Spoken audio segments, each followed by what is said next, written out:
Like a broken soul in a wonderland without angels. That is how I feel when the mirror shows me a stranger. Yeah. And I know they're just fragments of a world where your absence all I get to see. Take me back to the planet where you and I are still meant to be. 'Cause I'm incomplete when you ain't by my side, when you don't wake up next to me. Yeah, I'm incomplete. I need you here tonight to cover up these empty sheets. 'Cause I'm incomplete. Incomplete, hey, 'cause I'm incomplete. I need you here tonight to cover up these empty sheets. 'Cause I'm incomplete.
These roads intersect, on each one I reflect.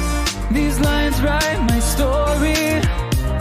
These places change me, each one replacing. Like night into morning, I miss the open air, the going anywhere, riding with you, like we used to. Guess I'm better off alone, never know when I'll get home, but I know that home's where the heart is. Guess I'm better off this way, moving to better days, but I know that home's where the heart is.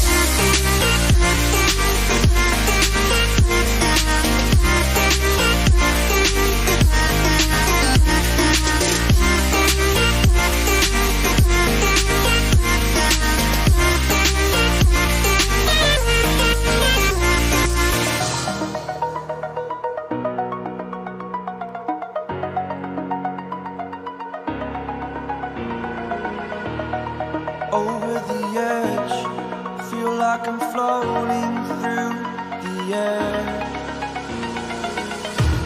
The pain I felt is paid for, all is said and done. Oh, I am restricted, fixed upon the web. I need to kick the habit that my mind is breathing in. Break out, I've got to see. Spent all my life holding all of it closely. I played it innocent, a feel of discontent. I'm finally facing it all, fearless.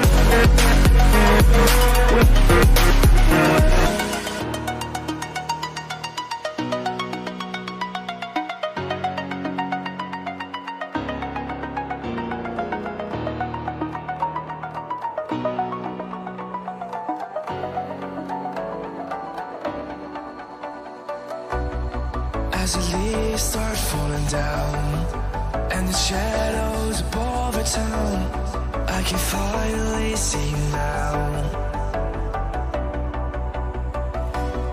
I see the fear inside your eyes, I see the pain in your smile. I can finally see you now.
You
ocean to wait. I'll take a chance and let you in. Just take my hand and take me home tonight. We defeat all impossibilities. Yeah, you and me will take our hearts and run free into the wild.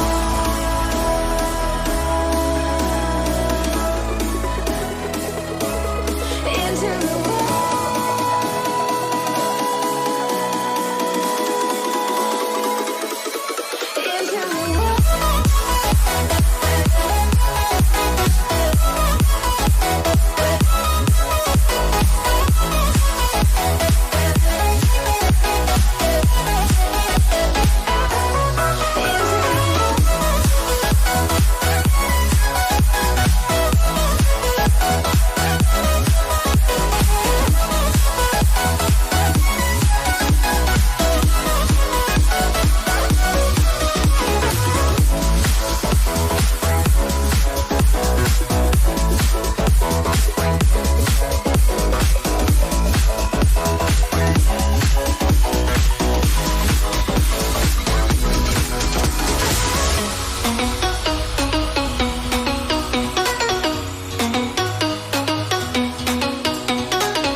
Say the word and we collide.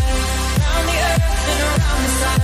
Say the word and we can stay. Forget about that better place. And I know you're healing, 'cause I know the feeling.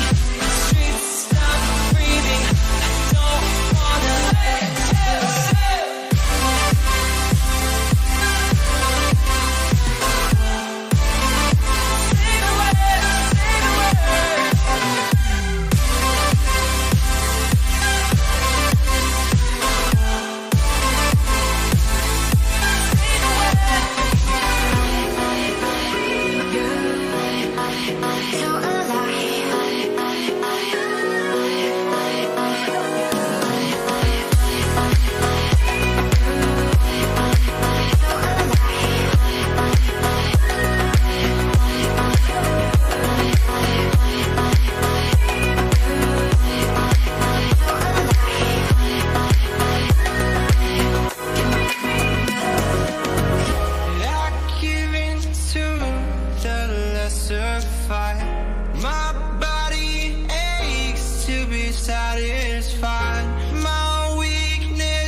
Fill me out with your smile.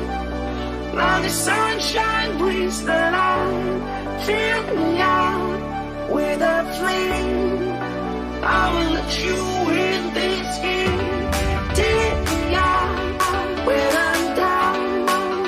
'Cause with you I'm safe and sound. I'm safe and sound. I'm safe and sound. I'm safe and sound.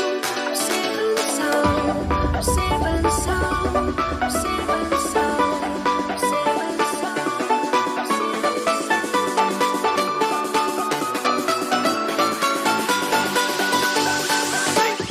Bring that beat back.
Hello, welcome to our absolute Clash of Titans. This is the matchup we were really looking quite forward to. We've got Boom versus Louvre. Before we delve into the action, though, we had a very explosive couple of games yesterday. Some miracle comebacks, some upsets, and some very hard fought ties. Let's take a look at the highlights and see just what it is we missed.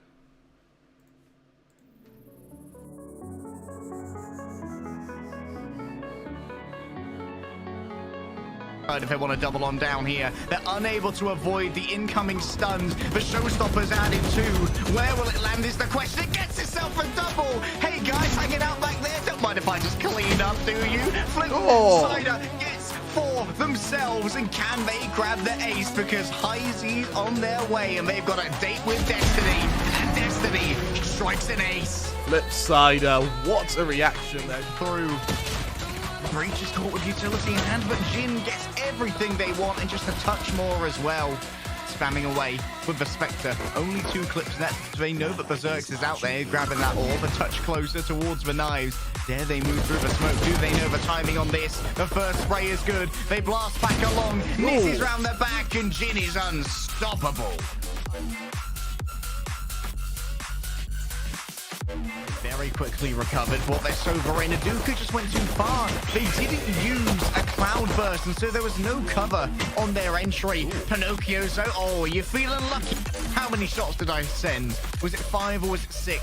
Whatever it was, they were going straight into your head. There are a bunch of different angles, and now Pinocchios can hear where they're approaching from. It should be easy, and it may well be. The ace, Pinocchio's nose all on Sharper. The 2 remaining members, they bring out the ultimate. It's going to be destroyed, of course, but Alert has used this to gain some space. Damage has been done! Alert! What can you do for me, my friend? From the back, Stubby. Can they get a 1 versus 2? No, you cannot. Alert, the backbone, the clutch. They are alarmed, and they are not giving up. Overtime has a... Those are some pretty good clips, Harry, weren't they? They were pretty good. But here's the thing. Not too bad at all. I think we're going to get better today. These 2 teams have been wanting to play against each other since the tournament began. Louvre and Boom. They've, very similar to their game yesterday, they've played against these teams all the time. Against Kingsman they played all the time. This is a team that knows their opponents. And the veto, it really reflects that. We saw a banner fracture followed by a banner icebox. Hey guys, and by the way, if you hear that weird sinister sound from my microphone again, oh yeah, we'll swap over to a different voice provider. But for now, we're hoping that maybe this will work a little bit better. And we're back on Breeze Chroma, just like you said. I couldn't be happier to be spending another day casting some Valorant with you this morning, for us at least over in the UK. Juicy returns to the KO. I love it. I love it. It's like his little pocket hero now. I'll put it out. It's aggression from Flipsider. Oh my goodness, Darion.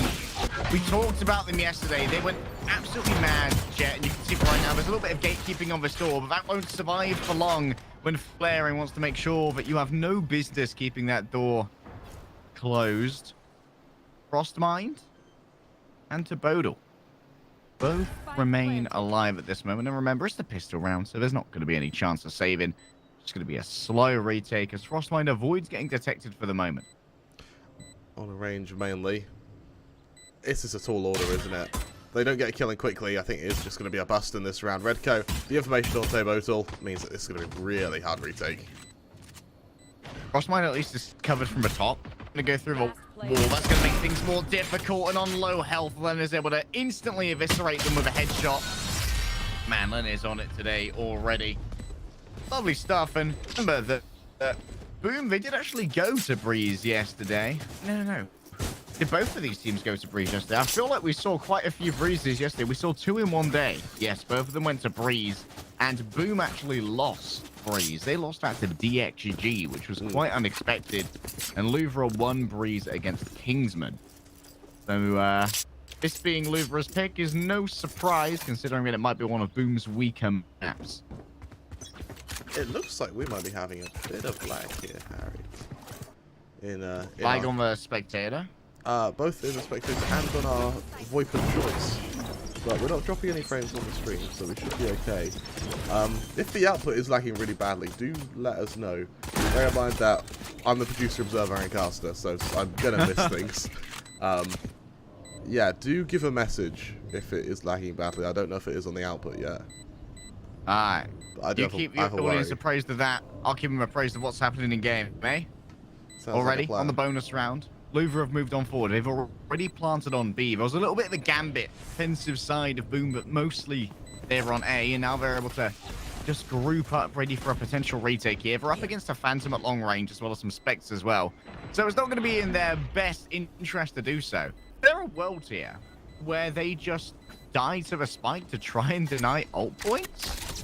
Because they're just running it. Yeah, that's the plan. An interesting tactic. I like that. They all went for the full eco. No one bought anything. And no ult points given over. Cool. Yeah.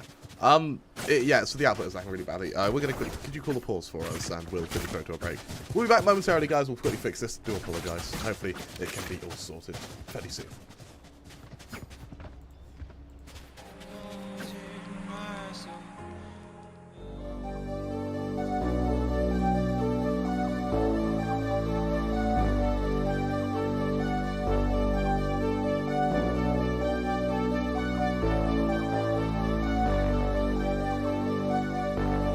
Fill me out with your smile. Now the sunshine brings the light. Fill me out with a flame. I will let you in this game. Take me out when I'm down. 'Cause with you I'm safe and sound. I'm safe and sound. I'm safe and sound. I'm safe and sound. I'm safe and sound. I'm safe and sound. I'm safe and sound. I'm safe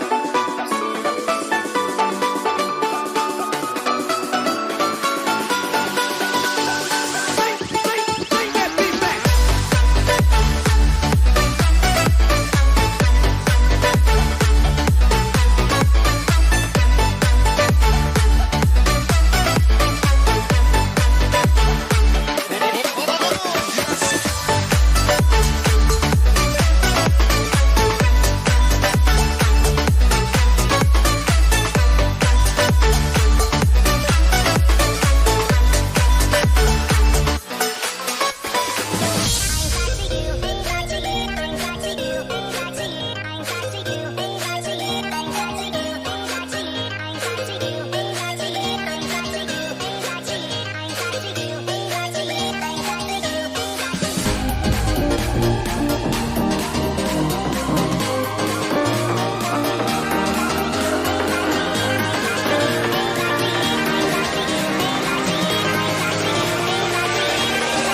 we do apologise for that, ladies and gentlemen. We have hopefully sorted it. It might be a little bit laggy for the next couple of moments, but it should be fixed.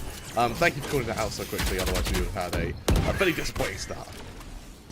Oh my goodness, speaking of interesting starts, a double shock dart kill there from Blaze on the defense when combined with a vulnerable of the snakebite. What just happened?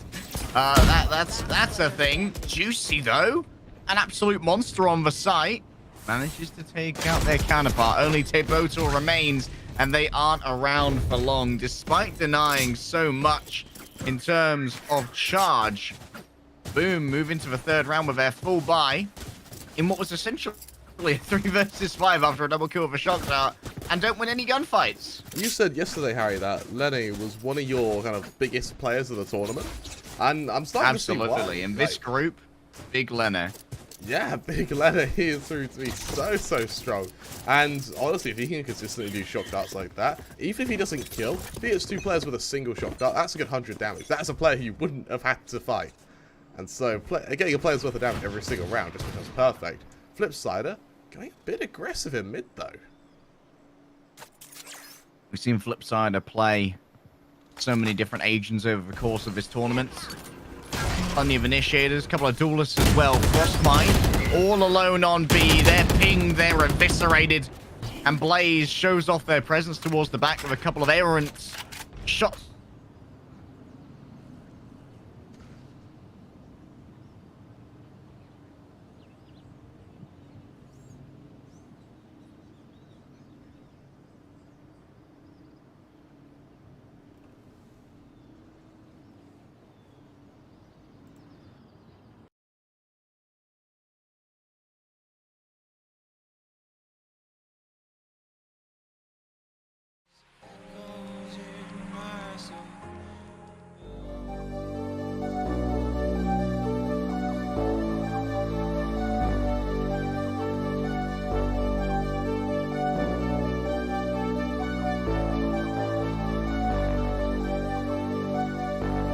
Fill me out with your smile. Now the sunshine brings the light. Fill me out with a flame.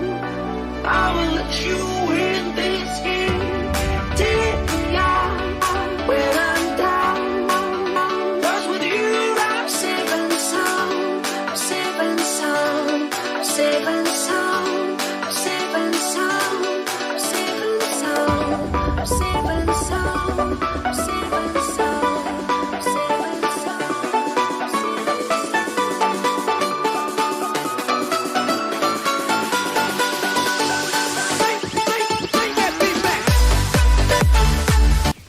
Okay, I don't know what just changed, but it fixed it. I do apologise for that. We're fine. Back underway. Your internet just did the equivalent of turning it off and turning it on again. Berserk's right now is not fine, however. They have 2 HP remaining. They want to hold on to this operator. And Juicy is in a 1 versus 3. And now in a 0 versus 3. Finally, a round is going to be claimed by Boom off the back of a huge investment in the big old op. It's strong. It's very strong. We actually questioned yesterday, Darion, can he mimic Juicy's success on the Jets? And it was sort of the round we questioned it. He brought out an op of his own and just tore through Kingsman.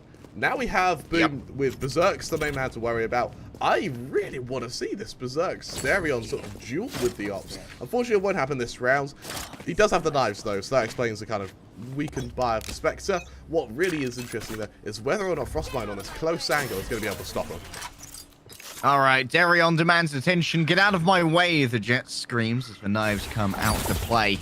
They're going to be going up against a trio of defenders here. A Sky, a Viper, and of course a Sova as well. No recon darts have been sent out for the moment, so Darion's just going to have to obfuscate their own entry. They move through the wall. They connect onto Frostmine, but already dead before the knives can connect as Flipsider. No refresh off the back of that, and maybe a Marshal will better serve them at this range. Darion, known to be incredibly accurate, and at this moment, with an operator in hand for Berserks, I don't think they want to try for the retake here, Kramer. They look really hesitant, actually, as to whether or not they want to fight on. Look at Berserks just teetering back and forth, and now's not the time for indecision. Look how close Tobotul is to this fight. I mean, sure, he luckily wouldn't have to engage with anyone, but I don't... That looks actually quite worrisome, how Boom had to really think about whether they want to go for a retake or not. They don't seem very decisive with their actions, and, well, with a 5-1 lead, Louvre, you need to make sure that you keep up the pressure, because if Louvre get momentum, they can be so hard to stop. Well, you won't be stopping at this juncture. 5-1 now. Another victory for Louvre. This definitely seems like a stomping ground for them, and considering that Boom actually fell to DXG on this map after one of the... I just remembered what happened on this map yesterday as well when Boom were playing. I'm sure you'll have seen it on Reddit or something. An amusing tactic, Kremer. An amusing tactic. I hope they don't replicate it this time. Yeah, it's definitely a new one. I think they took the term false sense of security a little bit too literally. Another bit of pressure now. I love this push now from Berserks. Lovely. Flaring's made to pay for it, and now attacking these sites gets so much more difficult, Kremer. No wall up means that there's no way to really stop the op from staring you down. Juicy, though. Bloody accurate when it comes to these rifles. It's so easy for Berserks, and it's so easy for Frostmind on top of that. It's easy everywhere. Easy claps, Kremer. And Boom, despite being down by 4 rounds before that, have been able to narrow it slightly and grab their second. And this, crucially, this op is still alive. Yeah, that is really the power point that Boom have. They've been, most importantly as well, they're also come up online before Louvre, despite the fact that they are rounds down. It's because when Louvre have been on shaky investments, when Boom, more importantly, were on their eco, I'm not sure if you remember, they all dived into the explosion of the bomb. So they really have been looking at mitigating Louvre's ability usage, and they're rewarded now. Frostbite instant with that Viper Spit. And honestly, for Louvre, let's go straight in. This is so confident.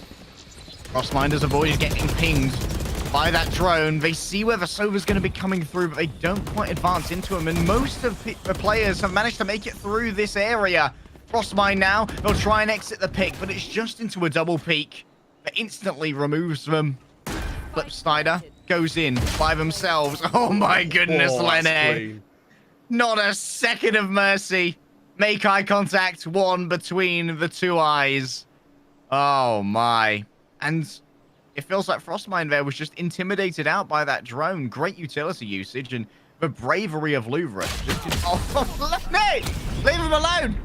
Oh, Harry, I'm starting to see why you've got the hots for this player. He is really, really looking strong, isn't he? And as the rest of Boom, they prepare for an attempt to sort of shut down Lene. Luckily, they only put 1 ult into that, so they do still have the ult advantage. But when you hold on to it, it sort of gets mitigated. Flary and Redco, they'll just get theirs up this round. So there's not much point, so to say, in at least making sure that you hold on to them. Maybe Boom are hoping to play them as more of a counteraction rather than something they use proactively. But instead, Louvre, for the first time in a while, spread out into a default. They're looking to hunt down the odd player or so. I think more importantly, they're looking to try and identify where Berserks is playing and then just try and avoid him. It's going to be down to Redco to find that out if they decide to take a peek right here. Interesting that Berserks has decided to re-up into the operator even without the capacity for a small shield here, Kremer. 350 credits was just shy of that 25 extra HP. That glass cannon, if he kills, he kills, but if he takes damage from this, he is really going to feel that punch. And luckily, Louvre, they're sort of falling back on the old reliable, which is go hit the safe side. For Blaze and Frostmind, both of them have been so damn strong on this defense, at least they're getting the first pick. They are getting overwhelmed, but if they can get their rotation, I'll say flip side quickly, Berserks may actually just back off in time. They can really help out. Here's a Fury, though. Good dodges from Frostmind. Lovely stuff. And now, Lene, their location is identified. They have to quickly cancel their Hunter's Furies to not get taken down. Berserks is going to be ready to catch a push that moves in onto B, but remember, they cannot have a sustained duel. Tobotul has won out against their friend, but Berserks, who needs HP when I've got bullets, baby? I've got them for days. They grab themselves 3. And you know what, Berserks? I think your work here is done. Lene is all alone, and as much as I am a huge fan of a Sova, I don't believe in the 1v5. Especially in 10 seconds. Maybe if he has that would be infinite quite the time, challenge. If there's a world where it happens, I think you would have to. You know how there are those bots that like make speed runs by doing every possible perfect input. If Lenny had maybe had that, It is Lenny IBM Deep Blue. That's what the Louvre is for, because I really wonder if these rifles now can beat Berserks, because I can't help but feel the only way to beat this sort of positioning from Berserks is with and off of your own. Luckily, they're not really fighting it. I mean, sure, we've seen how effective Darion can be at closing the distance, but Berserks is just playing so far back, you know, that jet just ends up in no man's land. So they all congregate together, though. Let's see if they can take mid. Flipside is identified, but a couple of people are going to be playing in elbow here on B. A potential crossfire could be set up, but Blaze might have trouble. They move around the smoke, and they're rewarded for their bravery. And then Flipsider comes in for the second phase of these shenanigans. Lovely stuff to control elbow. And now Taybodal, all they've got to do is survive, but they are going to be pinged, and Lenny is so quick when it comes to the flicks. And now the B site belongs only to Louvre. They've put down the Viper's Pit to try and guarantee their ability to... What? No, you did not just snipe into that Viper's Pit and kill the Viper. How did this happen? What game sense from Berserks? That opens this entire place up, Kremer. There's still plenty of time to try and move through here. Lene, once again, is going to be an absolute monster to deal with. But are they this good? A ping here on Berserks. And now Berserks goes high with the knives in hand. A 1 versus 2. They need to connect headshot after headshot. But up against Redco and Lene, they are super hard to take down. And Berserks here, they might just be forced to run away. They've run out of time. Len is going potentially for an intercept, but no, ducking through the archways is the correct decision here for Berserks. I think the real victory that Boom can take in this is that they still have that op. I mean, that is still their X factor. Unfortunately, this has been a very, very fast pace that's been set by Louvre. They really aren't running down the clock. They're not having any fuzzy business here. It is a matter of running in, killing, planting, getting out. And because of that, the Boom, they've not really had a chance to adapt, really. They've sort of been reacting to a defense, reacting to a punch, and just as they try to pull back, another one comes in, back to the defense. And it means that for this side of Louvre, they're just not letting their opponents have a chance to breathe. You know, we mentioned yesterday, this is slightly attacker-sided, but it's not 7-3 attacker-sided. No command is going to be popped. What can Juicy do with it? Oh my goodness, they get caught with a Molotov in hand, but Tebodal's already falling on down, courtesy of Darion. Blaze is going to try and rejoin the fray here, but look at this. The Resurrection going to be stopped for the moment, but Juicy's already so low. Flipsider needs to do so much here to try and open up these angles for Blaze. Speaking of which, Trailblazer moves on through. The walk of the wall by Berserks is so brave. But bravery and stupidity are seen in equal measure. Flipsider in a 1 versus 3. There's a different danger on every angle. Len is getting ready to walk on up. The headshot is delivered. And the best that Boom can hope for here is going to be 8-4. I really wonder what the result is for Boom. Bear in mind that a 9-3 half, it's kind of the cursed scoreline, isn't it, that we keep seeing. And Boom are really struggling. I mean, Boom, they're a team that tie. They tie a lot. I believe they've tied 3 of their 4 games so far. This could very well be their 4th of 5. Now, Louvre, they've already qualified. It's already guaranteed. Boom, they've also already qualified. Right now, they're playing for placement. They're playing for confidence. Oh, Darion, only 1 knife remaining, and Berserks has done plenty with the Marshal. Both Juicy and Darion are gone. Those are 2 of the main threats you have to deal with. And now only Lene is going to remain. Berserks is just different, dude. Berserks is made of steel. Did he get Lene on the tag? I think they did get a little bit of a tag, and now we're going to try and just hunt. You can see everyone just running towards that Slover. They know where they are. The right clicks aren't good enough, but the Spectre will be. And 8-4 is achieved by Boom. I mean, that is a dominant round from Boom there. To be able to just harass them. And I mean, Berserks, give him anything with a scope on it, apparently, because he was nuts that round. And bad eyesight, great aim. Yeah, exactly. It looks like they're going to have the same sort of approach that Louvre did, which is just to pummel this A site and make sure that anyone on Boom don't really get a chance to sort of take their foot off the pedal. It's Louvre who should be on the back foot, start to finish here. If they can mimic 8-4, I'll be very impressed. I think the damage might already be done, but for Louvre, having the pistol round will be great for their sort of quality of life. If Louvre can grab this pistol round, they should be getting to double digits with very few issues. The anti-eco is even better. Oh, look at that shot my dart. god. That Lena. was perfect. Why is my favorite, dude? This is why he's my favorite. Berserks is gone. Lenny gets a free frag, and look at how low Flipsider is now. Oh, he's going to go aggressive as well. Spike down. So his face Oh, Flipsider's in Lena, oh, trouble. Lena, oh, Lena. Up against 2, that's a full blind. What? They don't need eyesight. They've just got pure aim, pure raw skill, but Tabodal manages to get the frag eventually. They open up the door, but Darion keeps it closed. No, you're not welcome here. Bringing out the Ghost to try and duel with Redco at range. Neither player can score the headshot, but Tabodal, they are noted, and here comes the juicy flank, baby. A bit of paranoia is added to the mix with the knife, and then Darion delivers the killing blow. What was that from Lenny there? That was insane. And It's not fair. he's bullying them. And against he knows he's against classics as well. That round was so dominant. Boom. They can't not go for the absolute bare bones eco. And for Lenny, for a moment he was considering an Ares. That sort of shows the BM levels we're achieving with him. Instead he goes to the Bulldog. Gonna detect 3 players there, and that should embolden Darion. They're oh my goodness. Okay, Darion. I doubted for a second, but no more will I doubt. I think Mid-control is by game. that, if anything. At range here, Lene. Oh, Singapore's gift to esports just keeps on giving. Berserks and Flipside are both eviscerated. And now Blaze, with a classic, is forced to just try and exist around the back of this area, going up against Flaring. It's a difference in pistols. And Louvre easily walk away with this as expected.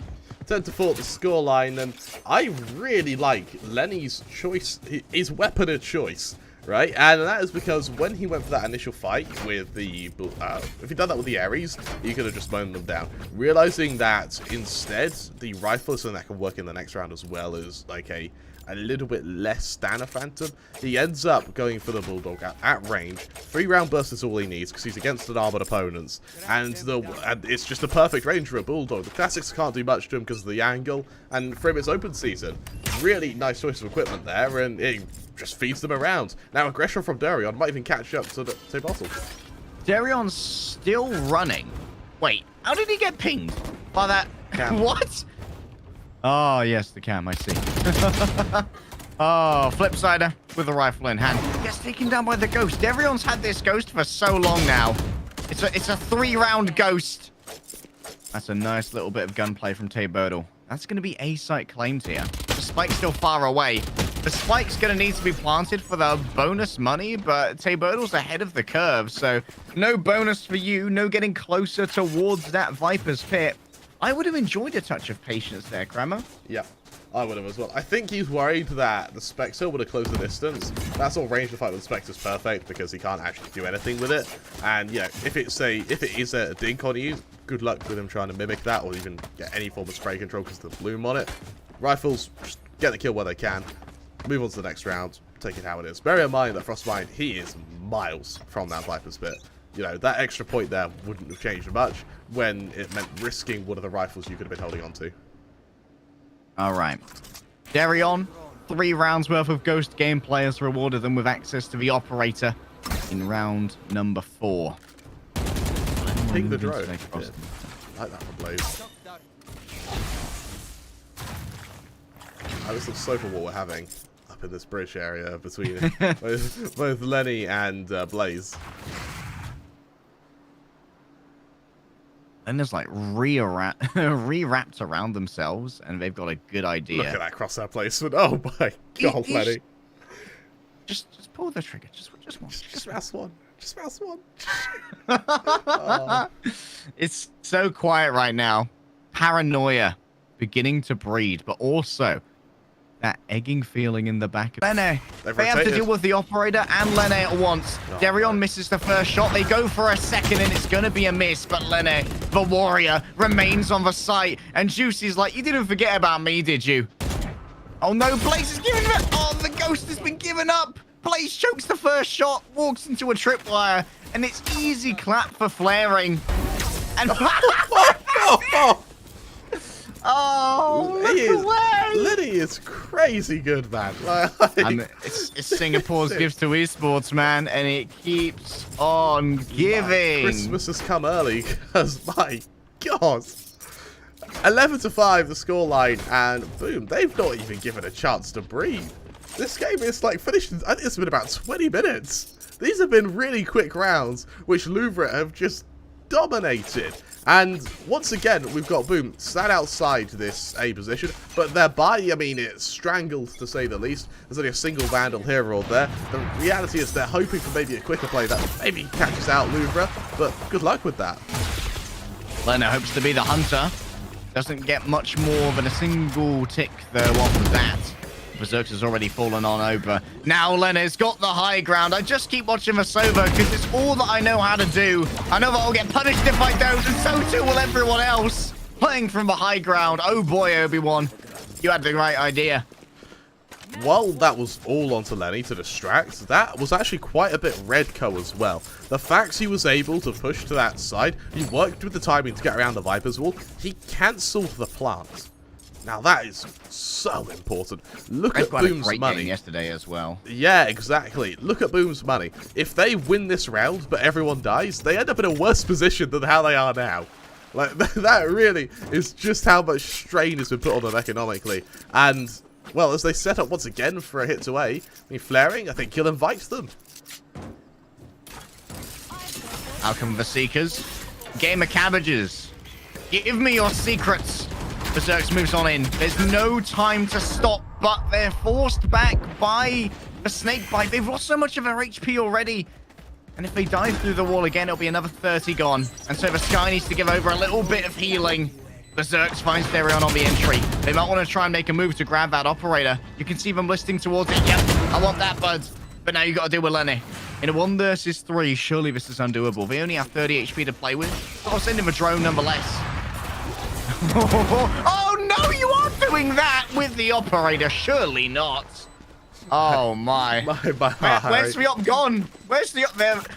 They didn't get it. Found the op too late. Oh no. They're already hard pressed for cash as well. Berserk's going to be so crushed on that. They're at least got to go down to a Spectre. He does have the knives to play with though. So, yeah, don't play with knives, but if you're Berserks, then absolutely play with knives. For Louvre, what is worrying as well is flaring. He's 1 away from his ult, so all he has to do is get a kill here, drop the fit, and then A-Site's pretty much on lock. You should hear those knives though, and luckily for flaring, he may have a very good chance to get his ult up, because there's a lot of aggression now over on A. Simultaneous knife usage. Look at the fact and Darion gets a feeling that it's going to be on A, and so they stand ready to try and hit people on their entry. Juicy's fallen down, so Darion goes high. A pair of skyward swords are raised, and Berserks is going to hit the first. The updrafts are gone for Darion, though. And do they know what control of this door does mean for them? Tabertle, oh my goodness, what a surround here. Frostmine and Tabertle are able to find Darion. But Tabertle loses their nerve. The spray control's no good. They're caught moving as they go here. And B is going to be where the final battle occurs. And this should be at least fairly well managed by Boom. Oh, they've seen Redco approach, surely. Oh no, Blaze. Blaze! Blaze! He's dead. He's dead! Oh no, that's what I say.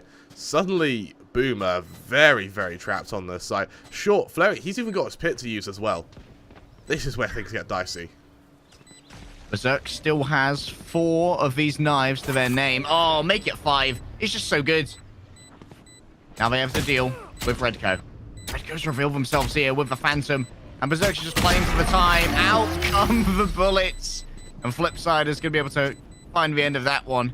Doesn't matter too much that Berserk died. They only had a Spectre. That was quite a clean shot, actually. Oh, towards the end there. I'm pretty happy with that. For now, Boom, they are actually starting to hold on a fair bit. They've got a little bit of bank building. They've got Hunter's Fury up. They're a little bit off everything else, but the Fury should be able to kind of tick them through. As Louvre, they still have that auto flaring. So we're going to see that thrown on A, I assume, pretty quickly after the round starts. But more importantly, they don't have any money. It's Sheriffs for them this round, and what really should be quite an easy 8th for Boom. I believe that Breeze is quite attacker-sided. However, is it as attacker-sided as Louvre managed? Darion's forced to run away, but they're pinged through the smoke, and there's no way for them to fight on back. The A site is a site of a massacre right now, and the entry here from Redco is difficult to deal with. Berserks walks away with a 3k in the end, but excellent close, aggressive post-plant positionings on A meant that any rotations in were quickly picked up. But you're absolutely right. At 12-8, this is starting to look somewhat close, actually. Boom, they seem to have found their rhythm, having found the last 3 on the trots. What they do have to combat, though, is now Darion's brought out that up. Last time he did, that was a sort of spree of 4 that we saw around the start of this half. For Boom, being able to loot it would be great. Berserk, I think he would love to be able to use an op right now. Unfortunately, Flaring, he's got something planned. There goes that pit. All of a sudden, things are going to get a little bit more close to comfort. Flaring concussed. Can they be destroyed? The drone coming through now. Look at this. They're so evasive. And so this pit continues to be a existential threat to any hit on A. Over on B, Darion may be about to get his taste for blood. Tebotol considering a peek, and maybe Berserks obliges him, though. Either way, the op about to be revealed. Alright, out goes the bird. That isn't actually going to connect. They have no idea that Darion's here until the sight is given. Flipside is going to be able to get the refrag there, but the damage has been done. Can they deal with the Cypher playing around the central pillar? The spike has been dropped to the floor, courtesy of Juicy handing out murder as if it were free samples. And now Redco. They're being covered so well by Juicy, but they're unable to go up against Sabertle until they just play around here. Lovely stuff. Blaze, 1 versus 2. Both are quite low, but they've been pinged there by the camera. Things are getting dangerous. Time is getting low. This could be the map right here. All they need to do is wait. There's no way to plant. Surely this is Louvre winning this. And you can see Flaring's just got a jog on. 1 now by Cardio. And that is going to be Louvre defeating Boom on map number 1. Solid way to start our series. More importantly, that was a very high-octane, high-tempo match. Louvre, their attacking side was unrelenting. So effective, and I think I can guess who your MVP is, Harry. Lenny, he played out of his mind that game. Berserks as well. I really liked his plays with both the Marshals and, more importantly, the Ops when he got them out. On that defender's side, he was so damn strong. He was immovable for a lot of it, and honestly, I think that if he can mimic that when we move to our second map, it's entirely likely that Boom could equalize and, more importantly, draw, but most importantly, stop Louvre from winning every match they play, which is something they're on to do. We're going to have to see how they do in just a moment, though. We're going to go to a quick little break. We'll be back momentarily. Don't go anywhere.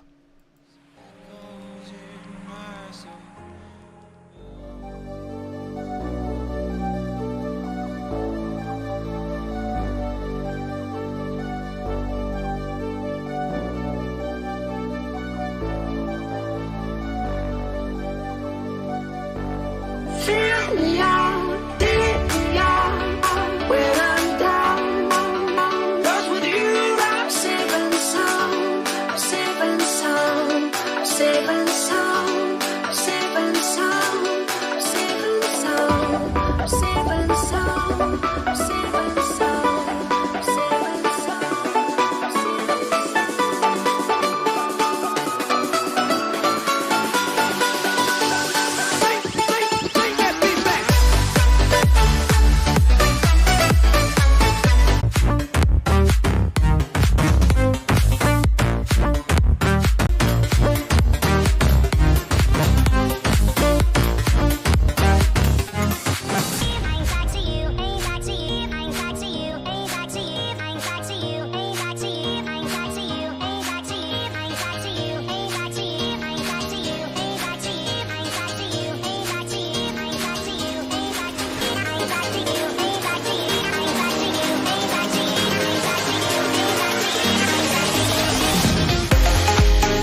We lose ourselves in the spirit of things. We lose our sight when we put our trust in things of this material world, of things that fade away.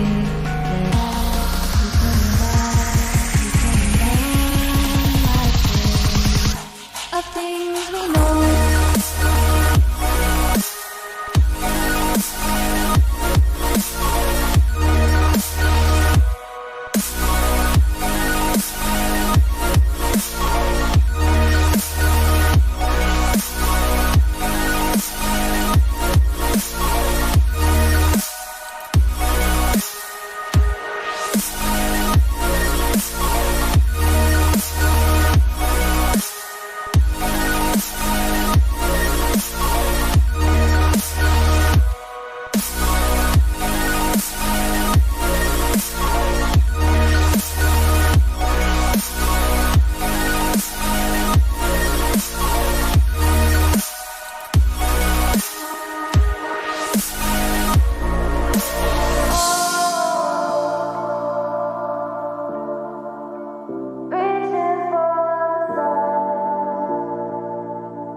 We are dreaming in the dark. We are nothing more than dust. Search but you stay lost. We are reaching for the stars, but we're making this too hard. And I wonder where you are. Mysterious, that's the part you always show, 'cause you're too curious. Maybe you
so misery, it's no mystery. And you and I, we got history, yeah. Wherever love flows, there is also tragedy. When we're in too deep, and you and I, we got history, yeah. Go look in the mirror, say, hey, I'm sorry for all the pain. I'm sorry for all the pain. Go look in the mirror, say, hey, I'm sorry.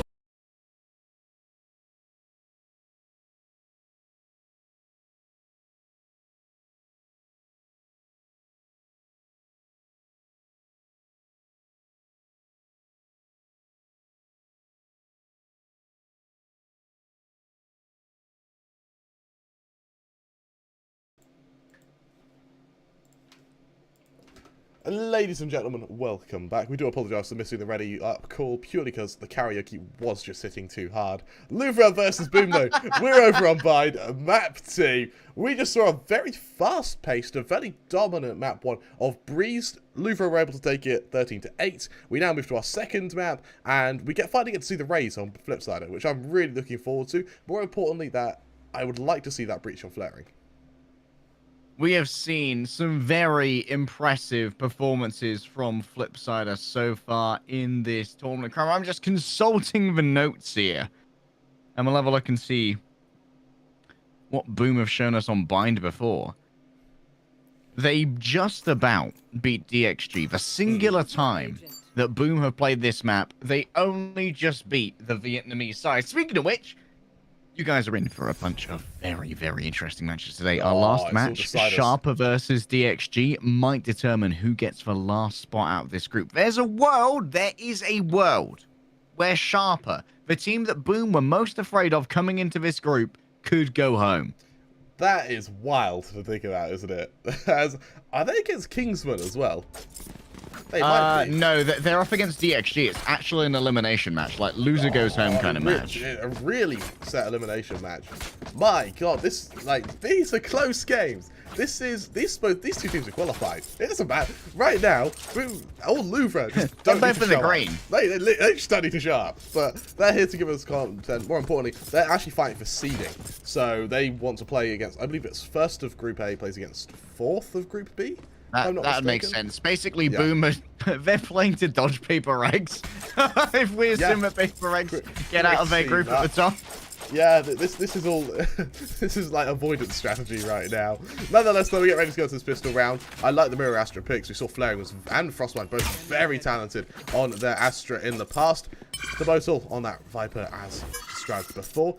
What I really like, though, is Juicy on the Rays instead of the Jet. All right, Darion looking at jump spot. They get a glimpse of one. So out comes the Ghost. The Trailblazer will be forthcoming, and presence is still going to be established on B. Of the Spike. It's on the floor outside A. Blaze. It's interesting that Darion has actually been the one who stays on the Jet, and they've put Juicy onto the Rays, when usually Juicy is the one to pick up the Jet in double duelist composition. You're absolutely right. For now, slow shadow control being established by Flipsider. It was more presence that forced Lane to back off rather than an actual fight, so he doesn't know how many players are there. What he does know, though, is that shock dart was pretty damn effective. A congregation to the safe site, and an execution to follow.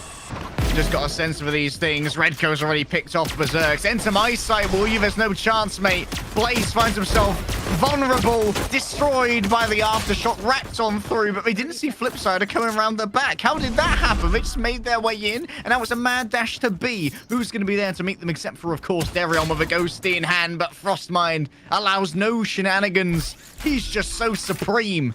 And Lene, what can you do for me? There's a ghost on the floor. If you wish to use it, would you upgrade to that is the question. Would you upgrade to a ghost? Would you have Lene's crosshair? As brutal as it is, it seems to be working. Flipsider all alone. How much health is left on Frostmind? 9 HP, baby. 9 HP, no stars, and a dream. Lene diffuses. It's a good lineup from Frostmind. Ooh. What a conversion! But still, the sticking of the defuse was good enough, and Frostmind is left embarrassed with a ghost in hand. 9 HP apparently is all you do need, to be honest with you, Harry. Really strong round from Frostmind. And we said earlier, Frostbine's Astra is so strong. Yesterday when we saw them play with Frostbine on Bind with the Astra, he top ran. I think he dropped 32 kills. He really played out of his mind. Over on Louvre, something I have noticed is Juicy. We used to know him as the Jet. He's like, Jet, that'll be Juicy. But no, he seems to be more of this player. He's sort of floating between a lot of characters at the moment. Now, well, he's going to be floating a Judge, which may have a bit of a punch packed. Living the bunny life. They have to be careful, though. The right clicks from the Classic are always going to make a fool of the most overconfident players. Still, there we go. Both the duelists, are they aware that Blaze has managed to make their way behind them? I think Juicy's got an idea. Oh, they're going to be seen by Redco here as well. And they're going to be taken out from both sides. Unfortunate their timing just could not be transferred into a dub. And Juicy grabs himself yet another. And a very clean little round there for Louvre, and it's a bit clean. It's a lot cleaner than a bit round was. They're able to get their confidence back, able to take a bit of face as well. It means that that Judge is going to be brought over. The Spectre's going to be brought over against the full buy now of Boom. Of course, that spike plant in the last round means that they have a bit of extra cash. It means they can buy a bit earlier than you would expect.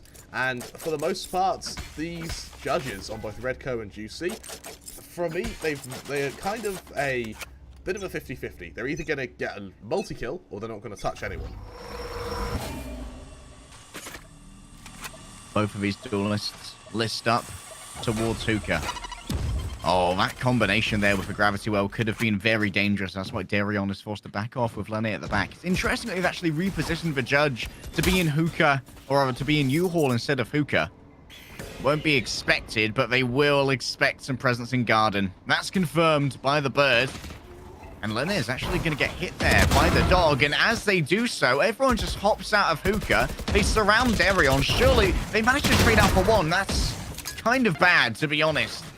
But they were surrounded on all sides and still managed to get one player here. This is the bonus, of course, for the Louvre defense. And Juicy re-entering this site. They have 2 blast packs and a Judge. So, it's time to get speedy. Speed Demon, though, caught in the Gravity Well. We know your tricks. We know all of this. We're stopping it at the source, baby. We're poisoning the well. Redco, he's about to be flanked out as well by Todak. I think he takes a moment to sort of stare death in the face. He's like, I won't do anything at that range. I'll take it like a trooper. That is going to be a really effective round from Boom. Now, with a couple of rifles, this is going to be their true matchup. What I love seeing, though, is that up on Darion is going to be so strong. Juicy buys another Judge. My mixed feelings about that. I think it's very good for farming an ult, especially because it's so close to range, it's so meaty of a gun, that you are going to find multi-kills with it. However, can you use it against rifles? We're going to have to see.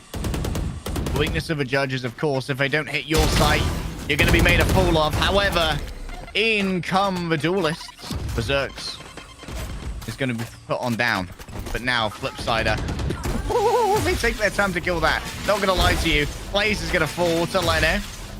And unfortunately, just out of range there is their secondary target. So no additional pings. Flaring sends in a couple of cursory shots. But they're all alone here for now. The reinforcements are pouring in. So all Flaring needs to do is survive. They've lost control of U-Haul. They see the Viper utilities, so they know that's no longer a safe space. That area has been occupied. These smokes, however, could be used by Juicy to make their way into the back. Juicy with the Judge gets plenty done here, and Louvre on the retake are bloody clean. It's a multi-kill or it's nothing, Harry. And I'll tell you what, Juicy, it's a weapon to farm it up with. Showstopper, it's online. He's going to be ready to dual flip sliders for his, and I really like that play from. I like the choice from Juicy to go for the Judge there. What was also pretty neat is he had Lenny there in Hookah with him, so when they saw the Rumba, it was just Lenny to shoot it, make it sound like he's falling back in the process, and that sort of baited the swing from Berserks into Juicy to get that first kill. He knew the raise was there because he saw the Rumba, so he doubles down. More importantly, he's able to upgrade his rifle. Chooses not to, but the option was there, which is enough at this case. And, well, I could have, but I won. He still hasn't as well. He's still got that Judge, so whatever works for him, you know. I mean, you've got to take into account. Surely Flipside doesn't pick this after hearing the Judge. Okay. They still want this. But Nova Pulse. Oh my goodness. Darion, this is not the angle you expect an operator on. And Flipsider, they went in expecting that it was going to be a judge. The bait and switch is good, but there's still 2 people outside of B. Darion can't deal with either. Singapore's Kif to esports is too quick. Really, really strong round now. And for Frostbind, 1 versus 5. I mean, sure, 1 kill's nice. Guess, you know, maybe a bomb, maybe a spike plant would help, but I don't want to see him use the. I don't want to see him commit the divide to this, especially when this is so. It's such a difficult position to win. It's maybe 1 times out of 100 you would win a 1v5 like this, especially when your opponents have so many ults to throw as a precautionary measure. You're not really going to be able to get much mileage from. Surrounds on every side. Juicy. Easy. Frostbind, unfortunately for them, it was indeed unwinnable, but I love that bait and switch that Louvre did in hookah. Who expects an op in hookah? That's simply not where it is, especially when you know there's a judge there already. You don't have a short-range supremacy paired with the op. That's just not how it works. Yeah, you're absolutely right. And it catches players off guard. I think that Darion, he's proven to be a very, very versatile player. And maybe, yeah, we haven't seen him too much on the op, but we have seen him on his pushes with rifles. And that really kind of shows how versatile he can be. Doing it with the op, I guess it's not too far an extension. Only Op and showers, what will he do? You don't want to lose this fight against the Sheriff, but... yeah, Darion ain't missing that one. That's a freebie, baby. On the other side, flip side, he tried to pounce onto Lenny there. Lenny not having any of it. He may be vulnerable in, well, at least in status, definitely not in spirits. Louvre they've leveled up, baby. They're currently 9-0 in maps. They're guaranteed a draw here, so they'll be walking out of the group stage at least with no L. It's just the best of 2. Birdle's gonna fall. Flaring picks up that one. Darion takes another peek, but Berserk's just like, no. You know that I'm a scope expert, right? That's my role. Speaking of which, Redco's just taking hit after hit. Berserk needs to be put down. It's Lena who gets it done. Really strong round from Lenny once again. And Louvre 5-1. Really, they're really good at putting some early distance between their opponents. And now they are 5-1 up. They can just trade rounds. I mean, sure, this is the round that we're going to see Boom have some money. There's rifles on every player. There's ults on almost every player as well. Blaze just 1 away from his to kind of make the whole team ready. But nonetheless, Louvre, if they lose this round, they just don't care. They've got that 4-round comfort zone. They can go into this. They can make Boom expend all their ults, lose a round, go to the reinvestment, and then win on the reinvestment. Look how much money they have. Even on Darion, who's had to invest that very expensive op, he's still got a lot left in the bank here, just from how long he's been alive with it. Good pathing here from Berserks. Oh my goodness, for the second they show their face, Darion is so bloody fast with it. They know that this ult orb has been picked up. They're gonna walk it. They're gonna kill Blaze. Darion has activated. Take a break, Juicy. I've got this one. But Juicy, Lena refuses to take a break. He's got the work ethic. God. He is looking really good right now. And Louvre, I mean, that is just some incredible teamwork. A lot of that was flaring. I'm not sure if you saw, but that was a grab well, a smoke for the one-way, and then he placed another star behind to give an audio cue. So that was 3 stars used by Flaring to just set up Lenny for really quite easy kills. All of them, most of them were body shots. So he was taking his time with them. He was playing with his food a little bit, but nonetheless, Boom find themselves shut down, and they didn't really get a chance to deploy their ults in that round. They literally just ran in and died. So they are really struggling, and Juicy, he's down to another judge. I wouldn't say down to a judge when he's got 7.5k. Oh my goodness, an express delivery, baby. The judge just doesn't work at that range, though. Darion sends one to their watery grave, and a judge can be looted here by Boom if they want it. Yay? Yeah. It's, hooray. It's something That's that goes a team bang. flash. Oh man, they just team flash Flipsider. I think Blaze is tilted. They're 0-7 right now. There's also the Rolling Thunder from Redco, which he's going to be more than happy to use the second he sees one of these Move members. They on the jump bot, sees them coming. Doesn't commit the Rolling Thunder. Suppose not needed. Darion, he's got some knives to play with. Oh, it's okay. I'll cover you, says Redco. You can miss a couple knives. I don't mind. Crossmind is once again the last one left alive. With a sheriff in hand, no stars left remaining. Well, they've got one active at least in hookah. But yep, there's the tag. There's the stun. There's the finish.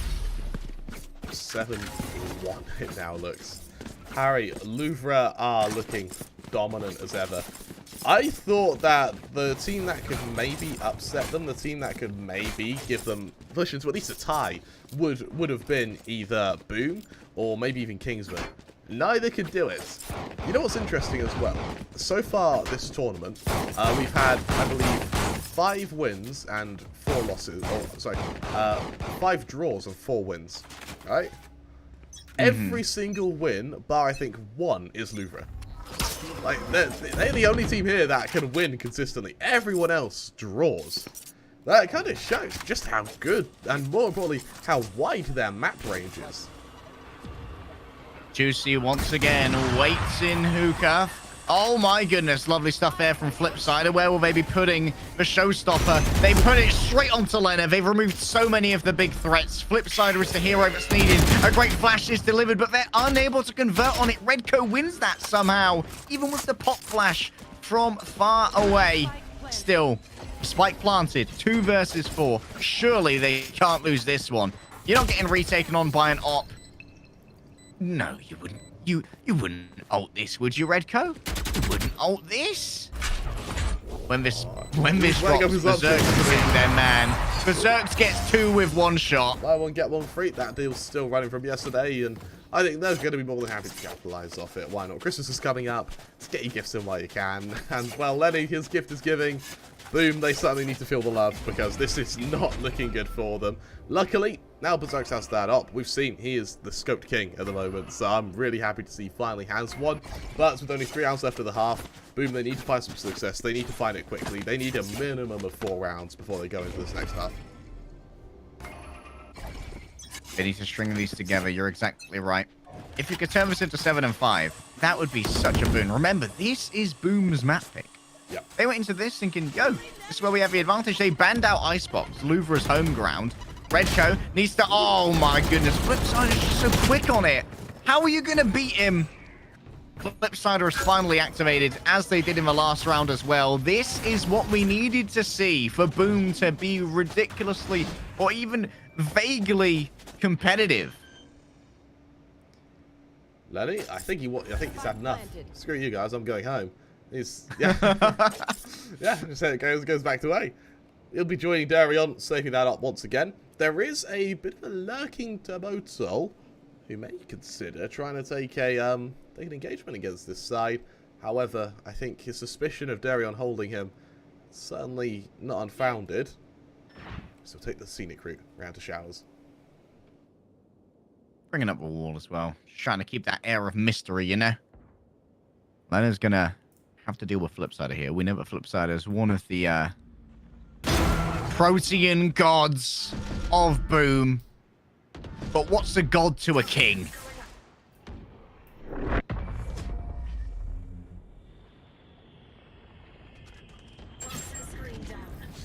Looks like we won't be able to see a kill come through Tabo. So he comes so close there, doesn't he? Just not quite able to convert it. But luckily with that, means that we're going to be able to see a third constructed for Boom. More importantly, a really clean setup to try and make it 4. Something I want to see is we haven't seen Redco's Rolling Thunder once this half. Yeah, there's kind of a lack of opportunity, but there have been a fair few circumstances where that Rolling Thunder really could have helped them out. But now though, Redco was going for the kind of crossfire here set up here with Juicy, just to sort of shut down anyone who dare peeks them through hookah, rather at least than playing inside that position where they're starting to be drawn out by utility. Flipsider here, we know what they can achieve, but there's always the danger they could get hit by a gravity well. Darion's going to be in a very vulnerable position. No more smokes, no more gravity wells, no more Nova pulses. I'm heading up to heaven, boys. I'll see you later. Juicy saw a little bit of movement, and so moving out of that smoke, why does Flipsider push these? That's a little bit egotistical, I've got to say. There's a Rolling Thunder. Miss shot early on Juicy. Oh my god, he's coming some distance. Unfortunately, It's not quite able to get those kills. They're both off. Another kill for him. Lenny, it's on the wrong side of the map. 1 versus 4 for him.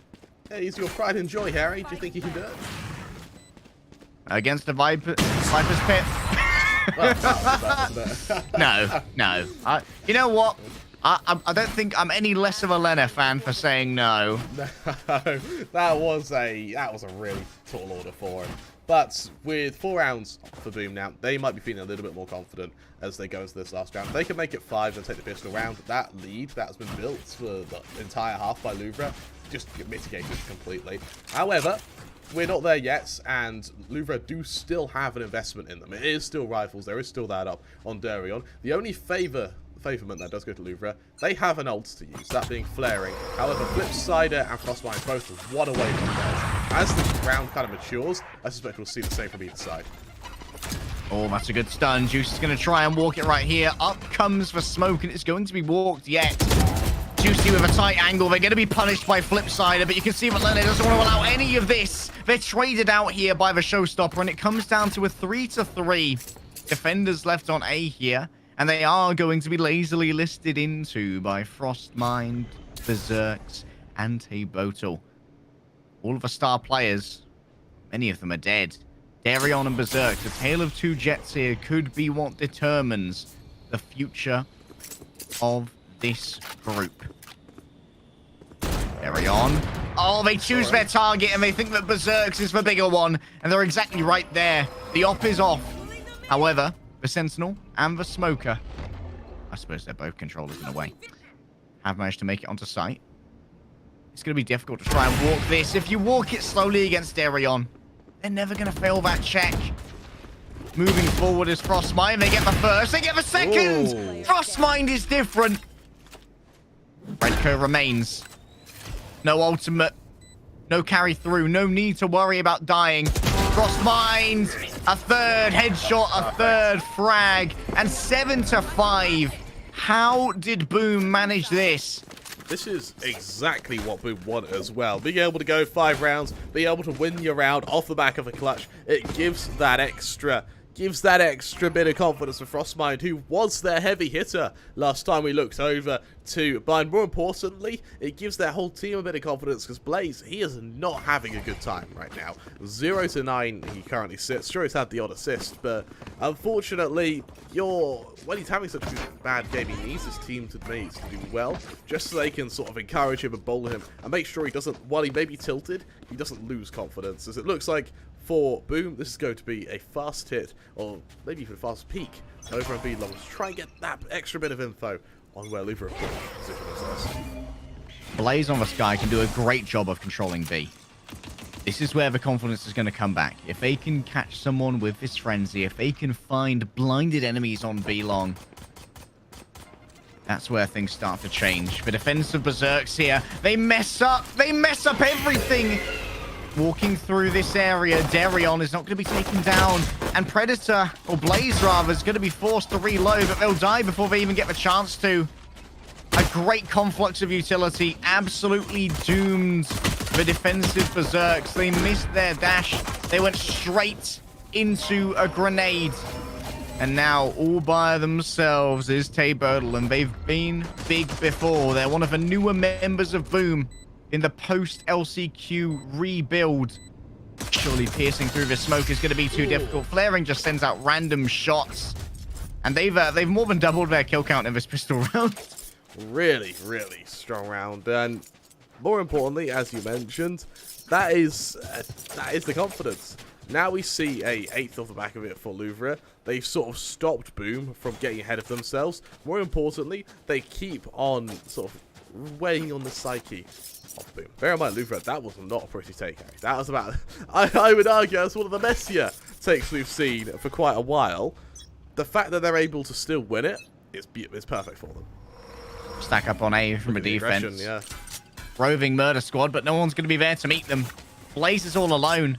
They left the player who currently sits on 0 frags with no help, no backup. If Blaze can do something here, it would be absolutely miraculous, and it would be just what's needed. They'll sit inside the smoke for now. Does anyone dare pierce through here? Berserks gets the first, and now it's going to be a mad dash for Hookah. Blaze can get out of here. They find one. Can they find the second? You bet that they can. Blaze has managed to do enough for a moment, and Tabertle finds himself once again within this smoke. As it drops, they're undetected, and they can hear the steps of their enemies. And they can hear them leaving, but this gives them time to pick up a weapon. Is there anything better on the ground? No, a Spectre's going to have to do, as they're going to wrap around behind. But will they be heard? It's the question. It's a game of cat and mouse, Kramer. This is one of the most unorthodox spike planting spots you'll ever see. Flaring wins it easily, though. It was really, really close, as you mentioned, and it's an unorthodox round from Louvre, but being able to get out spike plant means that you slap a fuse on a round against an opposition who has to clear so many angles that he wouldn't usually have to clear, purely because, it's an unorthodox position to be in. The aggression comes out, quick little kill. With that, we're now going to be seeing Boom move into their rifle round, but Louvre, because they lost so many players, because they had 2 rifles to save anyway, they go to a buy round. They just match it. The only difference being they have a little bit more in the bank on Lenny and Darion. All's fair in love and war. That's 3 full blinds delivered. Bad discipline on the turn away. And now Blaze. Surely you can't use the Trailblazer while concussed. Oh my goodness, they tried to make it work, but Flipside has already got themselves 2. Darion wants to keep this even. 3-3 now, and there's massive presence outside of B, and so they're calling in the reinforcements. Frostmine from Boom needs to join the party and needs to do it soon.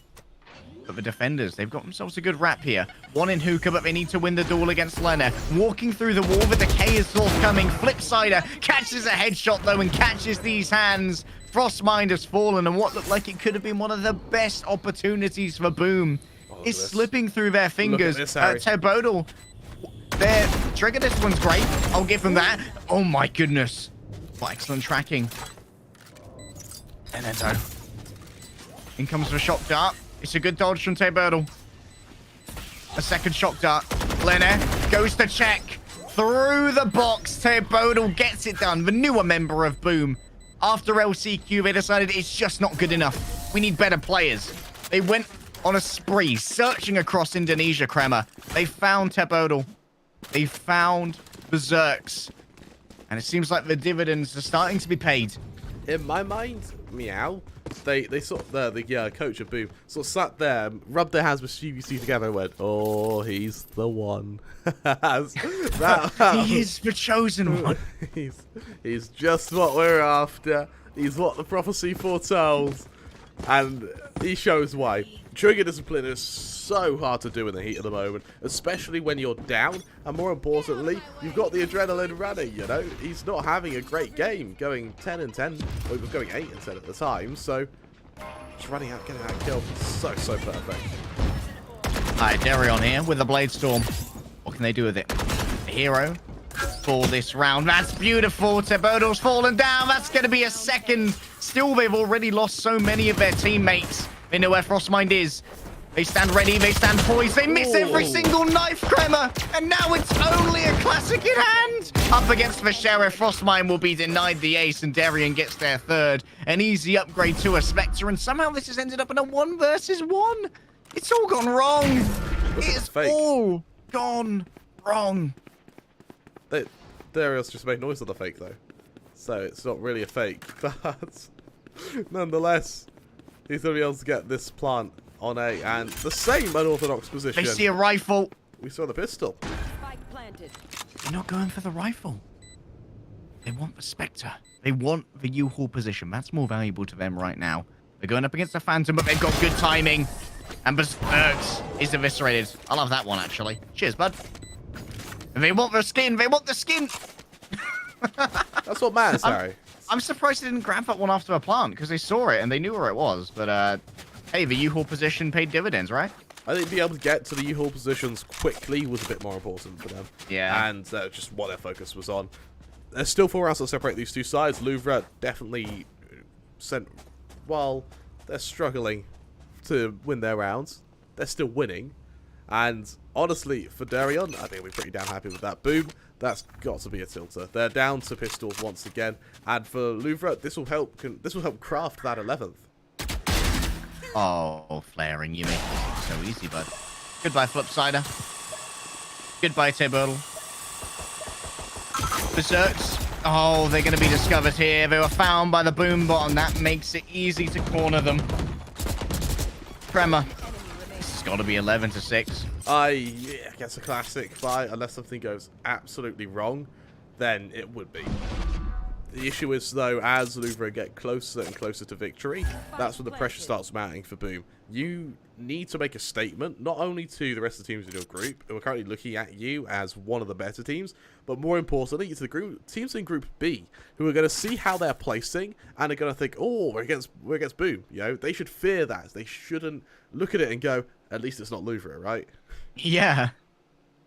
It's different from what we expected coming into this. Blaze could get a timing here on Flare. No, never mind. Flaring nose. Oh, that right click. However, good conversion from Blaze. Now they got themselves a rifle. I think it's time to hop, skip, and jump away, but they're going to have to meet Darion anyway. They put themselves in the corner, thinking maybe they can play some counter flash. They get Darion. Will Juicy step up to the plate? They will indeed. Blaze. They managed to convert it into 3. They would rather have kept a rifle than taken that last round, but hey, Blaze needed to get some confidence in their gunplay. And this might be what turns them on for this match. It's late, Crema, but it's better than never. No, you're absolutely right. It is late, but better than ever. And I will admit, Blaze, he definitely needs to get I think he needs to be put in more positions where he's playing a more supporting role. Right now, when he's playing on B long, he's essentially holding it solo. Granted, this round he does have someone with him, but I would love to see him go more to hookah, just flash for info, and then just play as a rotation, if anything. Flipsider. Oh, they want to catch Darion on the engagement. It's messy, but it eventually works. A boombot kill as well as a Hunter's Fury. But both of Louvre's duelists have been taken down. Following in, the gaming cabbages now. The Seekers will reveal positions, but Blaze himself is going to be pinged by a recon bolt sent out by that drone. Lene unable to dispatch one of the Seekers, but they are potentially going to be able to dispatch Frostmind. We're up against Berserks now, who misses that shot. The movement of Lene is simply not good enough, and Berserks is all alone, but just fire into the smoke, and eventually you'll take him out through sheer massive bullets. The buy round from Boom has been put in the grave. That is a really tough round from Boom there. More importantly, Louvre, they don't bring out the op. They're not able to find it and save it. But what I noticed earlier, that first kill onto Tebotal, that was both a Hunter's Fury, a Shock Darts, and a Boombot from the Rays that hit him all at once. He couldn't be more dead if he physically couldn't be more dead. Juicy showing just how dead onto Berserks though. Berserks. They were desperate to make something happen. However, out comes the showstopper. Redco, a victim of that. What can Blaze do in this corner? They're one of the last lines of defense when it comes to B. Going up against Lene here, but their movement just does not allow them to line up the crosshair as they'd like. The Bodal has remained alive for now. Oh, they do get missed by that tracking dart, and then they put a couple of love taps into Lene with love from Viper. The spike still hasn't been planted. And now 2 versus 1. How do you play this if you're flaring? Oh, you just die. You just die. Really, really strong round there from Boom, and it's just what they need. It's just what they need. They shut down the Louvre, or more importantly, they stay in the game, keeping a couple of players alive, but the highlight is that they can get that op back on Berserks. That is pivotal to their success, and while he is fairly low down on the scoreboard, the fact is an op has such a sort of static line of defense, it makes a lot of teams just completely change how they attack. And in this case, Louvre, they may not want anything to do with that op as they turn their attention to Hookah and to Flipsider.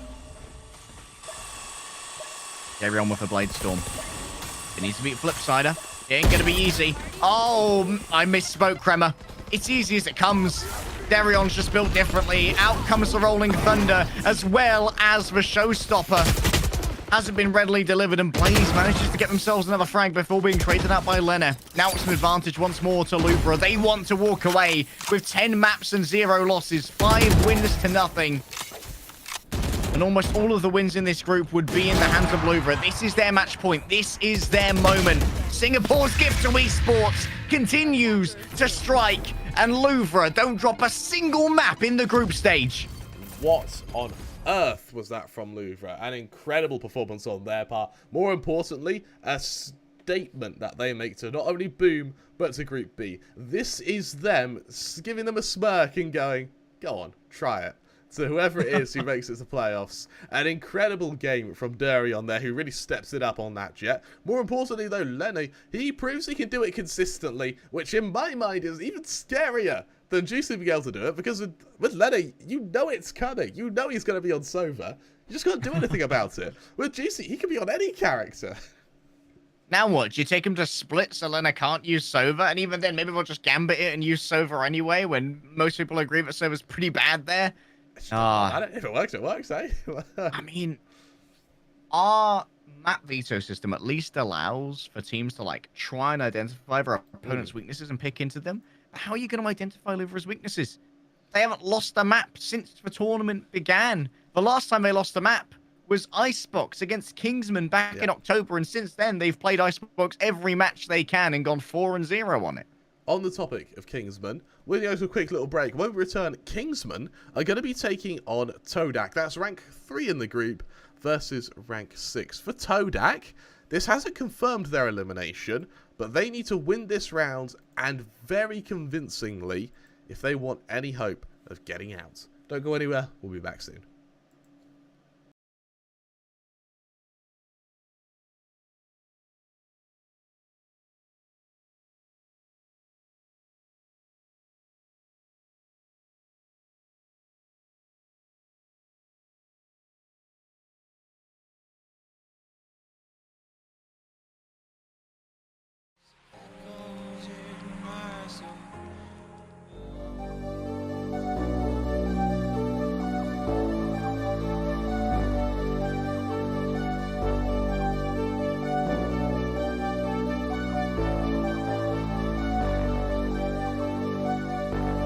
Fill me out with your smile.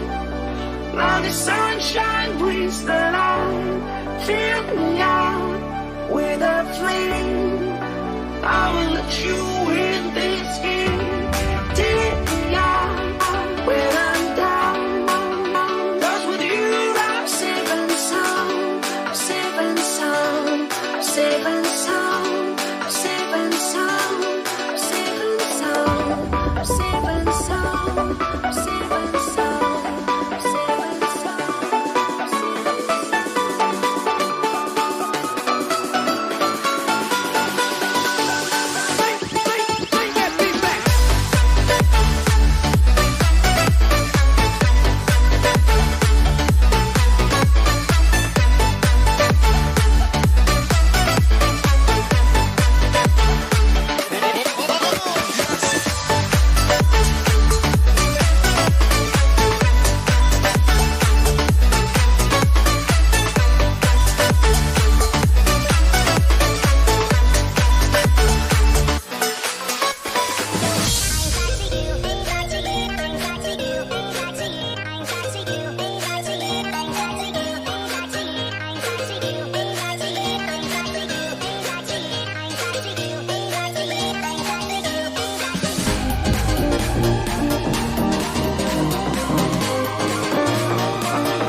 Right, I don't know if you said that, but it's interview time. We have got ourselves the entirety of Louvre for an interview. I didn't think anyone would do it, so we haven't done it earlier.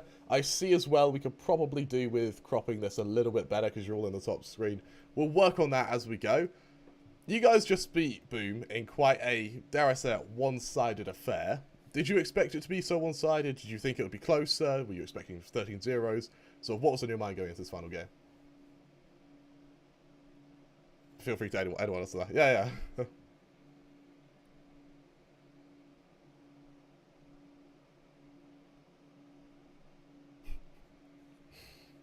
Fighting talk.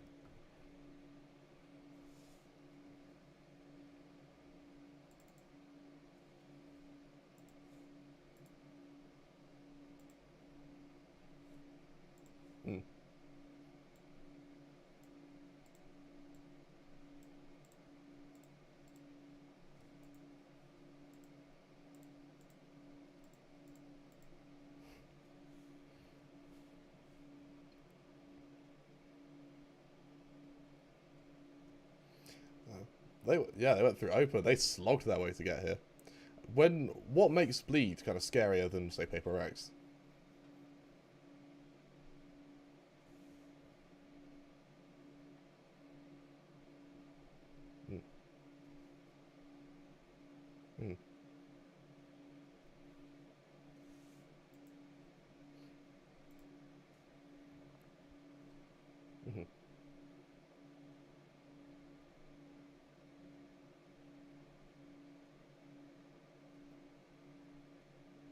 Wow, that's recent.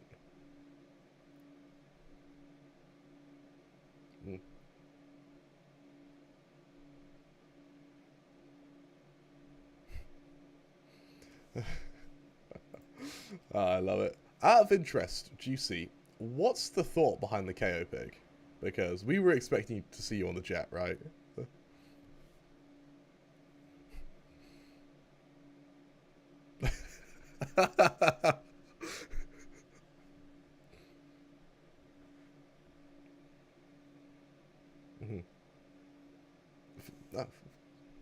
Team pick.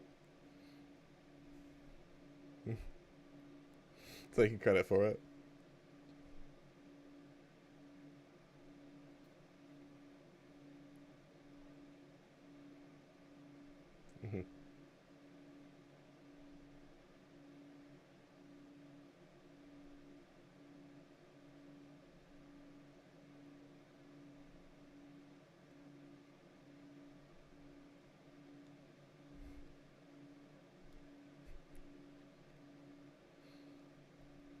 Do you have any more? You may not be able to answer this, but do you have any more kind of pocket picks that you haven't revealed yet, like the KO?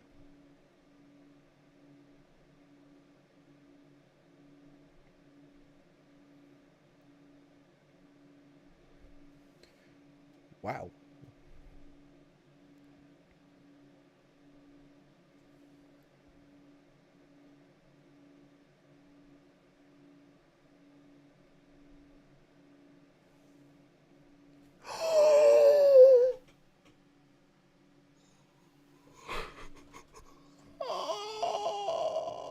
No. You are such a pillock. That's It's fine, awkward. it's fine, it's fine. We can do it again, Yeah, it's fine, it's fine. OG. I was literally about to say, wow, this is going surprisingly well. Saying redo, everyone's saying redo interview. Let's go, redo. Redo. We're all good. At least you practice your answers now. You had a chance. No, it's okay, man. Just redo. Just unmute them. We'll continue. I'll tell chat that in 2 minutes there will be sound. In 2 minutes there'll be sound. Okay, right, back to the start. Yep, Right. back to the start. You've just beat Boom. Right, it was a fairly dominant Breeze especially. Were you expecting it to be so one-sided, or were you expecting it to be a little bit closer? Yeah, that goes out to anyone. Yeah, as I said earlier, we expected it because we know that we are the best team in this group. So yeah. Makes sense to me. So this group, you guys, yeah, you're pretty confident here. In the other group, Group B, we got Paper Rex, we got Bleed Esports, Beast, Team Big Bam, South Built, and Bren. Do you guys have anyone in that group you think is particularly threatening to you? I think. Oh, You go first. You I go first. go first. Yeah, I think besides Paper X, who've always beaten us, I think Bleed is a really strong team. They've historically beaten LVR before Tyler Juicy joined, and they're a really high FP team. So they have a lot of firepower. It's a lot of aim duels, and they play quite well. But now that we have Tyler, hopefully we'll give them a much better match. And then our last match against them in the Epulze qualifier, we won convincingly. No, fair enough. And to Juicy in particular, what was the thought process behind the KO pick? Because we really weren't expecting that at all. Okay, so basically, Red Cole thinks I'm an idiot on Breeze using Jet. He thinks I literally do not know how to do anything on Breeze using Jet, so I become a team player. And it works since Derek is literally like a better Jet than me. And because he ops more, wow, he's always insane. I can't understand. It's like better than Kenny S. Huh? Kenny S, where are you? Kenny, yes. Kenny S. Ooms. Y'all are sleeping on Darion, man. Darion is one of the best duelists in Singapore. He's so underrated, man. The amount of space he creates as a Jet on Breeze for us. It's like, as you can see, when he dashes in, even if he dies, all of us wins the round. You know? Like, he's the kind of Jet who will literally just, even if there's like 5 people on site, he would dash in no matter what. He wouldn't ask anything. He'll just like, okay, I'm going. He'll just YOLO go in and he'll just open the whole bomb site. Yeah, and then all of us were there to trade him. Like, he trusts us all and we trust him also. So he's one of the best Jets in Singapore. He's super underrated in this tournament. Do you think that level of trust is what makes you better than most of the other teams here? Or do you think it's something else? I guess it's the chemistry that we built together. Like me, I knew Darren for about almost 10 years. And most of them I knew for more than, almost 5 years, 5 to 6 years. So I guess it's the chemistry. Juicy's the only one that's like recently known, I guess. Yeah, our prodigy. Does that mean he gets bullied? Yes, he does a lot. Yeah. He does a lot. Not half as bullied as some of your opponents, though. No. Since you guys have known each other for 10 years, and Valorant's obviously a pretty young game, like a year and a half old now. Did you guys come from CS, or did you play a different attack FPS? I know Sudden Attack is pretty popular around places. We found a way to crash Discord, haven't we? Oh no, we haven't. I didn't really hear the question, but I heard CSGO, so I assume if you ask if we came from CSGO. Yeah. Right? Yeah, I played CSGO for like 4 years, I think, but I was quite shit at the game. I only became like decently good when I started playing Valorant. Was that like a difference in like mentality when you came over? Like, were you grinding harder? Were you doing scrims? Were you like generating guides and stuff? Or did you just find you were naturally talented at Valorant? I think I was grinding harder and I found the game more interesting as there were abilities as compared to just having gunplay. So yeah, it made me more motivated to grind, I guess. I also came from CS, but I was quite like an unknown player. I think Valorant coming out gave me first. I picked it up. When I picked it up, I thought it was really fun, and I was a bit off the start. I was a bit better, and I thought that this was like the chance to close the gap because people have been playing CS for 20 years, but everyone would start on the same foot as Valorant. And now, like literally all the pro players we play against, they were pros in CS, and I was like no one, and now I'm beating them. So it's quite satisfying, I guess. I played CS when I was 9 on a Mac, and then when Fortnite came out, I went to play Fortnite. So I come from Fortnite basically. And did you play it professionally? Not professionally, but I did play tournaments, but I wasn't that good. I was just playing competitively, but not professionally level. And then I come in Valorant, I wreck people, and they're like, "Oh my god, you cheater!" A Fortnite kid just beats them, and they're like, "Oh, I've played CS for 10 years. How is this kid beating me?" So, any ads? No comments. There's a little bit of Louvre lore for people who might not be as familiar with you. What's the girlfriend buff, lads? What does that mean? What's the girlfriend buff? I've seen it in chat. I'm unaware of these shenanigans. All 4 of them have girls. Except what? Me. Yeah, I don't need a buff. It's everyone except for me has a girlfriend. No, That's on bot fragging. The 4 of them. Basically, what will I play like, you know? So Creamer, when we going out? I would go to jail. Like I would.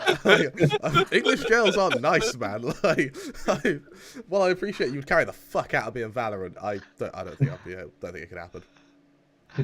All right, and the last bit of Louvre lore. For any interested parties who might be watching you guys dominate in this tournament, are you guys looking for an org? Yes, we are for a long time already. Most of them are, yeah. Well, I think that this tournament is probably the best advertisement yet. You've been absolutely dominant. You haven't dropped a map since October, as far as I can remember, in terms of your official tournament standings. You dropped 2 to Kingsman, who you recently beat 2-0. So it's been very impressive from you guys. Very well done. With that, we're going to go to a quick little break. We're going to go top to the down position. We should be live with our next game in about 5 or 10 minutes. We're going to have to see just when each team gets ready, but it should be around that time frame. We'll be back soon. See you in a bit. Thank you very much. Thank you.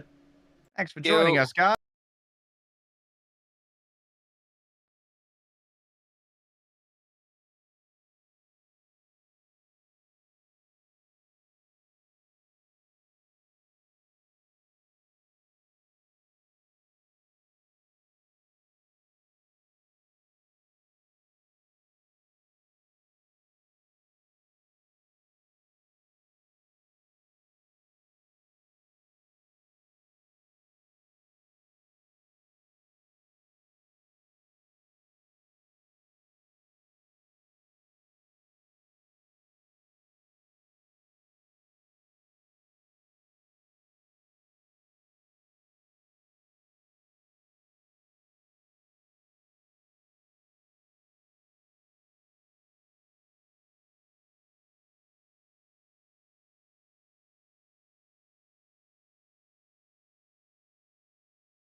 Fill me out with your smile.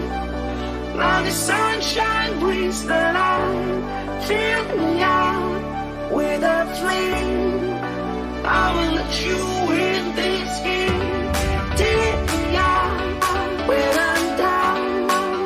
'Cause with you I'm safe and sound. I'm safe and sound. I'm safe and sound. I'm safe and sound. I'm safe and sound. I'm safe and sound. I'm safe and sound. I'm safe and sound. I'm safe and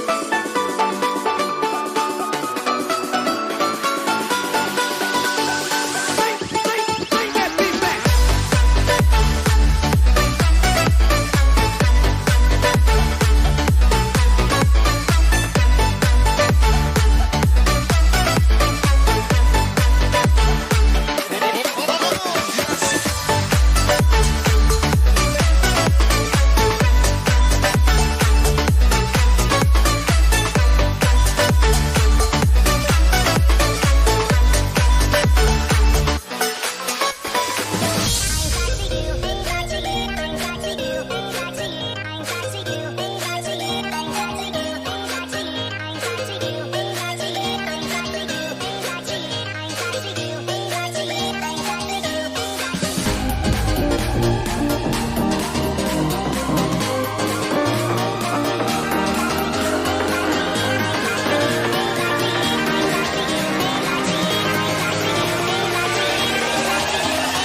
Hello, hello, hello. Welcome to an elimination match.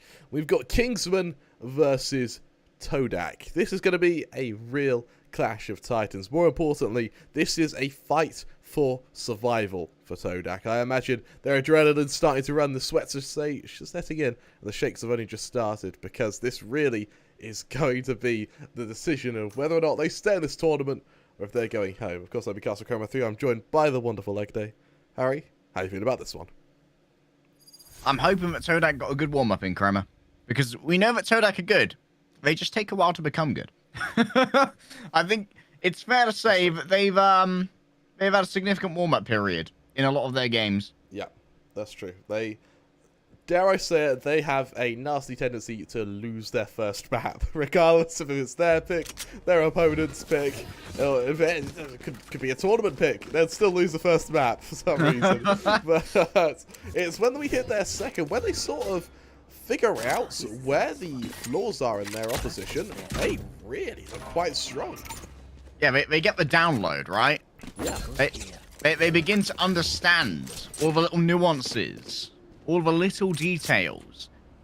And after that, we really see people like Aduka come alive. We know that Aduka is one of the best oppers in this entire tournament. But the question is, can their team string together enough rounds for them to be able to buy an op? See, for now, pistol round looks like a bit of a default from Todak. Just getting a bit of a feel as to where their opposition have faced. And Kale, I don't think Timmy's meant to go there. That pulls it back instantly, but Kingsman having aggressed on short. It's worth noting as well, this is Todak's pick. Ascent is what they've opted into. They recently, I believe, went up against Louvre on this. No. They went up against Boom, where they lost 13-9 on day 2.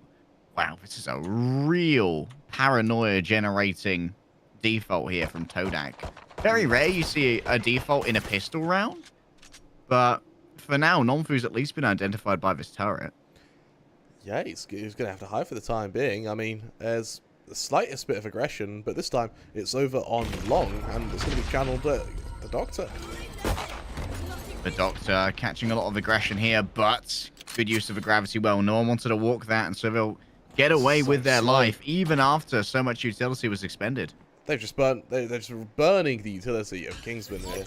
And Todak, look how slow it is. They're only just stacking up outside B. And look at the rotation they've pulled. This is a beautiful pistol round on their part. As they get ready to move into their engagement. I mean, Kingsman, they've realised they've been had. Mass exodus through defenders spawn, but unfortunately, it's too little, too late. We've been hoodwinked, boys and girls. Can't Subby get anything on the entry here, though. They have to go up against Nomfu. Taking out that jet early would be a huge boon, but they just can't connect any shots. Nomfu gets out of there with full HP, popping us a flash through that smoke there. Gave a little bit of an entry over to the defensive Kingsman, but still they have to worry about all of these defensive members. 3 of them on the site at the moment, 2 at the back in Boathouse. The Aftershock is sent forth, and Kale is going to move on up as well. Still, around the back, Click is taking their time to arrive here, but even with a disadvantage in terms of numbers, it seems like Jeed is able to do plenty. Todak are rewarded for their patience. I love that pistol round from Todak. I really do. That is so damn strong. They essentially take an engagement, they show a bit of presence, they back off when they've had enough with it, and that's that. Just hightail it out of there. And it just completely decimates that defensive Kingsman. They rotate completely, and it means that for Todak, they get to play their bonus. There's going to be a few SMGs here or there. But Aduka, confident as anything, holds on to just the Ghost. Aduka wants to maybe get something a little bit bigger later on, and might try and take some contact off of this alarm bot. Already the door has been shut here from B, so there is a bit of concern about mid control. A concern, while maybe founded, Kingsman with just classics, they want no part in this. I think we'll see Aduka. He'll get pinged a little bit. Aduka just plays the time. Why not Todak? They seem to have found a formula that, while unique, is really working here, and almost the entirety of Kingsman sort of just back off. We've cast so much Valorant since the last time we saw Todak on Ascent. I can't remember if this is what they've done before, but I feel like they were much quicker before. Much quicker. Molasses slow is definitely maybe thinking about how Kingsman want to play, thinking that maybe they're going to get antsy, maybe they'll send out Nomfu to do something. Aduka's moving their way into sight now. The entry with the Ghost. They found themselves Sky, and they deliver a headshot. Good stuff. Remember, they do still have an advantage in terms of a weaponry, even with just the Ghost, because they're up against a bunch of classics. The door is shut on down, and Riz is going to be able to loot themselves a Spectre. They hand it over to their compadre, because, of course, Rizza doesn't have much in the way of health to work with. They're going to try and clear through heaven here, but Zeke's going to be the main one to make a difference. We know that this guy is an absolutely brutal Sentinel player. Avoids the flashpoint. could be sucked in here by gravity well. Are they going to take the walk? Do they want to save this? They're going to move off the contact from Rizza, but instantly they just moan through. A well-timed smoke from Click seals the deal. And that's a conversion, and this is going to be a solid bonus. A really solid bonus indeed. They're going to be so damn happy with this start. Rizza, he pulls out your favourite, the old reliable, the Norse god. Odin makes an appearance. We'll see if he can have the same effectiveness as he does in Mythology, because if he does, then Todak does stand a chance. Luckily, it feels like Valorant. It feels like you wouldn't get as much here from the Odin, just because you wouldn't. Well, this would be a very different bit of movement. Oh my goodness, so low. It's between their legs. It's on their knees. Powderized. Kneecapping for days. You were saying damage it won't taken. do that much damage? I mean, I was thinking that maybe they were just going to hold back again. But now when an Odin can be afforded, they walk forward? Okay, interesting. It feels like quite a strange time to break character, doesn't it? But it does. Now you walk forward. Yeah.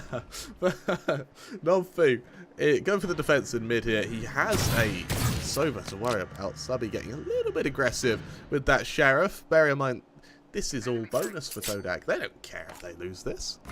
Ivan, though, he certainly will. With no money in the bank, this Phantom has to deliver. All right, they can blind the drone. It's going to be fully done so. However, they're looking in a strange direction. Chaos sends out the nanoswarm, but it's instantly deleted. The concussion given over, as is the ping, but still they ignore Ivan. It's only going to be a couple of love taps from the Sheriff and the Doctor.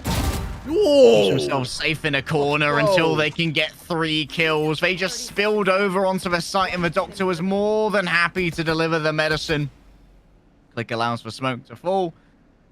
And now up against the Doctor. It's just that easy, Kremer. The Doctor is in. What a round that was.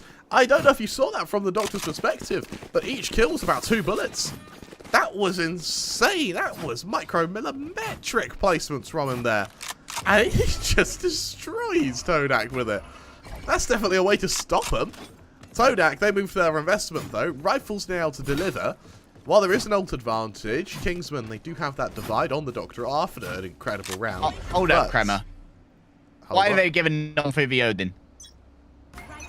Why have they given Nonfu the Odin? I hadn't even looked at that. Are they just going to hand this off after That's fine. Are they going to swap back? Oh, they're going to swap back as well. Oh, you're right. Shoot a moment, Harry. I think I just choked on the cheese. That was a lot of cheese. What? What on earth? That's a way to get a man advantage, and more importantly on the Killjoy, who was the only one who brought their ults up. I mean, I guess they did this because they wanted for Rizza to be able to send out the recon dart while the Odin was active, and swapping from a dart to the Odin can be very inefficient because the Odin's got a long pull-out time, you know? However, now Rizza just aiming down this area. Aduka's going to have trouble winning this, but if they can, it would be absolutely massive. And even then, would you... Never mind. Never mind. Never mind. Who cares? The Doctor, I think he's ready to swing off the back of it as well. There's that next kill. The flash is ineffective. 2 versus 5 now, Harry, and, well, I think this Odin is as good as he is it? I always preferred the books to the anime. And the book was better than the film. But I'll tell you what, it's even better in the video game. Rizza walks away with 3. Not all of them with the Odin, one was with a Phantom. But hey, the Odin does survive, and now it's back over to B, baby. It's becoming a bit of an heirloom, isn't it? Aye. And Odin being an heirloom, I just think that makes biblical sense. I mean, it's unlikely to be taken away this round unless they truly fumble into the eco and the hero rifle of Aduka. Yeah, judging by the lack of buy as well, I suspect this will be a fairly quick round. Zeke, he's going to be under a bit of pressure. He doesn't quite have his ping up yet as well, so he is really relying on aim. More importantly, the divide from the Doctor to come in quick enough to support him. All right. Eyes on Aduka here. If this is going to be a successful round, even vaguely, they need to get some value out of this hero Vandal. They're going up against... Oh, there we go. Okay, they're going to try and reinforce this with the ultimate. However, it's a friendly blind that's given over. A miscalculation on the entry here means that Aduka did not have the first chance that they wanted. They know that there's some presence in hell now because of multiple entries into this cyber cage. The Trailblazer moves on through and Click looks to plant. That's 300 extra credits for everyone and a touch more of charge towards the ultimate. Aduka, they need to line up the headshot, and they will. Make it a second. Aduka, is it hero mode? Could they be the rescuer? The Odin just does so much, penetrates into hell, and that means that Doctor can take their flank. The Doctor gets their fourth, and well, we've been waiting the whole tournament for the Doctor to become the top fragger, and apparently, now's the time. I'm so happy to see him. That Hippocratic Oath out the window, medical license stripped, but kills in plenty. He's got the ult up, currently going 10-2. More importantly, I like how for RZA there, you mentioned Aduka had a bit of a kind of flare of talent where he shut down 2 players instantaneously.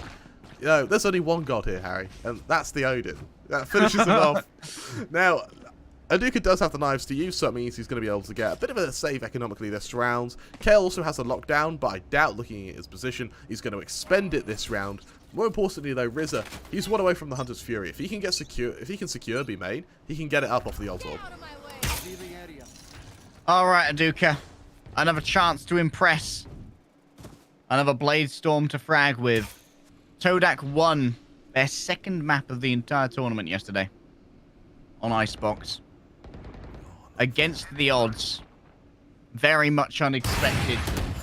They made it happen. Look at this.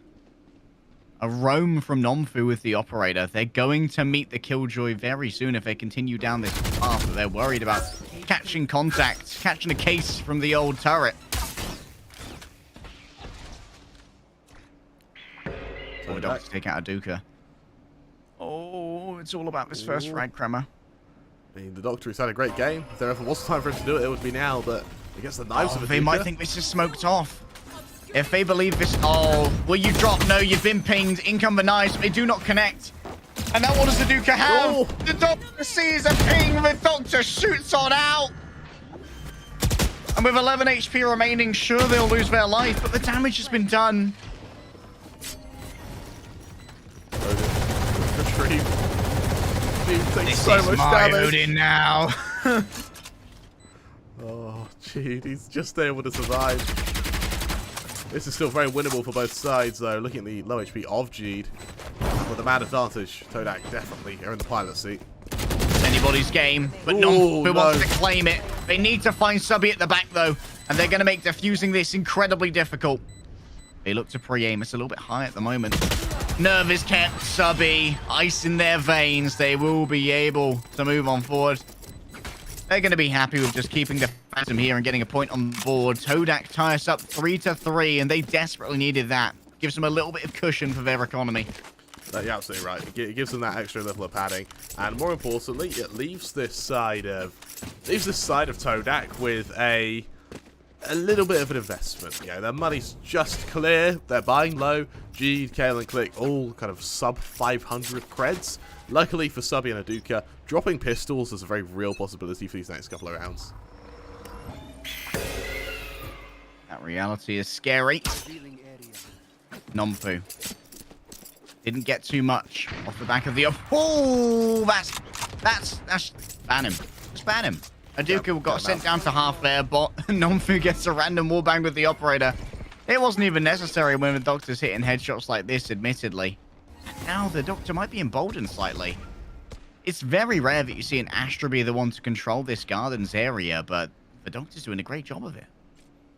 Why do they do just that?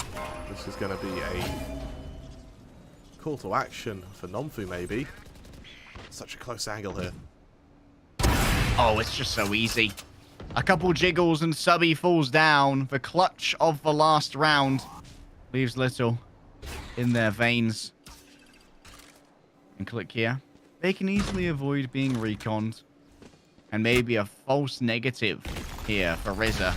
Still, the presence will be confirmed. They've got a great crossfire here with Zeke. All they need to do is hold their nerve. That one's free for Zeke. And it's even more free, baby. Zeke just gets all three. Sorry, RZA. I didn't mean to undersell you, but this is all mine, mate. Absolutely is. What a round that was from both Zeke and RZA. That crossfire was absolutely...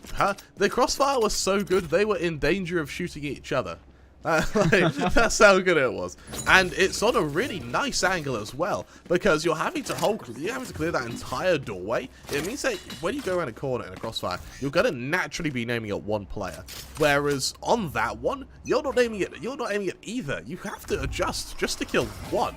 A really powerful setup, and they're going to try and keep the momentum. They're going to try and press the subject with aggression in B main. They see no one's there, they get the ult, and they're going to hear the doctor being pressed into action. Duka was trying to be a little bit cute, trying to be a little bit aggressive, catch someone off guard, but the doctor's just got a sixth sense of these things. There's the swing off the back of the drone. They know exactly where Jeed is. And Jeed is, yep, rest in peace.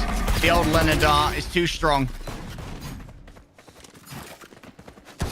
What around that was, and honestly, the Doctor is having such a good game right now. I also am a bit surprised. Kingsman, for me, this is sort of Kingsman's fatal flaw, which is they don't like using their ults.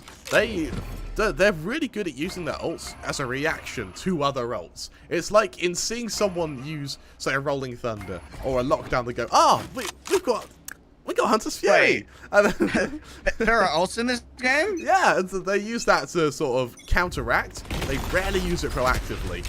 Doctor may be considering a bit of an early peak there, instead swashed away. Zeke's gonna walk this with confidence. And what? They just demolished Kale! And now they're gonna be able to get themselves the neural theft. Sure, they've lost a couple of teammates along the way, but now they know the hits on A. This needs to be reinforced for Todak. They want to go for a 5-4. Trying to stop the plant now is Rizza. Nomfu has popped the Blade Storm, but exiting from this smoke is going to be dangerous. Perhaps better to wait for it to fall. They'll move away from incoming shock darts, and now both of those are gone. They know that Subby is going to be less of an issue now when it comes to that post plant. Click's going to be the first target that meets Nomfu here, surely. And here comes Nomfu. Goes up high, the AC-130. It's all misses for Nomfu. But Click's got no such afflictions. And Rizza, all by themselves, it might be time to dip, mate. I think it very well will be. Just pushes out. He's going to... Luckily, the door's been closed for him, so he will be able to get away. Instead, he makes his life harder. Yep, just a touch harder. Right. He'll fall anyway, though. 5 before the scoreline. And for this side, for the Kingsman, what can they now do? Oh, they've got so much padding, though. They've managed to link together so many rounds that even after this, they're still buying the Odin. They've got the Operator. And Kale still can't afford a rifle. They're going to have to drop down to a half armor to be able to buy the Phantom here. This is really tough for the time being. I mean, there's a tall order for this side of Todak to find that consistency, because that round came off the expansion of 2 very kind of long to build ults. Their aim has still been part of an issue. Rizza, Odin in hand. What can he do here? I'm getting a ping would be a good start. Now the danger begins. Rizza could potentially just destroy this lockdown instantly using the Odin if they are well prepared. It's in Kale's hands. And there we go, Rizza. Will they decide to destroy it? Yes, they're not going to go for a shock dart. They're going to go for the Odin instead. And that's easy. That's a friendly stun, I do believe. No, never mind. Comes through from the breach on the other side. But still, no one's moved into this area. Everyone's hanging back in B main for the moment. A miss from Nomfu. They just dash into the Rolling Thunder. But Ivan's still able to trade out here. They found themselves a good little angle to play with, but Click removes themselves from this. Nomfu's just playing from the boathouse. And they ferry themselves to the dub. I really like the thought process from Rizza there to hold on to his shock darts and use the Odin to destroy that lockdown. And it meant that when the Odin was end up being used, also when the shock darts were being used, it completely delayed the push out of B main. So really nice reaction from him there. However, Kingsman, they expended a lot into that round. In fact, I think the divide we saw maybe wasn't needed. Dare I say it. Gave Nomfu a little bit of extra safety at least. Kept the Operator in circulation. And Nomfu's just finding themselves up against a wall, holding A main. This is pretty standard stuff, the op. Whose shoulder peeks them first is the question. Oh, look at this. The parkour up top could lead to him getting easily taken down. Nomfu is going to get blocked on their dash out, but is going to be able to escape nevertheless. Question is, could this pace be maintained given the positioning we see from Todak? I would bet that the answer is no. So instead, Aduka passes out from beside Wine to return to the safer embrace of A main and grab themselves a Blade Storm. Ivan. Shoulder peeking this angle rather than fighting it. Means you have to wait for the time being before the attack comes in. Well, Phoenix being deployed to try and keep him back though. Zypher prepares to follow up. See? Oh, they were unable to destroy that in time. The full trigger of the trap wire means that it's easy for Ivan to just brawl out. A Trailblazer moves on through. They miss the location, though, of Kale. Undetectable with only a Sheriff in hand. They're waiting for a crossing here. They find Rizza. That's one. Can they get the second? No, it's with City, baby. And the Doctor is unscarred at the top despite the attempts to augment that push with the gravity well. Oh, that was so sad for Kale. They got the first one so cleanly, but they were just abandoned in terms of aim. With City, make sure to check out the stand. Miss population, Kale. Unfortunately, a really tough round from Todak. That's going to be that's really not going to leave a pleasant taste. I like how they call the timeout, because they need to find a way to win this last one, just to try and prevent the 8-4. Bear in mind, a 7-5 on your attacking side really isn't that bad.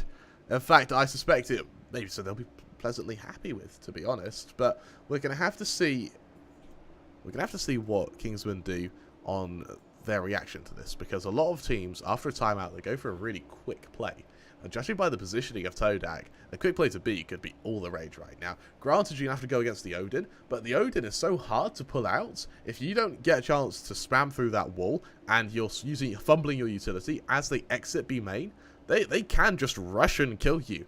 And Aduka, he's been extremely partial to doing that in history.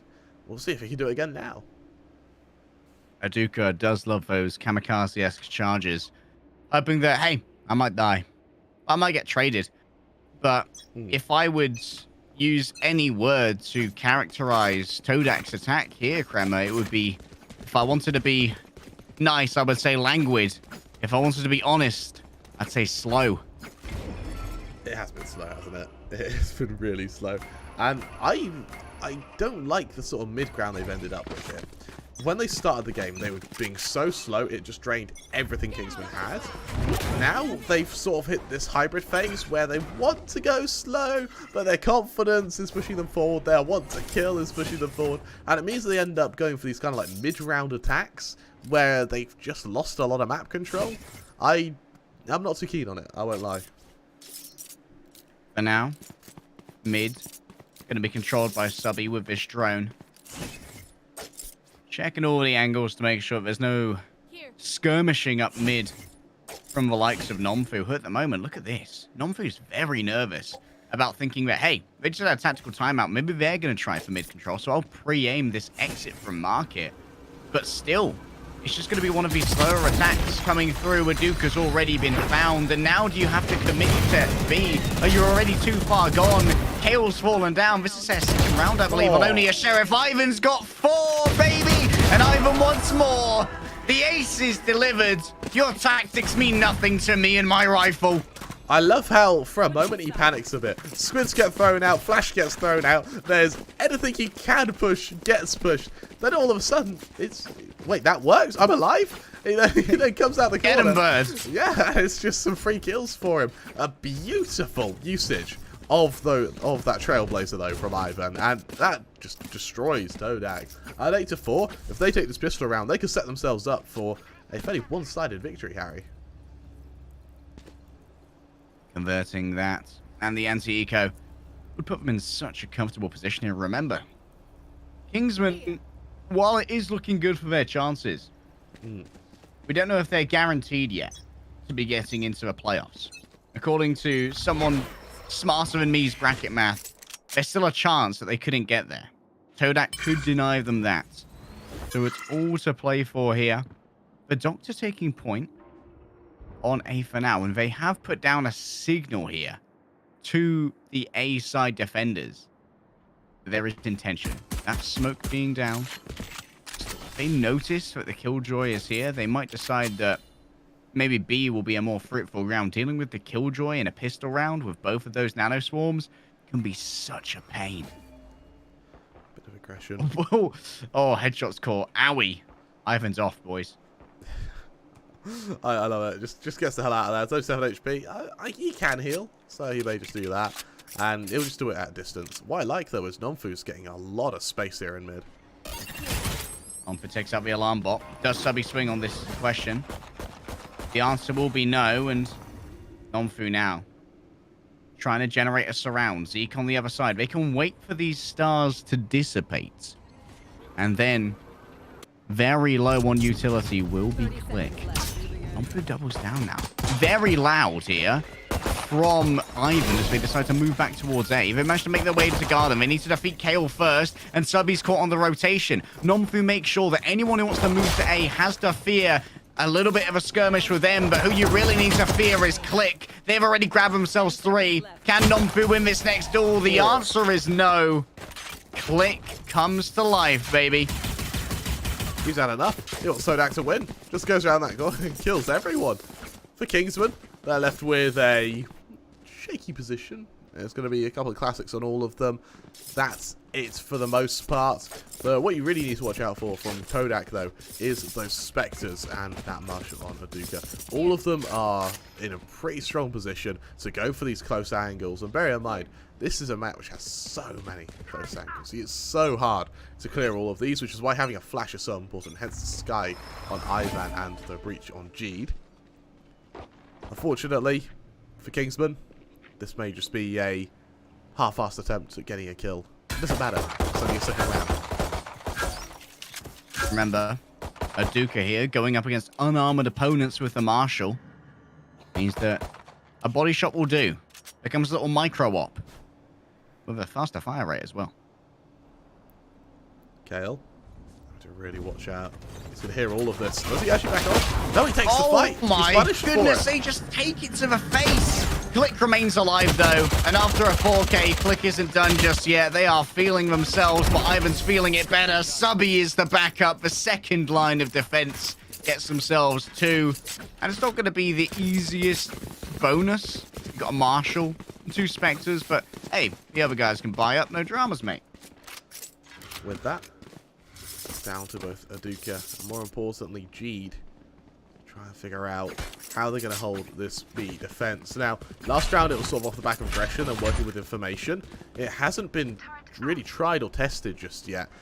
The rifle setup from Kingsman now. We've got Nomfu as well, working up to those knives, leading this charge. See if the Killjoy utility's enough here, because that's a very heavy early commitment and a very aggressive start. The case here from Nomfu. They suspect that Kale is here, but only land a single body shot through the wall. So no kill will be confirmed, and maybe they would think that that area is now vacated. The aftershock going to be avoided. And another interesting thing, Kramer, is that actually, this is an all-Malaysian lobby. A little bit of inter-Malaysia competition here between Todak and Kingsman. We might see a few pleasantries exchanged in chat, other than volunteering each other for interviews. Oh! Rizza volunteers himself to be the first corpse generated on this attack. Lovely value from a Marshal there of Hadouka. And they saw the crossing as well. That betrays some intention. You think that maybe now they have crossed over towards these gardens. Subby has decided not to close the door. Instead, pre-aiming.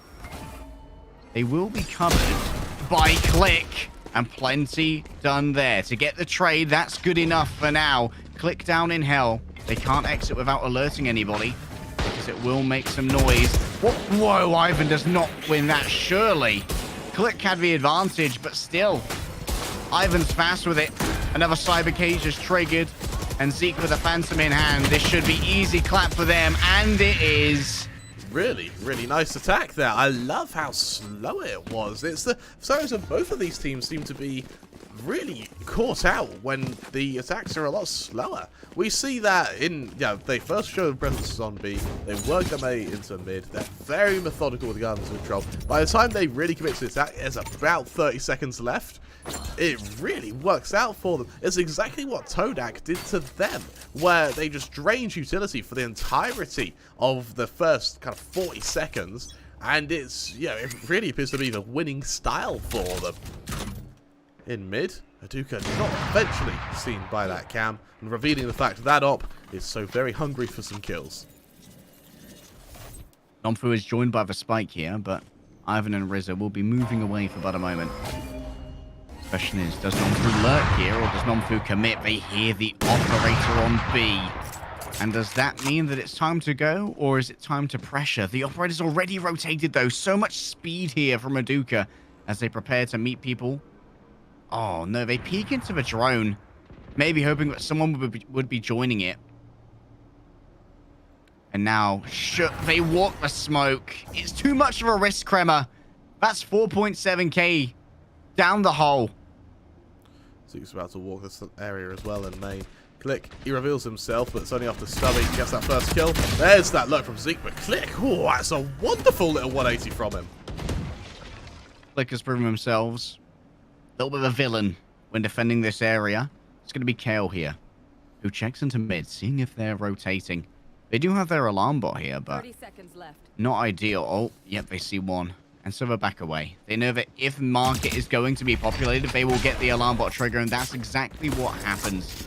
So now instead, they'll look towards B main, allow their turret to take the next point of contact. But when do they swing? Onto Rizzo and Ivan. No swing required. They just hold the angle. And while Ivan will win off the back of Pika's advantage and some fantastic aim, Clicks managed to make it a 1 versus 1.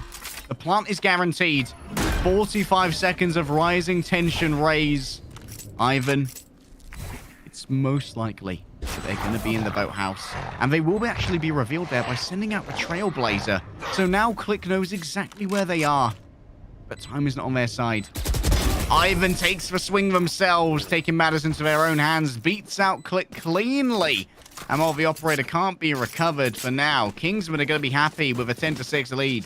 I like how when he moves that, when he sends the hound out, the Hellhound, it sort of bounds up to the other side of the site. I suspect that Click just didn't expect the hound to see him.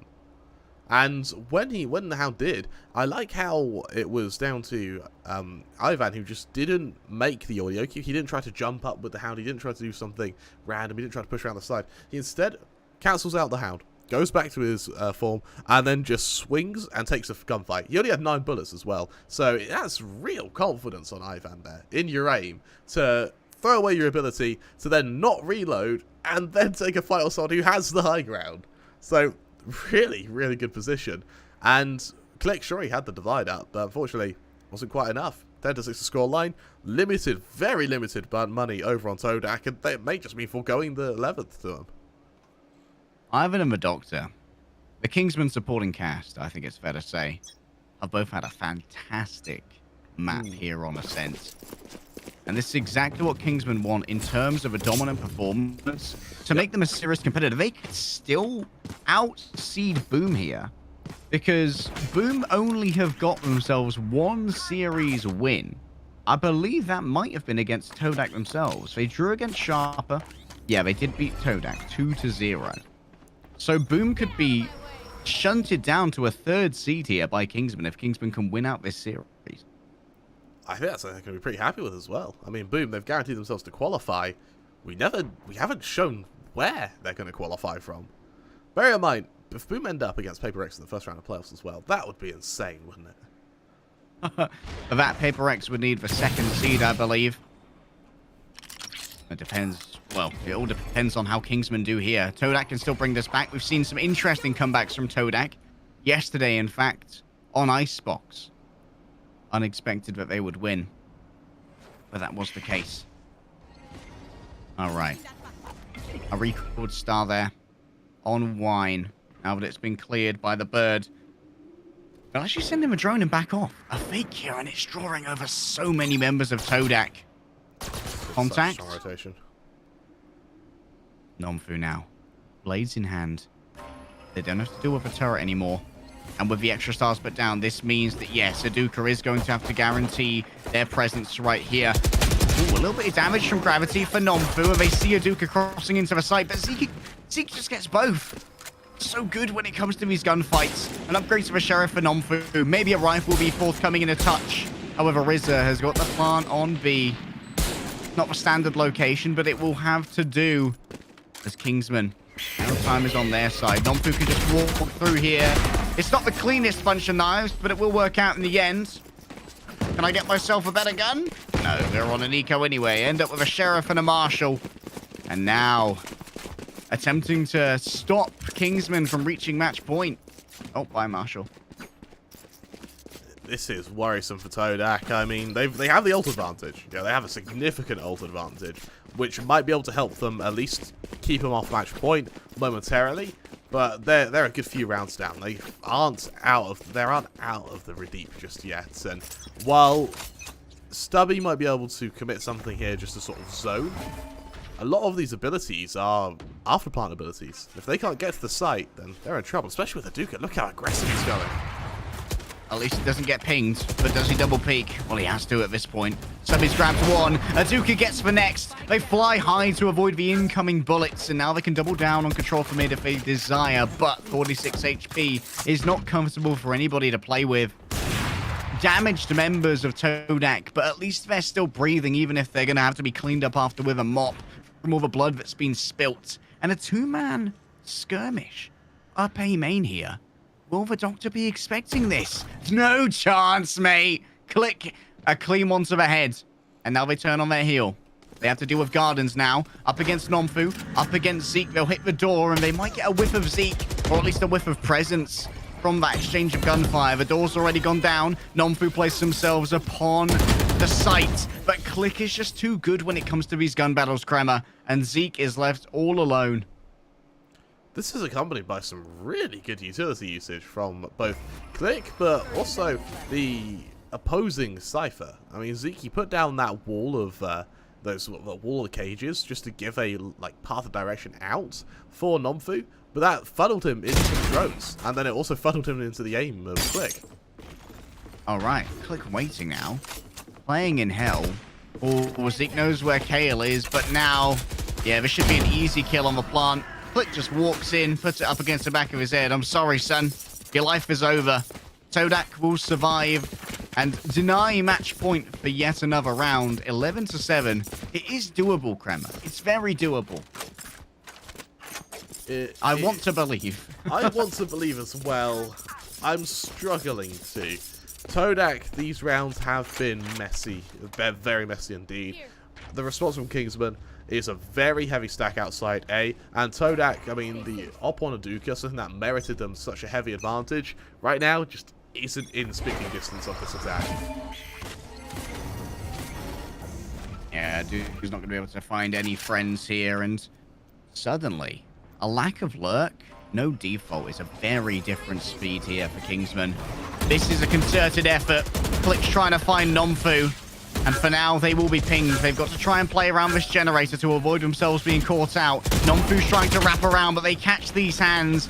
Click is going to be retraded, but Todak, they have Kale in the garden. And now Kale can retake this area after you've used your Hunter's Fury. By putting down the lockdown, the Doctor was forced to try and make a move to destroy this. But now, this makes sure that Zeke and Ivan must attempt to escape. And, well, Ivan's not going to. But I think they're too far here to really safely hunt Zeke. Oh, Zeke's down. Ivan's alone. Aduka's going to peek this with the op. If the op falls, that's a little bit of a dub for Kingsman. And they can still try and get this these Seekers for free, but there's no point in picking up that orb. If they die, they get the Seekers. If they plant, they get the Seekers. If they get a kill, they get the Seekers. They are going to get the Seekers. Seekers come online. Yeah, I think that's what I was getting at. Yeah, I had to do a bit of reading into what you were saying, but I think he gets Seekers. Yeah, that GCSE English lit really coming in clutch. I was trying rubbing my two brain cells together as hard as I could. Kingsman 3 ults ready to be expended. I doubt we'll see him this round. This is mainly going to be a comfort round. Just give Todak there at 9th. More importantly, maybe even sweat a bit, because this is actually looking very damn close. Aduki could be overwhelmed. Oh, that gravity well could cause trouble.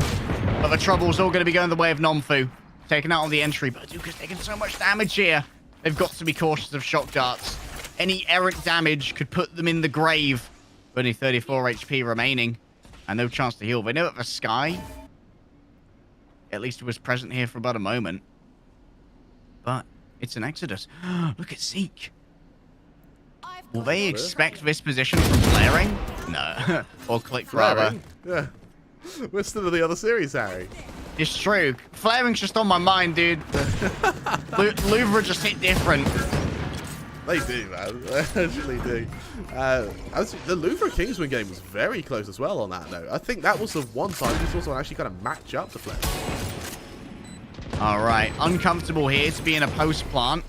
3 versus 4, and Ivan's going to fall. Now it's all about speed and precision. But who needs precision when you can just drop off the high ground and get everything you want? 3 players will survive, and they have to decide who's going to be the one to get the defuse. So give it over to Aduka, and that will grant access to the Blade Storm. And a 9th point here. That's just what you need. 11 to 8, or 11 to 9 the scoreline, sorry, and with 2 separating them. I love how RZA calls the timeout. This is like the Kingsman. This is how you say it, but this is how you say, oh God, without actually saying, oh God, because they have been shaken. They've been rocked these last 3 rounds. Todak, especially that op on Aduka, and Click as well with his hero plays, have just been so strong. And it's left Kingsman kind of pondering what to do next. Now, they do still have the Doctor, who is just out fragging Click, but the Doctor, he's gone very quiet since landing on that attacker side. It's been Ivan who has had to step it up, but even then, they've had their own struggles. Right now, Todak, they have momentum. This is their chance to really pull ahead. Bear in mind that this round will do a dent to Kingsman's economy. Kingsman, if they can't convert it, we could absolutely see. Maybe not an upset, but definitely something that inkles to overtime. Alex always played a different position on A, it feels like. They never know what angle to look at. They have to check every single one, and that adds extra steps, extra complications to your A site execute. And that's what can leave it a touch weaker. For now, we'll see the preparation of Jeed on the defense of B. They usually throw out an early fault line here just to try and deter any aggression and keep the paranoia that maybe someone was going to swing down B main to follow up on it. For now, another full attack is coming. Slow aggression in mid though, when Aduka, he really wants to take a peek on this. He really wants to try and find a pick. He's going to go to the other side of the smoke. Oh no, a miss and a punishment. The Doctor returns to the forefront of fragging, and the operator is missing. This could be what the tactical timeout was all about. We need to bait Aduka in, make them feel confident, and then punish them for their transgressions. Trailblazer there. Likely noted Kale on B, but do they want to double down on the push is the question. Still got the lurk of the Doctor, believing that surely someone's going to come and plug these gaps. Someone's got to come and help out Kale. They can't hold this alone, barring something major. This is such a wide-ranging cosmic divide that Kale instantly falls, and re-entry into this site is going to be incredibly difficult. The plant will be coming through soon from the side of RZA. Look at the back off here from Jeed. Let's go save. I like it. It's kind of playing the economic tough decision. Yeah, it's the economic long run though. What I thought was awesome with that attack though, that divide goes down. Nomfu, he just guns it to backside.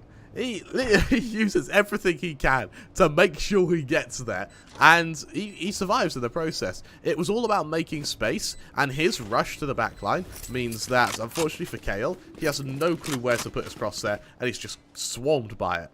The Doctor, now looking to go on a bit of a hunt.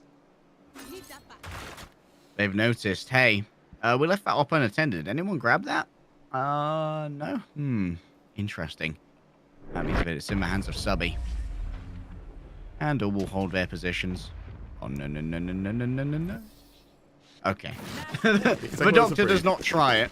Yes. The temptation was there, man. The temptation was there. Not in my field, as he says, as he backs off. But I ain't paid enough for this. yeah, you think my medical license can cover itself? Click. Now with a fairly lonesome position on A. Bear in mind that we've seen very frequently Subby prove to be the kind of player to rotate. He spent most of these last couple of rounds over in mid.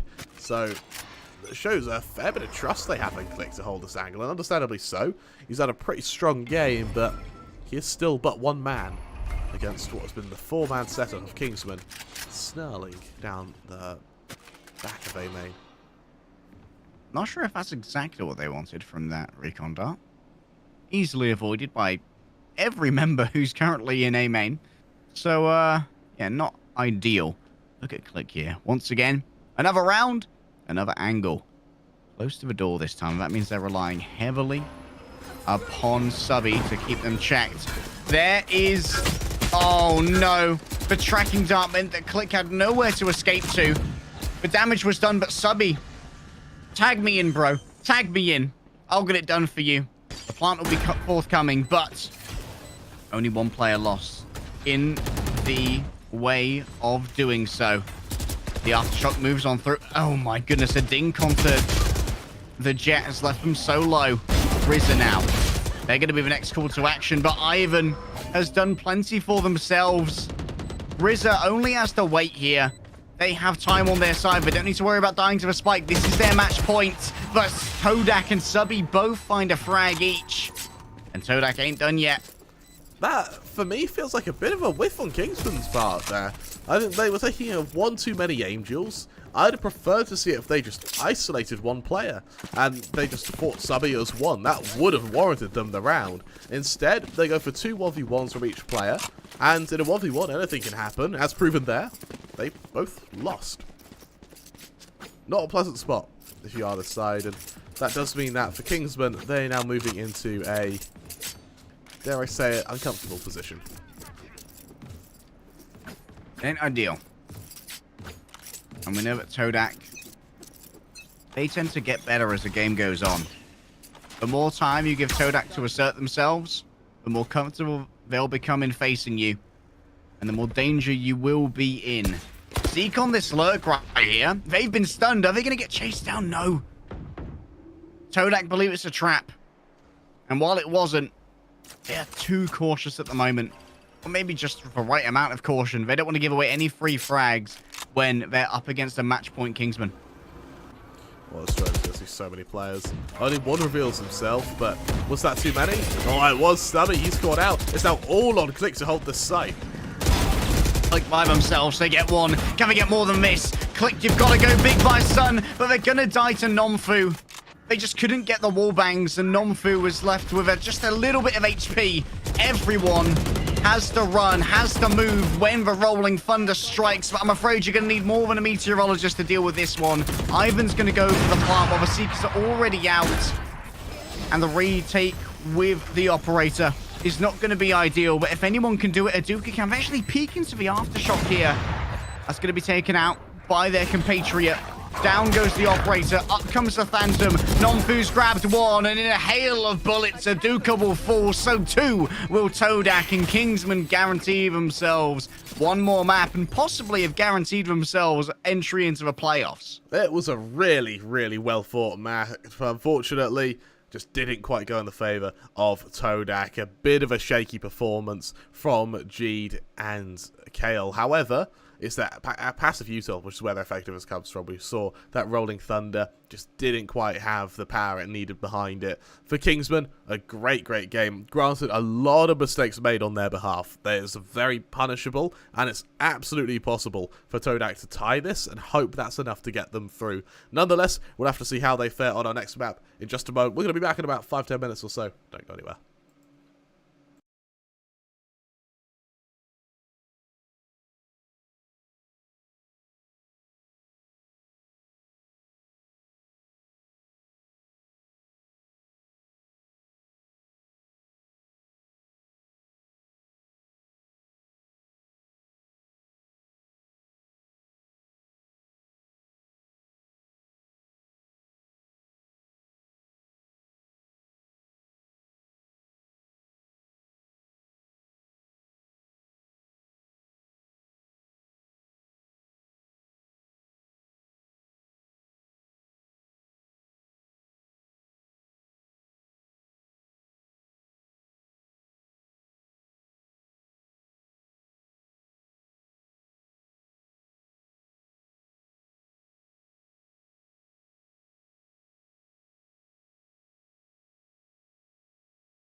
take me out with your smile. Now the sunshine brings the light. Fill me out with a flame. I will let you in this game. Take me out when I'm down. 'Cause with you I'm safe and sound. I'm safe and sound. I'm safe and sound. I'm safe and sound. I'm safe and sound. I'm safe and sound. I'm safe and sound. I'm safe and sound.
lose ourselves in the spirit of things. We lose our sight when we put our trust in things of this material world, of things that fade away. Let me keep coming back, keep coming back, keep coming back, keep coming back, keep coming back, keep coming back, keep coming back, keep coming back, keep coming back, keep coming back, keep coming back.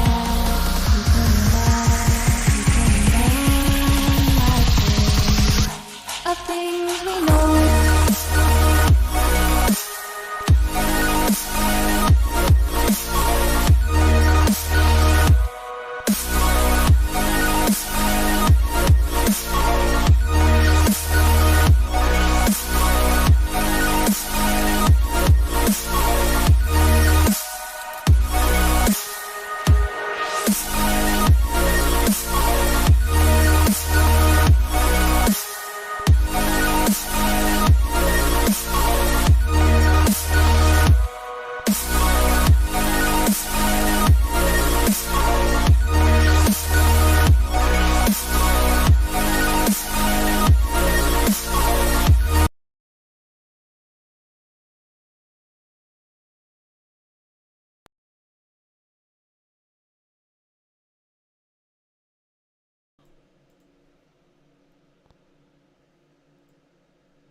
Hello. Welcome to map 2. We've got Todak versus Kingsman. Todak fighting for survival, Kingsman fighting for peace of mind, a guarantee that they'll be in for playoffs. We're on Haven, the second map in this series. Kingsman having won map 1 of Ascent, 13 to 8. For Todak, this is going to be and honestly, this is the Hail Mary. They're fighting for their lives.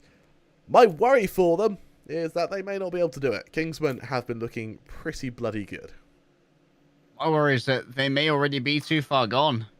Crema. It's like, I'm going to quickly do some bracket maths. I think they still have a chance. It would be very difficult because they can't win this series. The best they can do now is 3 draws.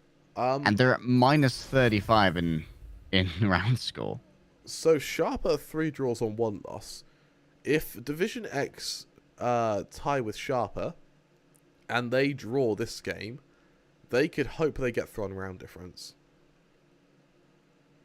I think Todak might be too far gone, though, to beat either of these guys. A loss for Sharper, or a loss for DivisionX would make them harder than DivisionX. A loss to Sharper would... A win here and a loss to Sharper may mean they fight for 4th. So... They need Sharper to lose to DivisionX convincingly. They need to win this convincingly, and they have a chance. But that's Todak's fate is not in their own hands to a degree. No. All they can do is they're win gonna this. watch the Sharper game and just think of as many curses they can put on Sharper as possible. all of the hexes. They're gonna be like stabbing little dolls made of straw. They're gonna be like spamming them on the client to try and distract them. Like that's really what they need to win this. But that's bear in mind. They still need to win it. They still need to win by. Hit him with the voodoo. Aduka needs to start off strong here, but already they've been forced to retreat off this angle. That's going to be a stun. However, they won't be afflicted by the gravity well. So what you're telling me, Kramer, is that there's a chance. KO now sends out the bird, but no flash will be delivered. And once again, just move away and allow for some utility to be expended here on A and some reinforcements to move on in. Ivan's going to be spotted as they move up here. But would Subby dare take that peek? The answer, I think, is going to be no. But Aduka finds Zeke. That's such a good lurker to get. I mean, there's no real follow-up. It looks like Kingsman are sorting around the world, aren't they? They're kind of having a whistle-stop tour of every point in the map. Eventually, they set their gaze onto A, and luckily, their positioning means Aduka's the only one who can stop them. He's out of there. There'll be a bomb site for them. Aduka doesn't care to stop them. Yeah. 30 seconds left. Will they drop from this area? Oh, the aftershock is good. Stops Rizza from planting. And now Aduka could be the next one to try and stop this. Rizza is going to get the plant completed, but now Aduka has free reign from the upper areas. 85 HP means that they're by no means safe, but they can try and drop on down. They're right on top of Nomfu, and right on top is exactly where they want to be. Even while blinded, they just hold down the trigger, and that turns out to be enough. The Aftershock is going to move them as plenty of damage is taken. They see Ivan coming round the back. The Lurker is going to be rewarded for their patience. Unfortunately, Jeed is the one handing out prizes, and all the prizes today are bullets. At least they caught them. Yeah, they got that prize, so they received it. And for Todak, that's what they need. That round is just what they need. Clean retake. They're able to keep a few members alive. Your Jet's able to get a bit of confidence going 3-1. More importantly, you actually win the round. And having lost your first map, the fact that they're able to convert this is certainly something they're going to be fairly pleased with. For Kingsman, that first map ended quite badly for them, I would say. Yeah. They started making it look really one-sided, and then all of a sudden, Todak, they just turn up, and they essentially dodge. They dodge a bunch of rounds. Ends up going, I think it was 13-10 or 13-11. It was really bloody close. Aduka here, only buying the Ghost. So they're hoping, oh no, somebody could be looking in the wrong direction. Many people are moving in here from the garage, but this is going to be dealt with rather quickly. The gravity well slows down Subby, but they're easily able to escape that for now. And soon it will be Click who's called to question. And the answer's going to be a lot of death. 2 people fall on down. Subby's up against 2. They've swapped over to the Ghost here because they ran out of ammo. But now all by themselves is a little Astra. They haven't even been able to pick up a weapon. A classic, 30 HP, no spike. Ivan's just going to hope to get the drop on someone. I don't think they're going to be able to do it, to be honest. A kill would be nice. It's unlikely, but it would be nice. Oh, they put down the smoke here. Interesting. A little bit of subterfuge, a little bit of deceit. Aduka with the Ghost. He's pretty good with that, not going to lie. However, they do at least bring out a fault line from Jeed, so... no, never mind. That doesn't really matter. Sorry. That's quite how it doesn't. But for now, I think Todak, they're just trying to deliver their sort of like unholy justice onto Kingsman here. They're sort of trying to avenge the fact that they lost map 1, but they're not happy with it. And they want to take out any anger on Kingsman in map 2. With another full buy coming out, it's a bonus for Todak. If they lose this, they don't care. If they kill a few players, they'll be very happy with this. Winning the round would be a miracle for them. They'll love that. But in kind of realistic terms, few kills would be alright. 2 or 3 kills, and a spike plant would be ideal. Aduka's actually the only one to buy in this round, as far as I'm aware. Somebody may have grabbed a Sheriff, but Aduka didn't buy anything in the last round. And now it's just the Marshal, because they just want to be keeping pace with their team when it comes to the level of armaments. They don't want to be running the Operator alongside a bunch of Spectres. There's a lot of aggression coming. A lot of noise. GD's prepared for it. Dodges on the concussions. The blind will come out. What can G do here? They're going to be forced out. That's a beautiful blind. And that means they're able to trade. And in this disadvantage, trades are good enough. Aduka wants to hold the sewers. And they might decide to swap out to that Spectre from their friend, to be honest. In fact, they could even grab a rifle if they want to skirmish up A long, but it would be considerably more risky. Now, aggression's going. Oh, they're moving right into the crosshairs. Aduka, it's headshot or nothing here. They're aiming towards the feet. The wallbang into the legs. There's barely any damage here. And Aduka at least manages to avoid getting blinded by slipping into the smoke and looking to elsewhere. Kel goes up high. What can they do from up here? They yet to reveal their presence. Although, underneath them, they're going to have to deal with their counterpart. Oh, it's a quick headshot onto Zeke, but they're unable to hit him with a weapon that does enough damage. And now, you might as well just run onto the site, try and get some frags. There's no danger here. Courage, bravery, stupidity, all are equally valuable in this context. A turn away from the flash keeps Aduka alive for now. Staying alive isn't really in their interest. Neither for Aduka or Click. And so, They pass into a Cypher cage. Might just try and chase down any frags here. Surely there's no time for a defuse, and that's exactly the case. Nomfu's going to be waiting in the sewers. The rat that they are, Zeke catches their fourth. And that's going to be the conversions expected from Kingsman. I think for Todak, they would have wanted more than one kill. That was a bit of a fairly heavy commitment for just one kill. It's a very clean round for Kingsman on their part. The spike plant means as well they get a bit of economy for it as well. Ivan, he can reinvest because of that spike plant, but more importantly, it gives them a bit of a bank which will cushion the blow should they lose this next round. Aduka, one away from his ult, however, he's the only one who's really in spitting distance of their ult, bar Zeke, who's already got his. For Kingsman, this ult management has actually turned out stronger for them. That won't perturb them though. Instead, it'll be a default to start this round. Oh, Aduka just took too long to line up the shot there.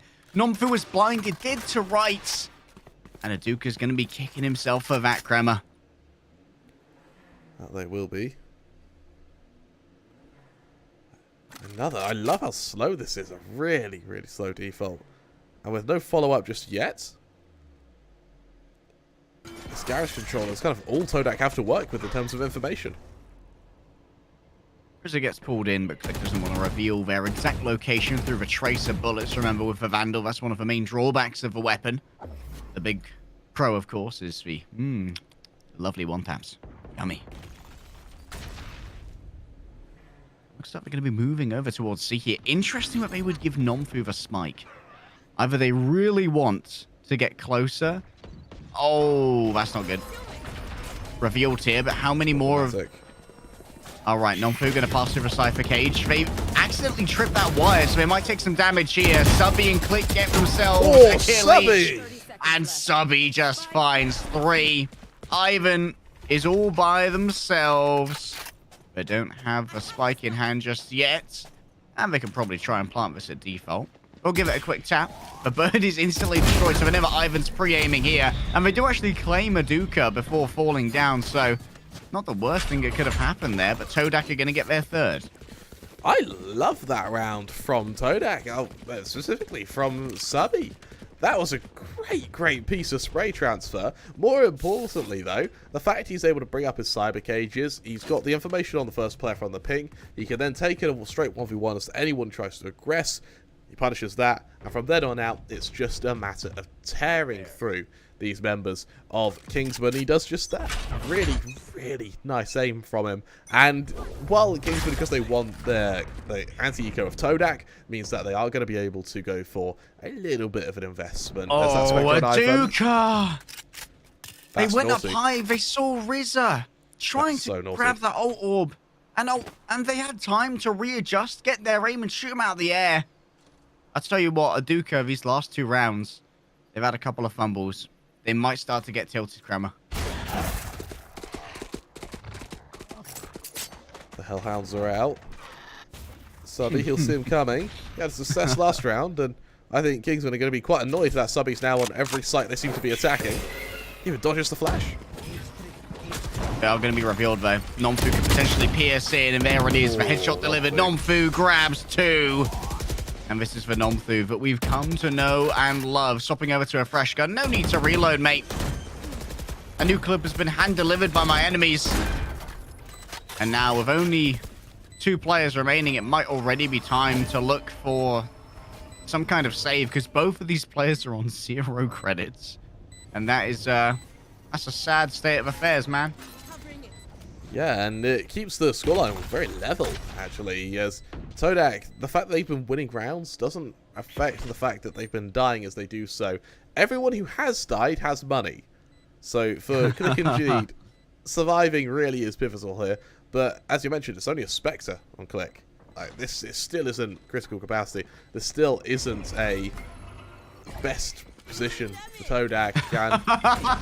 Oh, this is so cheeky, Kramer. There's probably a little bit. It's so cheeky to try and use the stun and the gravity well to lock them into the make blast, them die to a spike, but it's a little bit of wishful thinking. Let's put it that way. Aduka's going to be able to pick up the op again, but it's for Glass Cannon once more. And for Kale, it's not going to be ideal. They're trying to balance their utility here against their capacity. to buy a rifle, but they might just be left with the half shield with the Vandal. So once again, Todak, they're losing so many members on the rounds that they win, but they can't build a good economy. Well, Duka, look at this aggression. Is he going through this? Oh, he is! Oh, they charged in the wrong direction! They just hand-delivered themselves to Zeke, wrapped up in a bow. Thanks, mate. And now that's an operator that's so hard to recover. I told you. Aduka, he's damn good with the op. But this match, these last 3 rounds, it's been fumble upon fumble. Oh, Duka. At least he acknowledges it. At least he finds the humor in it. I love that.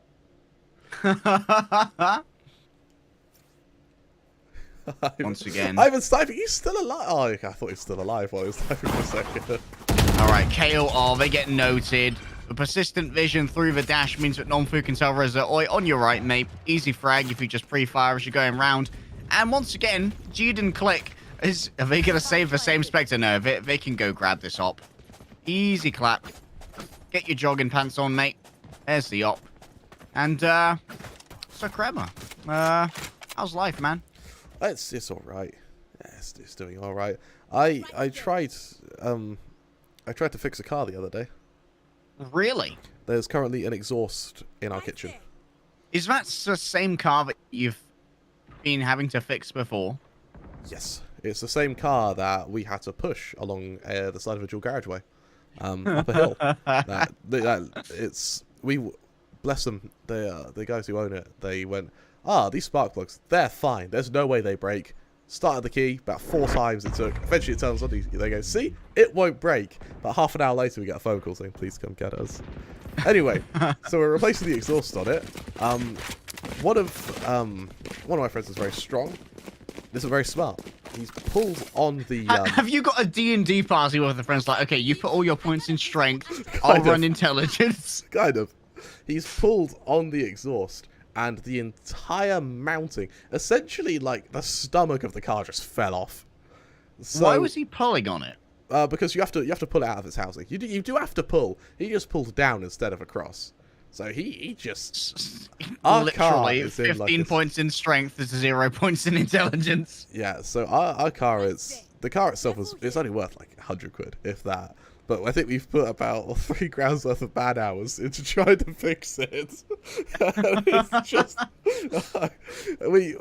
You and your friends are essentially like a 4-man resuscitation team. We're causing like triage on our car. And it's like just surviving.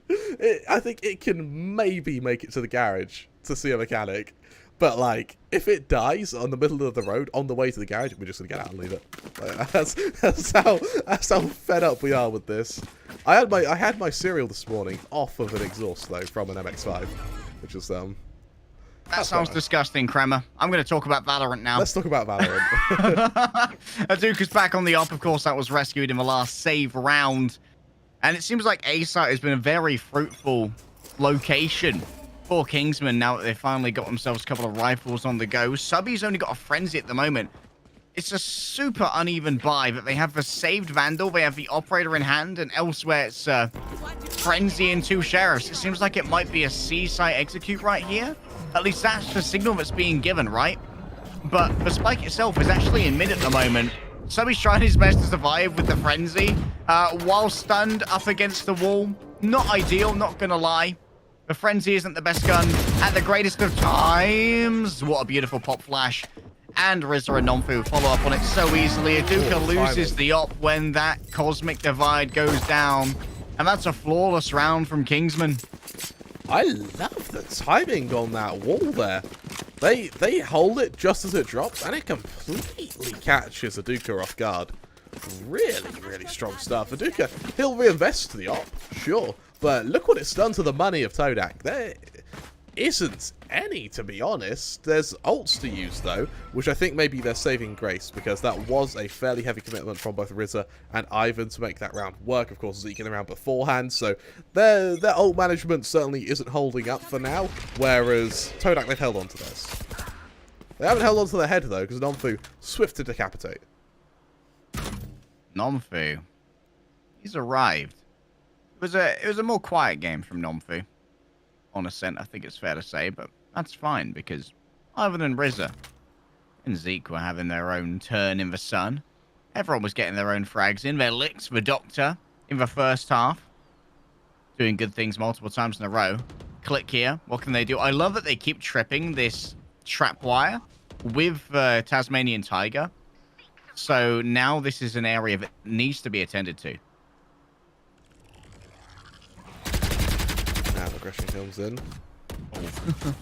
Oh, Click. He's being harassed in Garage. He isn't fighting, but the Doctor's making sure he doesn't fight. I love that. You don't get to feel safe. You don't get to become complacent with Garage. In fact, there are 3 people in proximity to Garage at the moment. And once again, Kale's going to be facing point A alone. The Rolling Thunder knocks him out of this. A full blind is delivered. Kale has no idea what's happening. But the reaction here from the Breach is so large. They're done with saving. But unfortunately, they have no other choice right now. Spotted out by the camera soon, I imagine, will be Subby. There it is. Yep. Do we know where the operator is the question. I think it has been pinged potentially at, yeah, it's in sewers. So they're like, Subby, can you go and grab that for us, mate? I don't know. Gonna have to get through 4 people to get there. Subby may be capable of this. Ivan could be pre-firing as they come around the corner, but now with their location revealed, Subby is going to be thoroughly hunted. Nompu on one side, Zeke going to be joining them, and Zeke hits the headshot. And you know that Jeed was just done with this constant rotation of I'm coming to A, I'm going to feel bad, then I'm going to save. They try and put in the Rolling Thunder to counter it, but there's just so much pressure applied evenly across the map by Kingsman that they can force rotations from Todak to overcommit to sites where they have no legitimate interest. No, you're absolutely right. And for Todak, I like how, well, I say like, I mean, they still have an advantage. I think their management's certainly working. That round was so effective in the counter Rolling Thunder.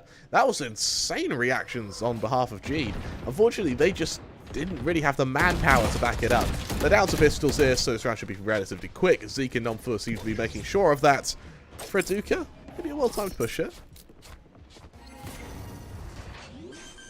Subby has himself something to play with. Kale might actually walk. The pop flash is good, but the aim isn't quite there. A leg shot will eventually take down Zeke. And now Subby just throwing out random shots with the Marshal, hoping that one will eventually connect. Ah, the platforming Tasmanian Tiger in its natural habitat, Kremer. The Garage. What a round that was by Kingsman, but you know, it's against ecoing players. That you can't take too much solace in it. Bear in mind that this is a 6-3 lead. Now, right now, what matters for them is the buy. They'll go against whatever. The kind of where doesn't matter. So long as they put distance between themselves and Todak's kind of round counts, it really helps all the. Bear in mind, Kingsman, their attacking side for some reason seems to be just considerably better than their defender's side. Remember, Todak did pick to defend first. They knew what they were getting into. This is Kingsman's map pick overall. And a little bit of a conference going on outside A. Yeah, this is a really big stack. However, they break it. That's a 4-man commitment to kill a camera, Harry. And maybe more kills yet. It's drawn over a Duca. Operator in hand, but they're guaranteed to be smoked here from A Heaven, surely. What they are looking to try and gang up on are pings from these trap wires. If any of them get pinged on the entry, they're just going to be taking blind shots out of Heaven. So Aduka needs to be prepared for this. It's only a recalled star, though, in Heaven. Maybe hoping that it would be vacated in the misunderstanding that it was going to be obfuscated. Still, paranoia breeding. Down come a fresh set of stars. Up comes a concussion, and there's the first ping. Will there be a second? Oh, that's a whiff. Unable to connect. Another whiff coming through. And Aduka's got a good idea where Nomfu is, and they're going to drop on down with the shorty. But Click is the one who gets it done. I wasn't even looking towards the Astra, but a 4K has just managed to come out of nowhere Zeke is going to be spotted in this area. They walk on forward with the Phantom, knowing that, hey, it doesn't really matter if I die. But if I can take some of these rifles off the board, that's all that matters. But when it comes to taking, it's Click taking life after life. They lost me up, though. They don't know where it's gone. It's been dropped somewhere. It's under a body somewhere. That's kind of the thing with Click. You don't watch the Astra. You don't watch the Astra for kills, at least. And then every now and then, he just runs out and he kills everyone. So, oh, that's pleasantly surprising. His consistency's been a little bit questionable. He hasn't really been able to do it. There are some rounds where he whiffs horrifically. There are some rounds where he does that. Luckily, this series there seem to have been more rounds of him killing everyone than vice versa. As G now. I'm going to try and at least limit any KGM counterattack. Say, looks a bit into me. Oh, Duka doubles down on the generator. And the Doctor is not allowing that twice. You can get away with it once. We'll punish you with a little bit of damage. If you go back up there, I'll kill you. And I ain't joking. Ooh, push may be considered by Nomfu here. Slowly shifting out to mid. Click. You had a great round last round. Can you do it again, Harry? They see the utility coming in. That's two instantly. Any more? Can you give me any more? Click? No, not in this case. The Doctor wins out their respective duel. They can't avoid the flash on the side of Subby, but for now they'll maintain their life. Trailblazer taken down early, but they stare into the soul of the bird, so the full flash is delivered. All that gives, though, is a little bit of time to escape. Ivan's made such a deep lurk here, and with only 2 members of the defense remaining to defend 3 sites, you're guaranteed to be outnumbered no matter where you are. Kale hits the entries. For now, they're just trying to remain calm. They're going to be able to stop the plant. Great timing here from Kale. Can they get a second? You bet that they can. A 1 versus 2 now, and Subby will be able to find Ivan. It comes down to a singular duel. The Astra versus the Sky. The timing is good from Kale, and that will be yet another round gain for Todak off the back of yet another clutch. It feels like they got that off the back of a mistake on Kingsman's part. I think for Ivan, I'd have liked to see him flank that site as the entry, rather than as a lurk, as, well, sure, he catches out the rotation, but if you kill the site and you're in a 1-on-3, it doesn't matter if he gets to the site or not for the retake. You've got a 3-on-1. I really didn't like that choice of a lack of commitment from Ivan there, and it meant that, well, Kale's able to go hero mode. When that spike's being planted, it is just a 1v1. That is more than happy to take. For now, though, buy from Kingsman. Going to be assisted by the knives, and for good reason. And Nomfu just backs off for a moment now, knowing that there's going to be an incidence of people rushing into this site. The Seekers, for now, will be an exchange of fire. The Trailblazer confirms that Aduka wants to play over in sewers. What can Nomfu do? Except just play rearguard at this moment, because the spike's going walkies, boys. Ivan looking to make up for that lack of aggression for complete aggression. And with Kale falling, Harry, that's a bomb site now in favour of Kingsman, with Nomfu being on the lurk. GTA has to be careful. Nomfu is so close. They're going to be revealed by the neural theft, and that makes it just so easy. The Jets crash into each other, and the rare right click with the Blade Storm is the insurance policy that Aduka takes out. 2 versus 4. Not impossible, but damn close to it. Aduka could look for a wallbang here onto Zeke. Ivan is already so low. In comes the stun, and that's going to be a great swing from Zeke. The timing's just sublime, Kremer. I love the breaches we're seeing. I really am loving the breach plays that we're seeing, and, you know, Zeke sure he gets those 2 kills, but they couldn't have been easier for him. The Doctor, he just takes them off their feet, literally. For now, 7-5, a fairly common scoreline. I think defenders, bearing in mind that you do have 3 bomb sites, going 7-5 down really isn't that bad. However, it's about normal. So if Todak loses this pistol round, Kingsman still are in a really good spot to try and close out this map. I feel like Todak are pretty happy with 5 rounds of a defense. I would say that just about attacker-sided Haven. The 3 sites definitely mean that you can do a lot more with your defaults to try and draw rotations over, and Garage has to be constantly checked by the defenders as well, which means that there's essentially 4 avenues that need consistent presence. For now, Duka getting ready to lead this charge. Flashes out. Let's see what he can do. They move in deep. Bubbles on either side.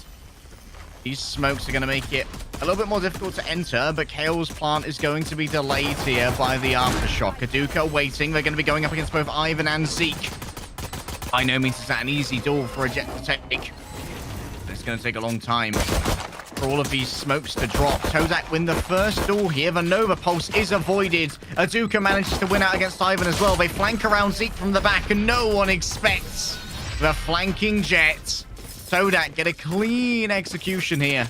And they're going to walk over full ghost. So they might not even be that bothered about converting. But I wonder to what degree they feel like they can play this out for a later operator.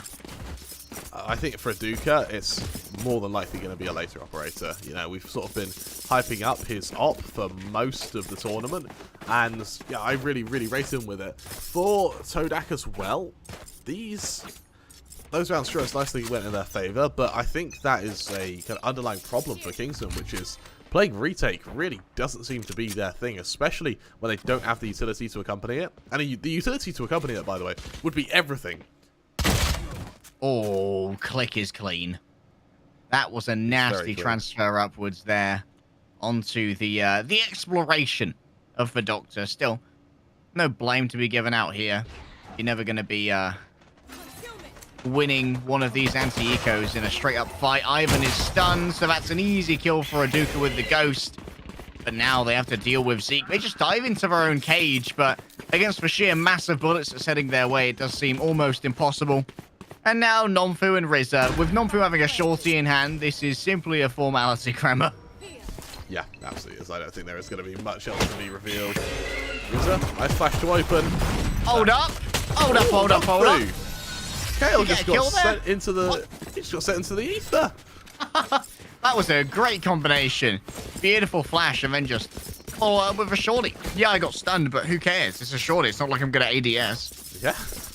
Really nice stuff. But, well, for Todak, there's the equalizer. They now play bonus against Kingsman, and they actually invest the extra Spectre on Kale, who fell. So I like how he does that.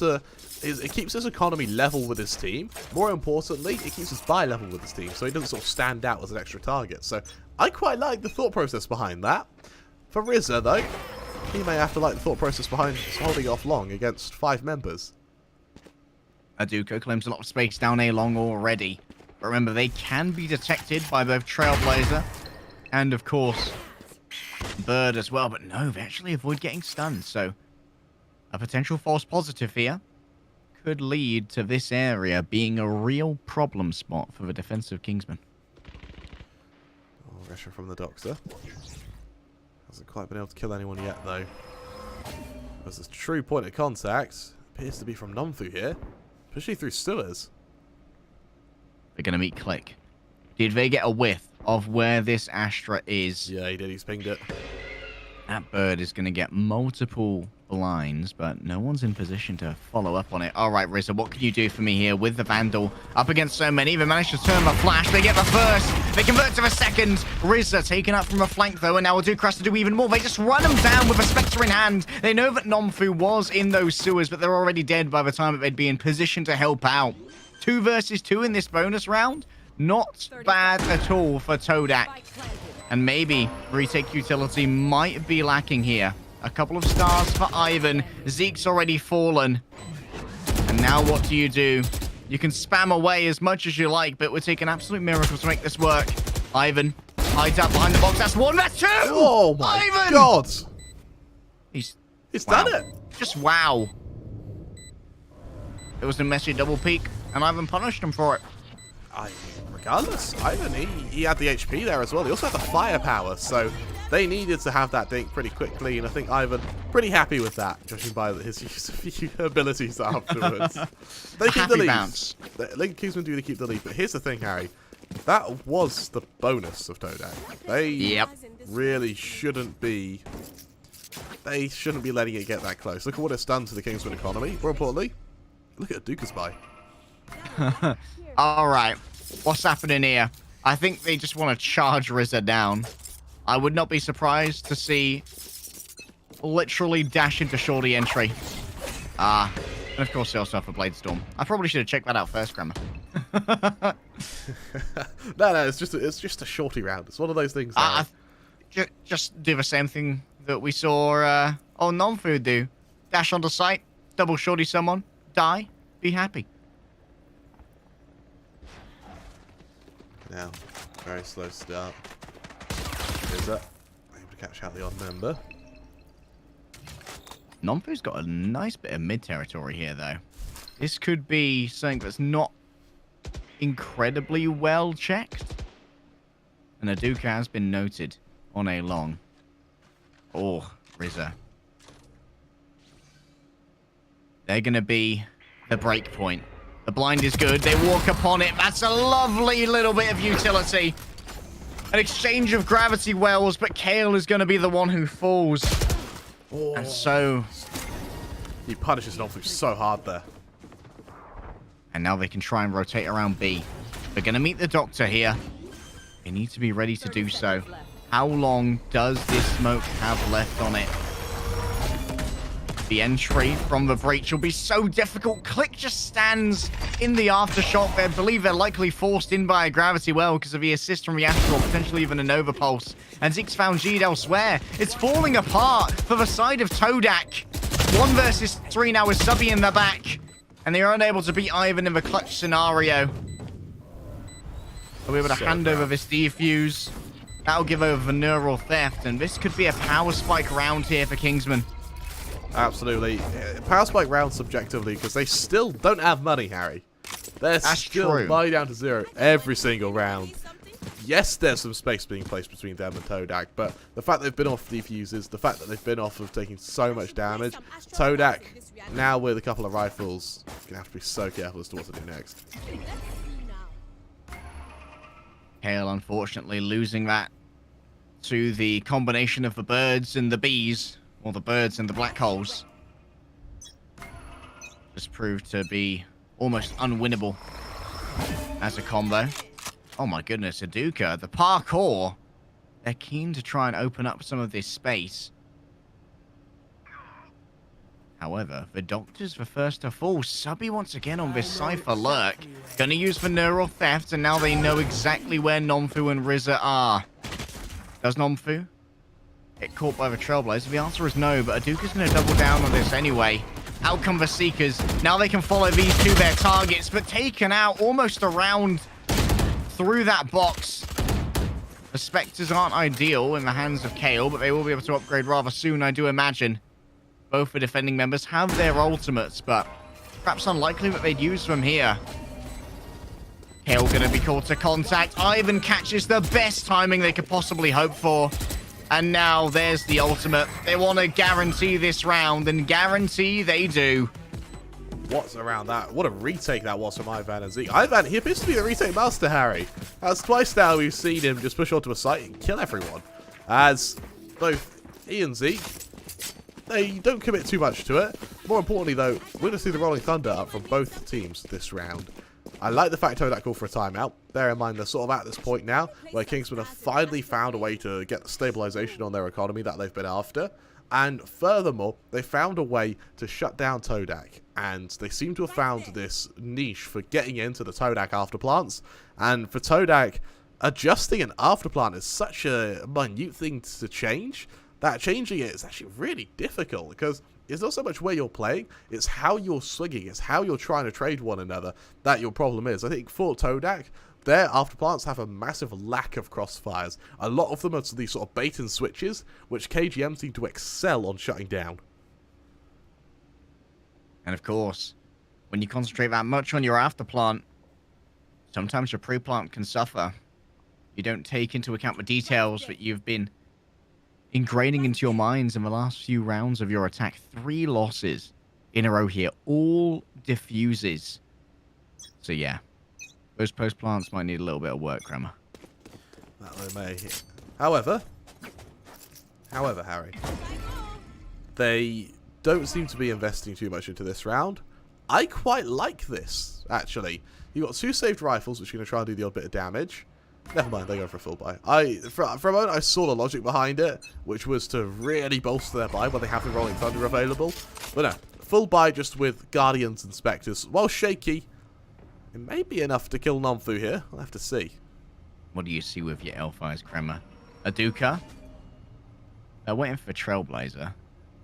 They are going to be able to cover a Sky during the cast. They actually take a jump peek alongside it. They see Nomfu up top, but the operator has not yet been revealed. The sound has not been made, and Aduka is actually being quite loud as they make their way into here. They poke into the smoke, and Zeke is in there waiting. Zeke? Question is, however... That cam thesis a fake. And they do. That's going to be a little bit of a poke. There's the aftershock. Nomfu is forced to fall back now, but Zeke is round the back. The lurk with the most to gain. Kale's gained 2. Back on the Spectre. Kale has been consistently on the back foot when it comes to this economy. And now they're surrounded on 2 sides by Ivan and Zeke. And Ivan's going to be the first one to find their man.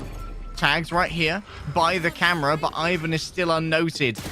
Subby goes in for 1 versus 1, and Ivan's more than capable of making that happen. The op has recovered Crema, and KGM, they are 1 step closer to getting their dub here, and I imagine getting 2nd seed in the group if they can do so. Would this be for 2nd seed? Like, Boom only have 1 win. Oh, they do. Yeah, this would give them 2nd.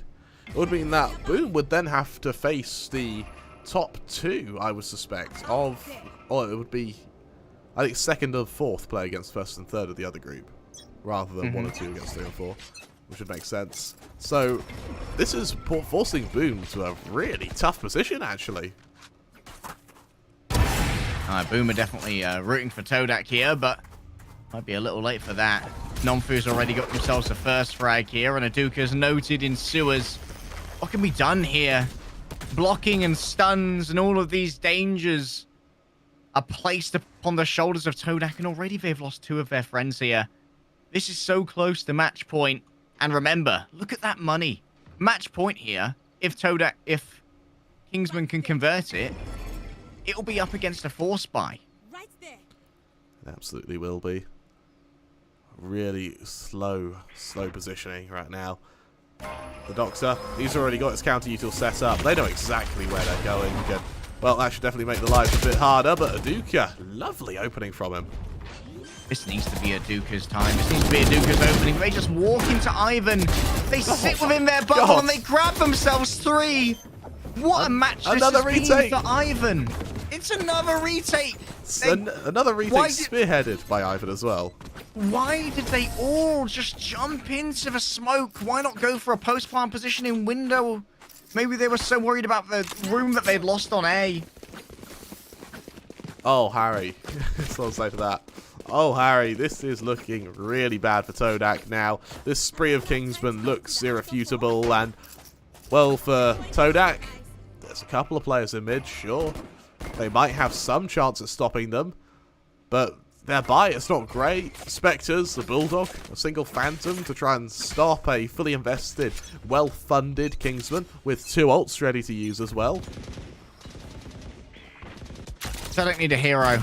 Against these rifles, they're yet to find one. Continuously peeking this angle is Aduka. And there it is. Nomfu sends out the shot.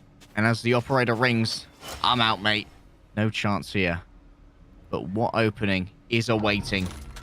Oh my goodness. The gravity well is so good. Zeke just holds it down.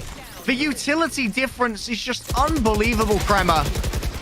Todak and Kingsman, they play on different planes of existence. So many stuns, a full blind, but who cares? Zeke just holds down the angle.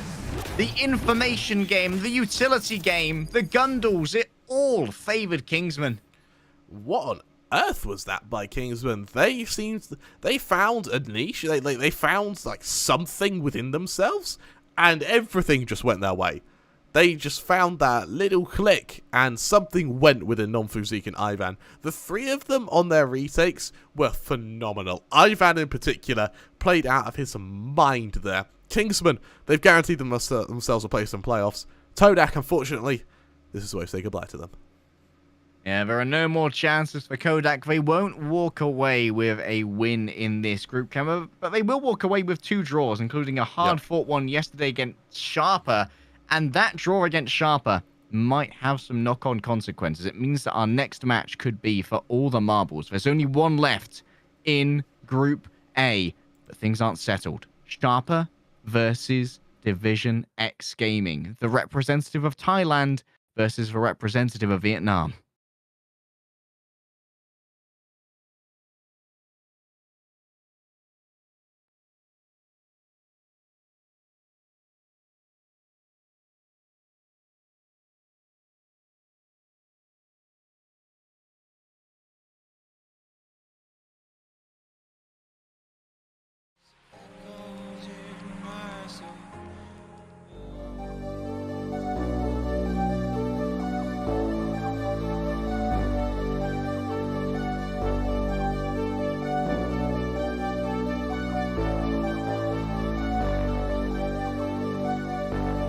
Fill me out with your smile. Now the sunshine brings the light. Fill me out with a flame. I will let you in this game. Take me out when I'm down. 'Cause with you I'm safe and sound. I'm safe and sound. I'm safe and sound. I'm safe and sound. I'm safe and sound. I'm safe and sound. I'm safe and sound. I'm safe and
lose ourselves in the spirit of things.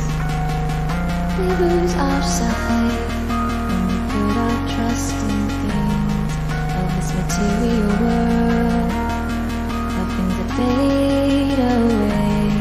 Let them keep coming back, keep coming back, keep coming back, keep coming back, keep coming back, keep coming back, keep coming back, keep coming back, keep coming back, keep coming back, keep coming back.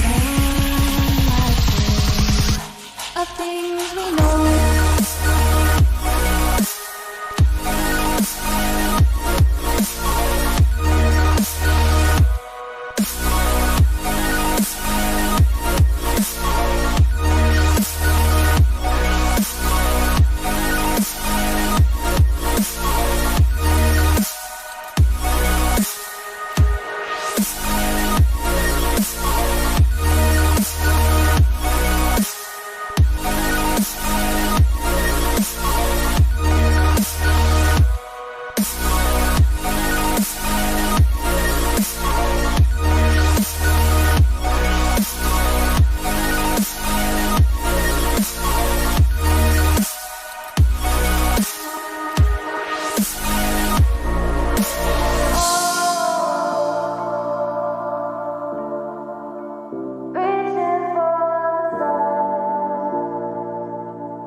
We are dreaming in the dark. We are nothing more than dust.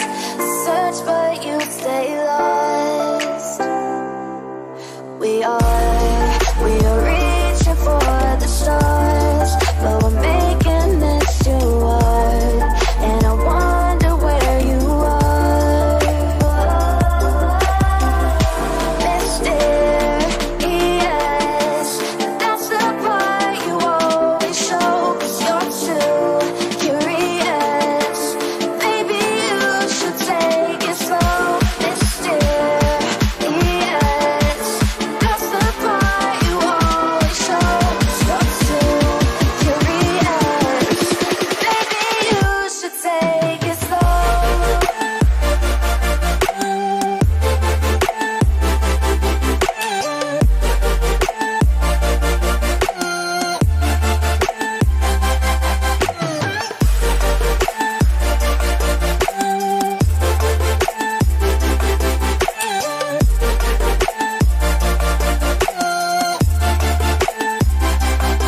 We're dreaming in the dark. We are nothing more than dust.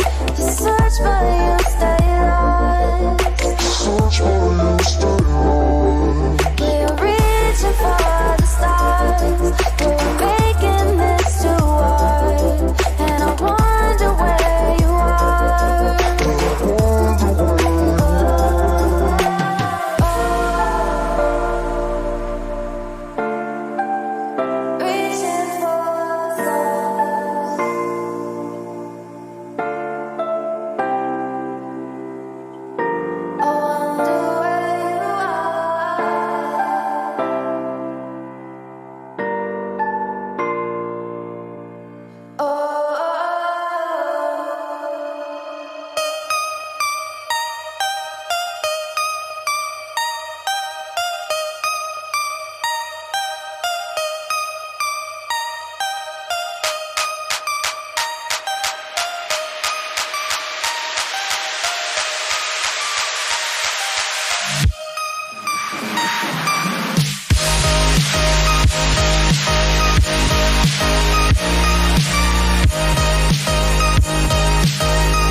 also misery, it's no mystery.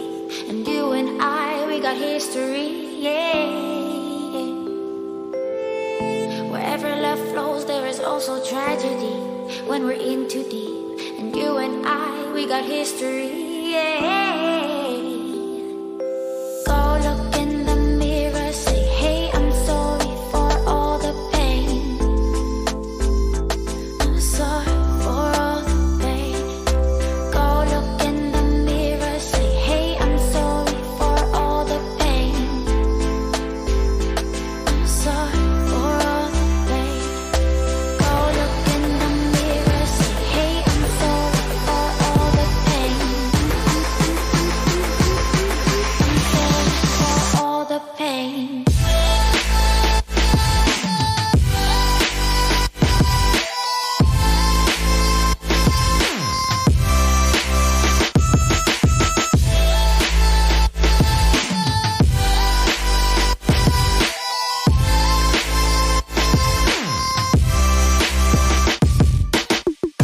I know my limits. You can break me down, but I'll take till the finish line.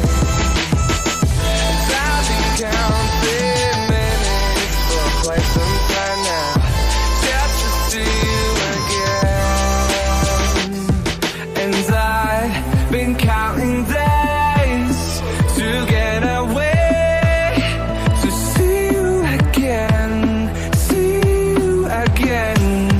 Been finding ways to get away, to see you again, see you again.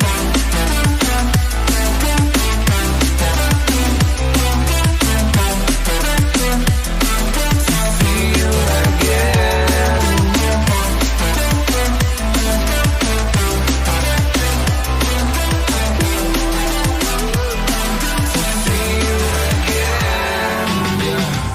I can never ever find the right words, and there's no way this is real life. There's no telling you're the right girl, so I can only say that it feels right. It feels right. It feels right. Yeah, I can only say that it feels right. It feels right. It feels right. Yeah, I can only say that it feels right.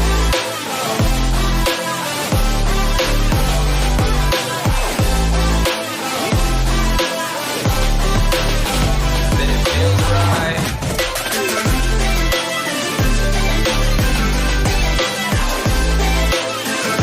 Feels right. So right, so right, so right.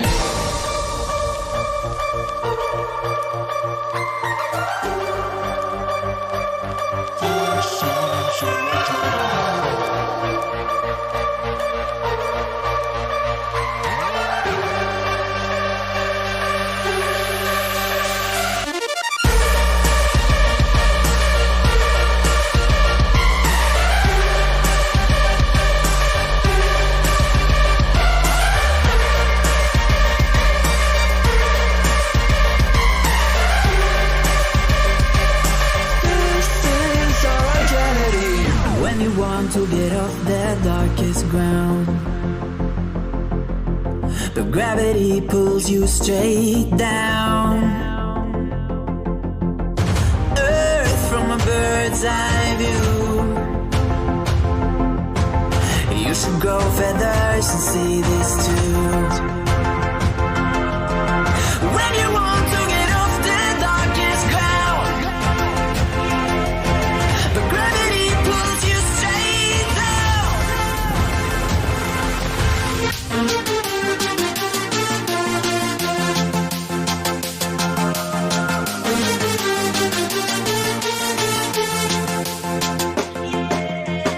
When you want to get off the darkest ground,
You and me are born of regularities, living all the dreams, playing all the games, and getting high on love. They can chase us down, but we will always win. Leading every dance, feeling every touch, and getting high on love. We're invincible. Trust in me. We're invincible. Don't you see? We're invincible.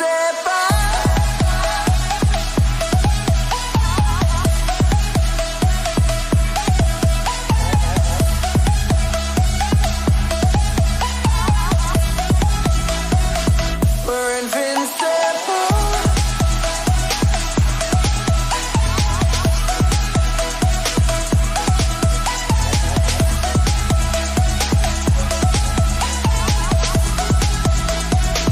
We're invincible.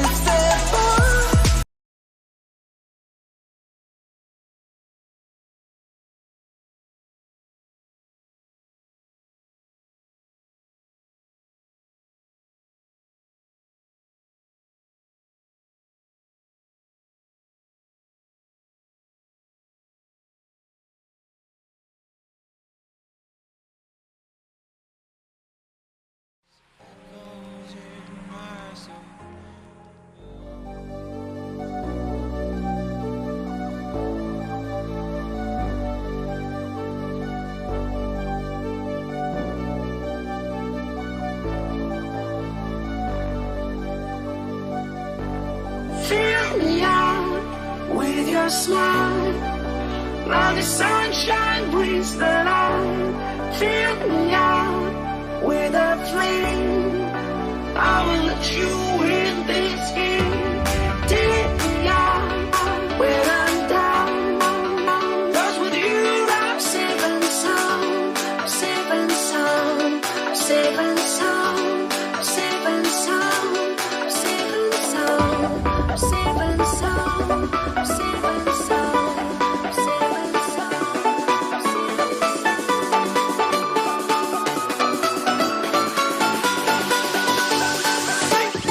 Bring that beat back.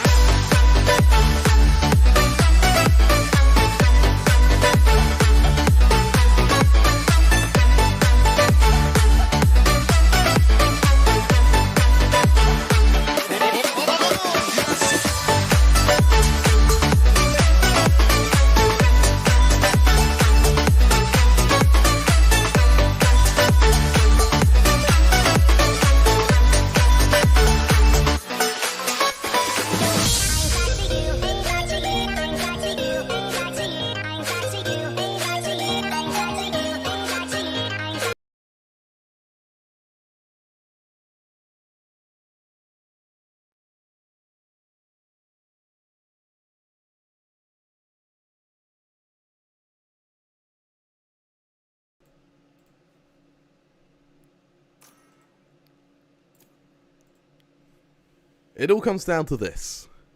elimination time. Sharper, are they getting out of this group? Or will it be DXG? They're ranked 4th and 5th in this group, and right now, this is a battle for survival. Our opening map of Ascent is going to show a difference in preference characters. We've got Jin over on that Rainer, as opposed to the Sky, which we'll see on Pinocchio's. Now, Pinocchio's, he entered this tournament as a Breach enthusiast. He couldn't get him off Breach. He then had one of the best individual performances we've seen this tournament on Sky, and since then, he's played Sky. Yeah, for Pinocchio's, more flashes than your average Scottish rail trip. Which have a lot of flashes for all of our Asian viewers. That which one's mostly, lost on our SEA audience, I do understand, but that's fine. Attacker won yesterday. Actually had such a good game, especially on Bind.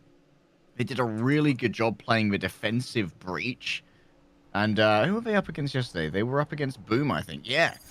And while Boom did narrowly win Bind, 18-16, DXG absolutely dominated on Breeze once they got onto their attacking half.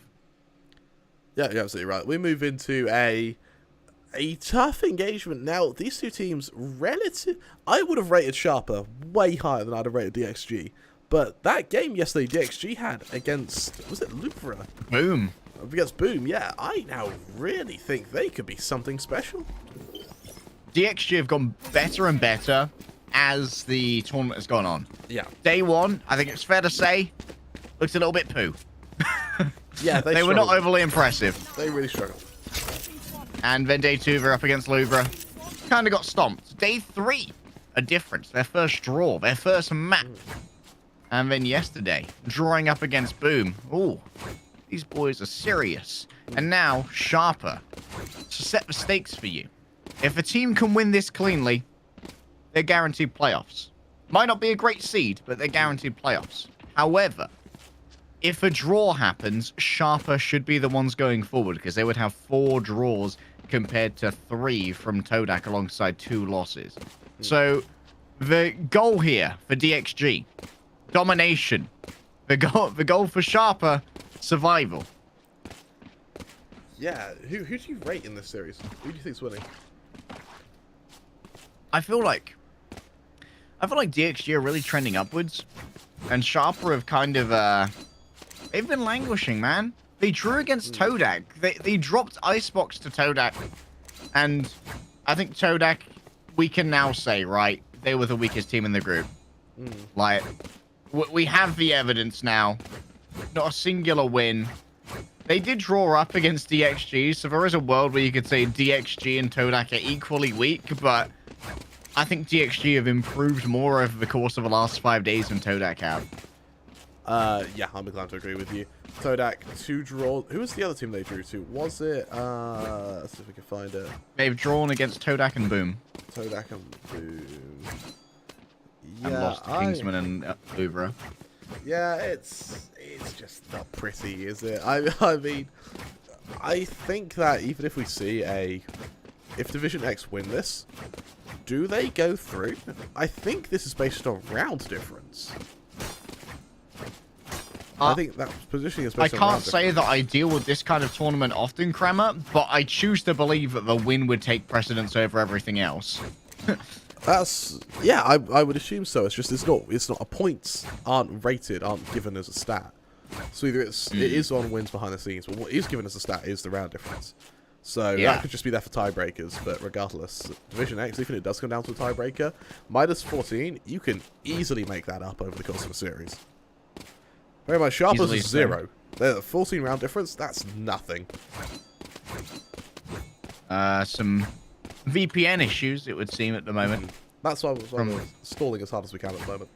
Yeah, we'll eventually just end up doing the actual maths, and you'll get to see how painfully uneducated we are. Kingsman, they've locked in the 2nd seed. Not enough. This is DXG's map pick, which is interesting. I thought they might try and take us to Breeze, given how well they did on that against Boom. And Sharper have picked Bind, which is also interesting because DXG have I think that Bind is one of DXG's best maps. How much Bind have Sharper played? Once. They played it once against Todak and they won 13-3, so that was pretty good. No, yeah, I was absolutely right. I hope we can unpause fairly soon. In terms of buy here, nothing really catches my eye. In terms of characters, something does, which is Jin. He plays a very good Reyna. A very good Reyna. So I like how he's sort of at the stage now where he doesn't care if the map favors a Reyna or not. He'll just play the Reyna. Like, it's just fair enough. It does mean, however, that you don't have the flash that you would from Pinocchio's. Yeah, the Lears, they're alright, but they one of the weaker flashes in the game, I would say. They can be very easy to destroy. They're very easy to team flash as well if you're not careful. So I really prefer the flashes from the sky over Jin. However, what it does mean for Jin is that they can play that Reyna, which means a little bit more aggression. At least on the defensive side, but I mean, Jin's Reyna, like, we talked about DXG in day one being pretty poo. Yeah, Jin was the only standout on day one on their Reyna. Yeah. So the highlight as well is Heisey. He had a great game as well yesterday. Oh, yeah. Yeah, so I think Heisey scored multiple aces as well. Like, great warfare once the chips were down, just being able to creep around sites has been so nasty. And Alert is someone you always want to look out for. For me, I think Alert is probably my top player on Sharper. They're so reliable when it comes to clutches. Alert seems to specialize in 1vx's. It's weird to think, considering he's on the Killjoy instead of, say, the Jet. Yeah. But, yeah, I mean, for me, it's either Alert or Pinocchio's. They're the players to really, really watch out for. Niffy, he does still kill, you know? He does still kill on Jet. But he kills consistently rather than in kind of flashy bursts, which I quite like. You know what, Kramer? I just realized that this might be a nightmare, as we've got two Jets called Niffy and Nizzy. Which, for a caster, is never a good sign. If we just go knee and then hope that sort of covers them both. Yeah, exactly. It covers them both. You'll understand that, right, guys? Yeah. Audience? Hopefully, though. Oh, hello. We have an R. We have a ready. We have ours. Ours are good. Go Power Rangers, as Beaters exclaimed. Going into this round, it looks like for DXG, a fairly heavy stack outside A. However, mid may be the main course of selection here. And as they do go up short, the fact that there won't be any presence in mid at all, the only presence we will see is from A short. I suspect that for Niffy, who may be the one to try and fight them, he could be under a bit of pressure, especially if he dies instantly. And Niffy could end up outnumbered here, but there will always be the potential to have multiple people blinded and then be able to easily transfer sprays between them. Niffy sets himself up. Okay, presence confirmed. Will they activate the gravity well, though? Not really worth it at this point. Waiting for one way to dissipate. And then Niffy's likely going to be chased out by the drone. It's just standard flowchart of engagement. Actually, they stay to destroy the drone. Out goes the turret. That is going to be sucked in now by the gravity well. Playing from the back is Beta. They failed to connect anything, though, and trying to get something done underneath, it's just impossible. Niffy's surrounded on all sides. This has been such a forceful push here. And Alert knows that now with this door destroyed, they're able to flank from the back rather easily. They should be able to interrupt. Well, they don't stop the plant, but they do get rid of the SI-Can. Jin is going to be some real trouble to deal with, though. We know what these Reynas can do on piss. Oh, C6 is not happy with that. Oh, but he is going to be happy with that aim. Lovely stuff. They can try and pinch in now. They know where Nizzy is, and a C6, despite a flurb on the Sonic Dart, is able to easily make it work with the gunplay. Really, really strong round from Sharper there. Well, I say from Sharper, from a C6 and Alert. They know the door's broken, so they can just go for a straight engagement. They can't quite cancel the plant, but what they do is that they are able to remove the Sova, who gives them, who would have been the one to gain all the information there. And then a C6, well, aim certainly doesn't go amiss with this man, does it? As he gets 3 quick kills. Here we go again, baby. Yeah, and you know what, Harry? He's got one of the LMGs. I'm very happy with that. Fun fact for you, did you know the L in LMG stands for light machine gun instead of large machine gun? I actually did know that. Go me. Yeah, proud of you, Harry. Maybe I'm rubbing off on you. +1 Harry gun fact.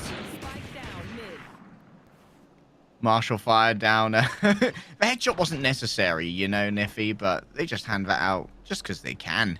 Body shots will be fine against players with no armor, and Nizzy has kind of brought the jig up. Niffy avoids getting pinged here, so Heisey might feel safe about crossing, but you really shouldn't while Niffy is staring this down. So we'll back away from this area. The drone holds out, and a pair of pistols mean that they aren't comfortable abandoning B site yet, and Jin is going to face some pressure here. Sheriff in hand. They can convert this if they're fast enough, but the double peek is perfect. Nizzy catches out Nizzy, and Alpha went out for a C6 and alert the last two members. You may have to worry. In fact, not even alert. It's going to be Niffy who has another chance to bring out another kill. If yes, I can get Sir. Yep. Oh, they do avoid getting wallbanged just about. 15 bullets in the Ares chamber. Let's go it. Let's go it, C6. What can you do with it? An unhealthy amount of damage taken thus far. 7 bullets left. There we go. Alert's just gonna come and it's okay. I'll rescue you, boo. Mwah. I'll kiss the magazine better. Let's keep shooting at people you can't see then. It's a C6. At least against the Ares in the next round. Against the full buy of DXG, I mean, they know the Ares is there, and they may even consider shooting back through if they could. Counter Odin, let's go. Yeah, exactly. I would love to see a counter Odin used one day. Unfortunately, it won't be today. With DXG kind of split in mid, it looks like we are going to see an attempt to try and pressure Pinocchios. Imagine that attacker here. I don't think they would cross this area with a spike in hand. But they can at least try and depopulate it or make it harder to exist here with this turret. There it is. Instantly, the turret reacts to a Pinocchio push and guides Jin into the frag. There's going to be a ping there. And now they have a good idea where Jin is. They connect the body shot, but you're going to need slightly more than that. And as they leave, it's a shot to the back of a skull. Jin is definitely living up to the hype of the Reina on the first buy round here of DXG. All these players so close to one another in guns. Beta, fortunately, won't get a chance to do anything though.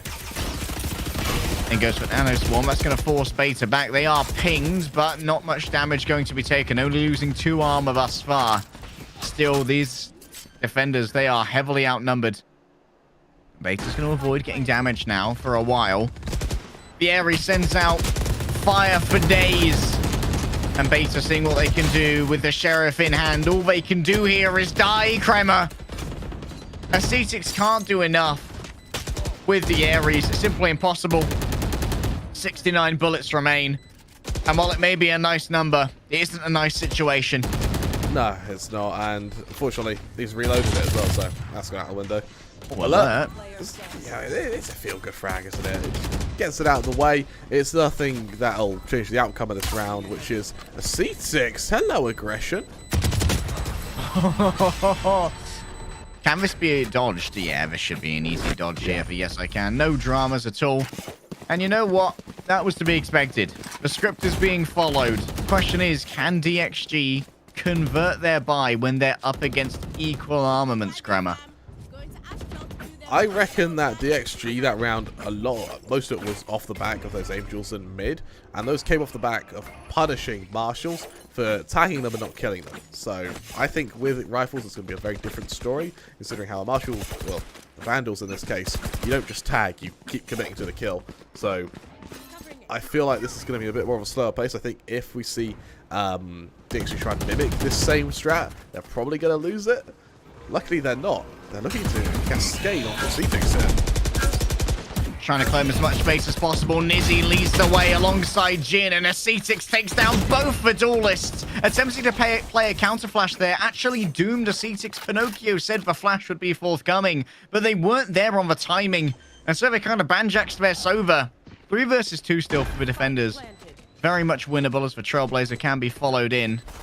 All these corners have been checked, and so by a process of elimination, you can feel that at least one of them is on the site. Do they have time to check B approach, though. Oh, Niffy knows that one's in Boathouse. Pinocchio's on the second swing. There's the confirmation that the second is on point, and Pinocchio's picks up a third. Lovely process of elimination there to make sure they knew where each of the planters were. More importantly, what a way to flash yourself to a site. That flash goes off, and unfortunately, just nothing is seen. For attacker, he just sits and allows it to come. Full blind, hopes that him not shooting may mean they just look past him. Fortunately, Sharper, they're a bit sharper than that, are able to quickly get that kill, and, well, 3-1, the scoreline. Limited money on DXG, they can invest, but in doing so, they're left with not much in the bank at all. Nizzy may even hope to bring the knives up this round. I think holding onto the Sheriff means he's going for the ult orb on long here. He's then going for a kill afterwards. Never mind. Late Barber Spectre. It's difficult for certain. Nizzy heads up high, ready to parkour. They see someone in wine, but hey, the wine hit's different, and so too does Beta. Out goes a shock dart. That's plenty of damage done to Niffy right there. They won't be able to stay there for long, and also Sky's going to be catching so much poke. But Beta with 25 HP remaining. Now they follow the Seekers. They all head down A. Confirmed presence is continued, and Pinocchio's expend some healing here to bring Beta and Niffy back to fighting spirit. I like how this entire team of SP, especially Acetix in mid, just aren't peeking. Because in mid, that's the next point of contact for DXG. So Acetix on the shoulder peek, make sure that no one's pushing it. If he does see someone, then he's on the shoulder peek anyway, he'll be able to get away. Use the recon dart to let them know, and give an early warning system for Pinocchio's. There's a real chance for DXG just save here. That seems to be what they would like to do. Alert has moved all the way up down B main here, just to see if there would be a rotation incoming, and maybe they are actually going to commit to timing. They're going to have to be quick, though. All Alert has to do is kill one of them. If this alarm bot detonates Kremer and gives over the vulnerable, they're dead. There's no two ways about it. No two ways what a at shot all. that as well. They're going to get pinged here. They avoid the alarm bot, but Alert trades himself out for one. All a C6 needs to do now is stop the plant, and they can definitely do that from Boathouse. The timing's not on their side. They duck down just to make sure that if they die, it does not matter. And they're exactly right with their timing. Although there will be... They didn't even complete the plant, so they won't get that bonus health or the ult point. That's terrible for DXG. The timing just wasn't there for them. I'm not quite sure how I liked how Sharper played that. I know they wanted to cancel the plant, but Acetix sort of took a fight he needn't have. If he'd just hidden a bit at Boathouse, you just take a 1v1 on the planter and kill them. The fact he takes a fight early means if he died in that first gunfight, which he took and absolutely should have, then it's a free plant, and suddenly he's given DXG a chance to clutch. Because he's avoided it though. See a bit of engagement and a little bit of a fight for A-Long once again. Look at how many guns are trained here though. Nizzy's in deep trouble. They have to figure out, was that within the smoke or outside of it when it detonated? Is someone up high or is someone down low? The answer is the same either way. Here comes the Hunter's Fury. Pinocchio's is caught out and Niffy dodges the second burst. Next one, not going to get too much more anyway. A Vandal in hand now for Niffy. And they're just going to try and juggle out these weapons to make sure they're not easily recoverable. But now, with their friend falling down, things are getting more complicated. Acetix unable to convert on their ultimate, but Niffy's doing just fine with the Vandal. Thank you very much. No need for extras, no need for bonuses. A quick upgrade here for Yes I Can to grab that Phantom. And now maybe a gunfight is tenable on A. The kill go battle. Alert wins it. For timing that forces the team of DXG as well to then go back to A. That was their escape option. If we saw that duel 1, but no. Oh, okay. Yes, I Can wins that duel. 1 versus 2. Acetix doesn't need to take this until they've set up a pinch. But Yes, I Can is bringing the damage to them. They know they need to destroy this. They need to destroy this door. There's the plant. But both of them are coming from the same angle now. The double peek needs to be clean. That's one. But Yes, I cannot get 2. Acetix in the end here is going to be able to get an easy defuse. And Sharper, 5 rounds to 1. No, that's pretty good. That's really good, and that's a solid way to start. A few of them have been a bit messy, has come down to retakes, timeouts, but the reality is they're just using DXG against themselves, really.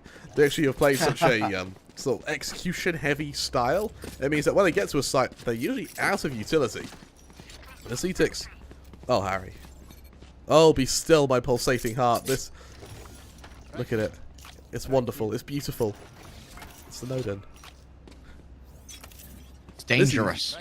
He has an op to try and stop this. Niffy, he's got a shorty. And he's going for the kind of slow fade from the uplift, updrafts here, to try and get a pick.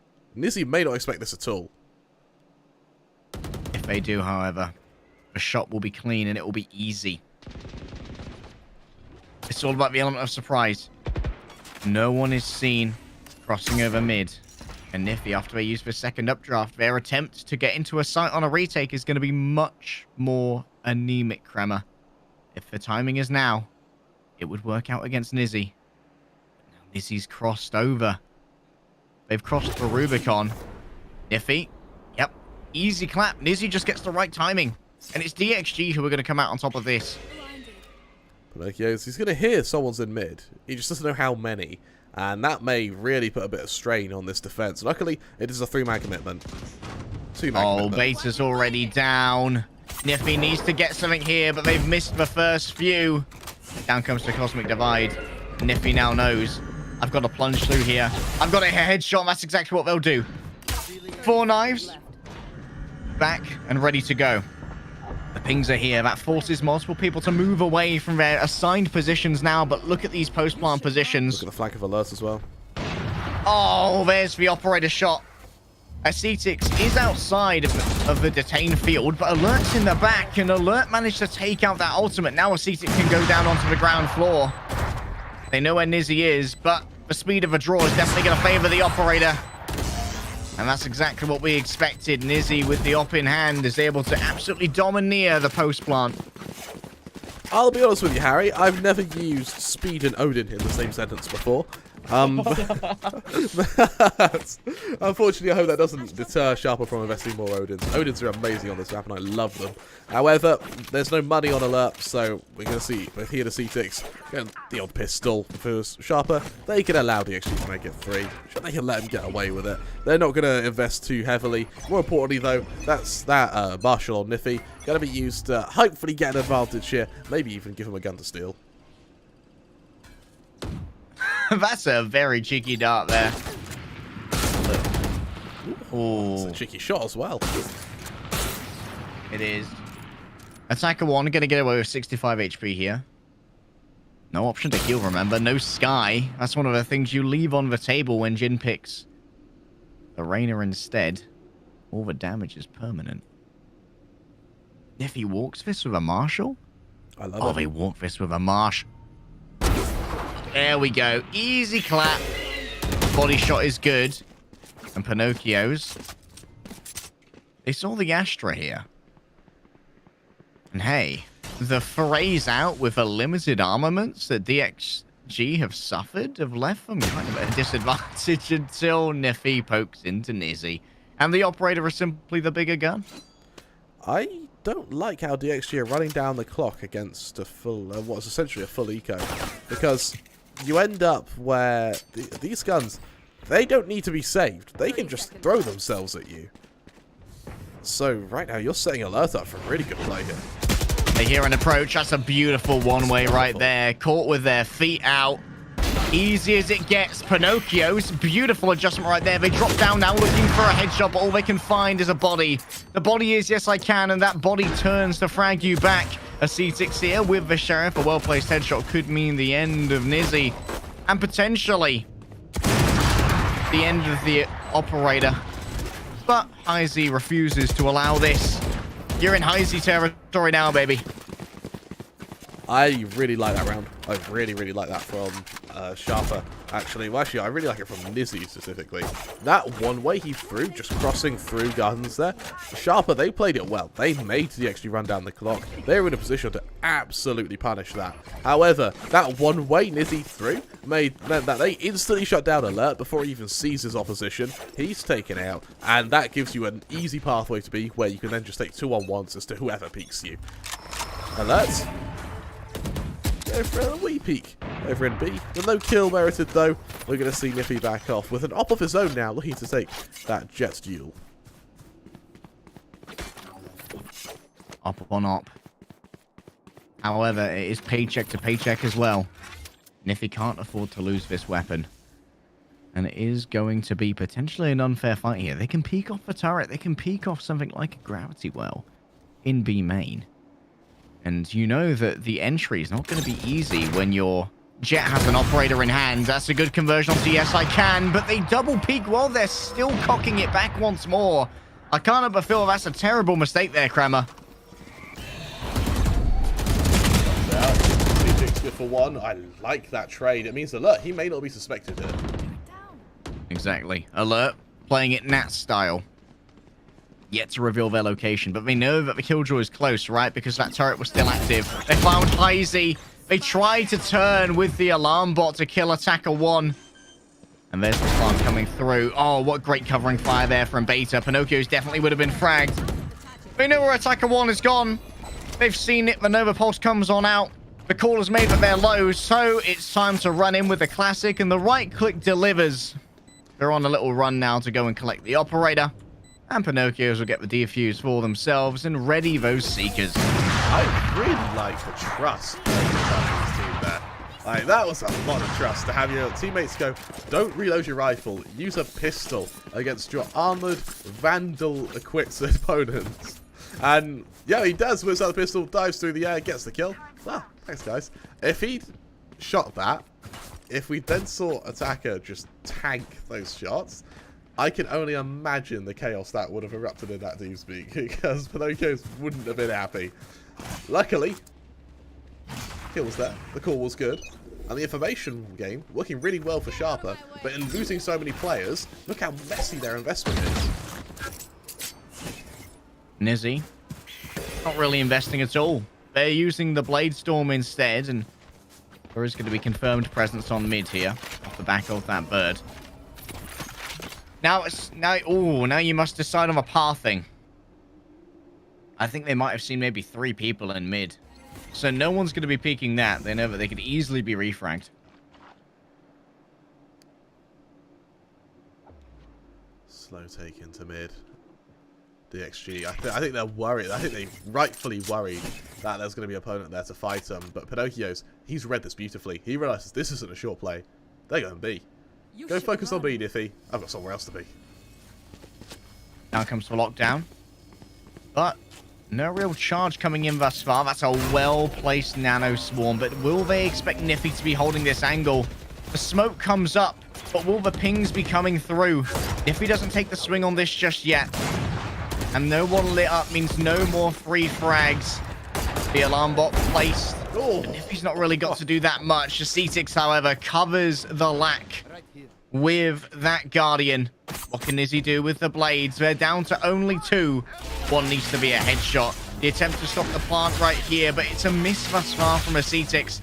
And so a post-plant scenario comes to the fore. If they can move Alert up here enough to place down a lockdown, things will get very complicated for this defense. That much I can guarantee. All right, they shuffle around the rifles. A well-equipped retake, and Alert has the accuracy that they need. They attempt to wallbang down Nizzy, but Nizzy is just a little bit faster. Still, the second wave is good enough. A mad dash here from Niffy just to go straight to the spike. They think that they can win this off the back of speed alone, but so much on the back of Yes I Can. They aren't able to use their ultimate, though. The presence from Beta was just enough to think, yes, I can. They're not safe enough. I love that. I like how Beta, literally just showing himself, says to the Sova, you can't UCL, I dare you. I'm going to fight you the second you cast anything. And it means that he just has to run. Really, really nice kind of show of force there. And so to highlight is Sharper. They've been on it with these retakes. That's, I think, their 5th round now where they've won on a retake. And it really shows because they're playing a retake setup on a lot of these sites. We saw 3 players in defenders spawn, just ready to run into me once the attack actually came. And it appears to just be a really effective way to play this map. Beta sees things. I see dead people. And living ones, but they'll soon be dead, no drama. Down comes the Cosmic Divide. Does Beta move inside of this to try and stop the aggression? They do indeed. They see the engagement here from Nizzy, and they can just about duck behind this shield before it's too late. They've lost out on Pinocchios, and it's only going to be a slow rotation from Alert that might be a saver here, but they are going to be going up against the alarm bot. What can Nizzy do? They break down the door with the operator in hand. Down falls the Cosmic Divide, but the turret has clocked their presence. And so there's no need to peek this if you're on DXG. They can play it safe. They can allow themselves a little bit more to work with, but Jin's feeling confident. Alert's in the back, and Alert does simply not miss on these. And suddenly the numbers advantage is dissipated. Everything's evened out. Attacker 1 is down, and Yes I Can finds himself alone again. Do you have the option to try and work with the ultimate? It would appear that that's going to be the case, but there's no need for it because Yes I Can goes absolutely mad. Yes, Thermo and loses their weapon to the spike. You can't get the op. Oh well, but the reality is a round is more important here. 7 to 5 appears to be quite a common thing we've been seeing today. I would love to see an 8-4 for Sharper, but as mentioned, actually they've made these rounds so close. They just don't add the money. It's a Spectre on Pinocchios. For Niffy, he may not even buy anything. He may just rely on the knives. Not that it matters, because while the ult advantage is for Sharper, DXG, in that round, they really just did so well. Yes, I can. More importantly, Sharper, they had ults to stop them. It's just they didn't want to commit them into a 1 versus X. Niffy, any aggression here out of B main would be incredibly difficult. They'd be met by the turret, and difficult to kill that at range of a classic. Just takes a sheer force of bullets and an amount of time that is not conducive to an easy peak. For now, not much invested in terms of mid control here. The drone may well have been thrown out, as well as the Trailblazer, but they don't know if anyone's here. And it's going to be Beta. The first spike in the Palisade. A pair of stars here to defend themselves. And Nova Pulse. There we go. There's Valia. There's the Gravity Well. Beta is tagged and finished on off, but Alert has made sure that Nizzy isn't getting this one for free. What can Alert do from the site? Not too much, it would seem. What is that from Pinocchios? The 180 into a headshot. Check him PC, and then ban him right after. Pinocchios is forced away from this fight. A 2 versus 1 needs to be taken with zeal. There still is no plant, though. They can play this more patiently. They're going to get healed as well. That's perfect. Niffy needs to grab an upgrade here, but luckily there's one that's going to be given over by the enemy jet. Hopefully. Did they pick up that weapon? I'm not entirely sure. Looking to try and stop this plant. Just in time. Lovely stuff. Yeah, they get the ult point. Yeah, they get the credits, but it doesn't matter. It's the end of a half. Yeah, that'll be that. 8 to 4 scoreline, and for Sharper, another retake. They are doing so well with these retakes. For DXG, it's now their turn to try and mimic that. I don't know if they can, if I'm honest with you, Harry.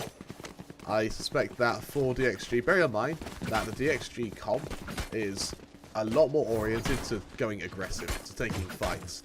And in this case, I just don't see that working in retakes, especially Lears. They're not as effective as Sky Flashes. They're kind of big, they're bulky. Sure, they work, and they work when you're trying to catch a player off guard. But when they know you're coming, they're already going to pre-aim the Lears, and they're just harder to hit, they're easier to hit, sorry, than, say, the Hawks of Pinocchios. So, I think they're going to be definitely tested in these retakes. However, the solution is make sure Sharper just don't get to a site. On the defense as well, going to be much more difficult to gain the information. Unlike the bird, it doesn't have unlimited range, and there's no need for the enemy to shoot it if they aren't planning on taking a peek off the back of it. So you can't always gather information from your Lear as to if there's anyone present. For now, Jin is pretty keen on just taking a couple of pot shots across. They avoid the Nova Pulse, and now they're going to have to meet with quite a few people. Nifty and Pinocchio's maybe alert to join them up on Cat right now. Jin finds himself within a smoke. A blind is delivered, and they have to back away from that Nano Swarm. But remember, if Jin can secure 1 kill, they can get a Devour rather easily. But who cares when Heizi's doing it all? 3 kills before Pinocchio puts them down, and Pinocchio's at plenty of damage doing it. 8 HP now, but Jin is so close. Do they know that Jin's on the site at the moment? A timing here could be everything. The timing will be everything. Oh my god. Pinocchio's did not get 2 kills with 8 HP. He's just fair enough. Pinocchio's he's mad good, Harry. He's crazy good. I don't really think DXG had any place to lose that, to be honest. Heizi made that into a 5 versus 2. And then Jin, he was in the position to win the 1 versus 2. But Pinocchio's just quick as anything, apparently. My god. And so we shall see the anti-eco. 4 Spectres brought to the fore here, Kramer. What will stand against them? But a Miega collection of classics and sheriffs. And one of those is going to potentially look for a fight on mid. It's all misses, and none of them are coming from beta. And Nifty just wants to claim all of this space. They're going to be easily able to identify where Yes I Can is. And Attacker 1 falls in quick succession as well. Zealous in claiming space, and merciless in claiming lives. An easy plant here, but it's just a cherry on top. They've already got themselves 10 rounds. That's all they need. 10-4. That was a very, very clean affair, as you mentioned. And what makes it even better for them is that DXG now, rifles around the board. This is the best defense they can put up without ults. Yes, an op could come out on Nizzy, but those are quality of life stuff. This is the defense. If Sharper can win this with Spectres, they're going to win the game in a dominant fashion. They lose it, then 6 rounds, while it looks far now, really isn't much. Oh, it's far from their last chance, Kremer. If Sharper can win this with Spectres, that might be Sharper on that round, basically giving themselves playoffs. Oh my goodness. Nizzy loses the first round there. Taken out by a collection of Spectre bullets. But Jin is trying their best to make up for the deficit. Pings during the rotation. Being pre-fired zealously by Attacker 1, but they're nowhere near as effective as they were yesterday. C6 able to upgrade that weapon as they get ready for their flank into the destroying the utility and making sure that there's no questions as to where they're going. While it may not be subtle, it can still be deadly. Out comes Jin, and that's a great placement of Valia. The pre-aim on that was punished heavily, and Jin is forced to back away. No chance for a Devour. C6 might be able to even bring Jin even lower. They have expended both of... Oh, no. This should be a free plant, but they don't know where Heizig is. Heizig's actually wrapping around the back right now through B main. A C6. Unable to convert it, but that's a lot of damage done with Spectres. And a Ghost as well. That isn't what you want to see if you're DXG. Look at what it's done to their money. Or should I say lack thereof. It's looking like my bank account in there. My bank account is very reminiscent to Yes I Can's. This is relatable content. That is relatable content. They are really struggling financially. And for Sharper, this is really where they look to put their foot down. They sort of gave DXG a chance to breathe with their anti-eco. Now it's just a matter of going. Now it's just a matter of fighting with these 4 rifles. Oh, they're forced to put down the Cloudburst, and they'll still take damage. Consistently check scenarios with that utility. And Nizzy now tries their luck on another angle, but do they expect the alarm bot to be here? I think it might be behind that. Oh my goodness, that's a lot of damage. And that's a lot of headshots as well. Only the 1 was needed. An alert on this lurk has got plenty done. They forced for that door to be closed already. The paranoia is real, but they're not even thinking about the right site. Nifty's about to take contact with Jin, going into those gardens, and they can be backed up by a bird as well. The flash here is going to be everything. Pinocchio delivers it. It's a miss because of that, but the free aim is fantastic. Jin thinks he can escape from the smoke. But I was born in the smoke, baby. I know every last trick. Niffy is down, but still a 4 versus 2 is nowhere near what DXG want. And now they have to make a decision. With 0 credits on both of those players and 10 points on the enemy. Do you have it in you to save? I don't think they should. If they can get a kill quickly, go for it. Fortunately, no one's presenting themselves. Sharper, so disciplined here. They back off. That's the round. Sharper, 11-5 to scoreline. Oh, Sharper, born in the smokes, molded by it. I didn't see the clearness till I was a man. In other words, they're from Yorkshire. But I didn't see sunshine until I was already a man. That's right, I'm from Scotland. I wonder if there is, like, places in, I guess the whole, like, Asia Minor region. Is there anywhere that kind of is like what they would look at, how we would look at Yorkshire? I'm not sure. Like, there's probably some areas that suffer from a longer monsoon season. Where... Longer monsoon season, doesn't see sunlight, really run down, and the people there are really unpleasant. I feel like if we now name somewhere, that's a really big offense. Yeah, like you've kind of you could have stopped after the first 2 faculties, to be honest. Yeah, but we have just described Yorkshire. No comment. No comment. I don't want to make an enemy of the Yorkshirites. I like my skin where it is. Oh, look at Izzy. Look at this. I love. He's about to. I don't say he's about to skin Izzy on this attack, but no, he's got past. They've snuck on through. There's no utility here to stop them, but there is going to be a rear guard. Niffy has fallen down on the engagement. Sharper, what can they get done here against the small buy? Pinocchios. They've got themselves in a nasty little position here. They can really exploit what people may believe to be safe peaks. Pinocchios has moved up here onto heaven. They penetrate the smoke as well. The pop flash could be so effective. That's 1. That's 2. What excellent spray control from Pinocchios. They want to give their team that ticket to the playoffs. And they would be on match point to do so if they can win this. Niffy, or Nizzy rather, stands in the way. An easy headshot there. Stops the plant. Now you've got to try and deal with me. But Pinocchio just finds it too easy, baby. Is that the start of our museum? Oh, yeah. It's called Yorkshire People Please Don't Eat My Skin. No, Yorkshire People. Yeah, I feel like that may have the same VPN as, what's the thing they call they have in Monster Sync? Put that thing back where it came from. Also help me. Yes, it does.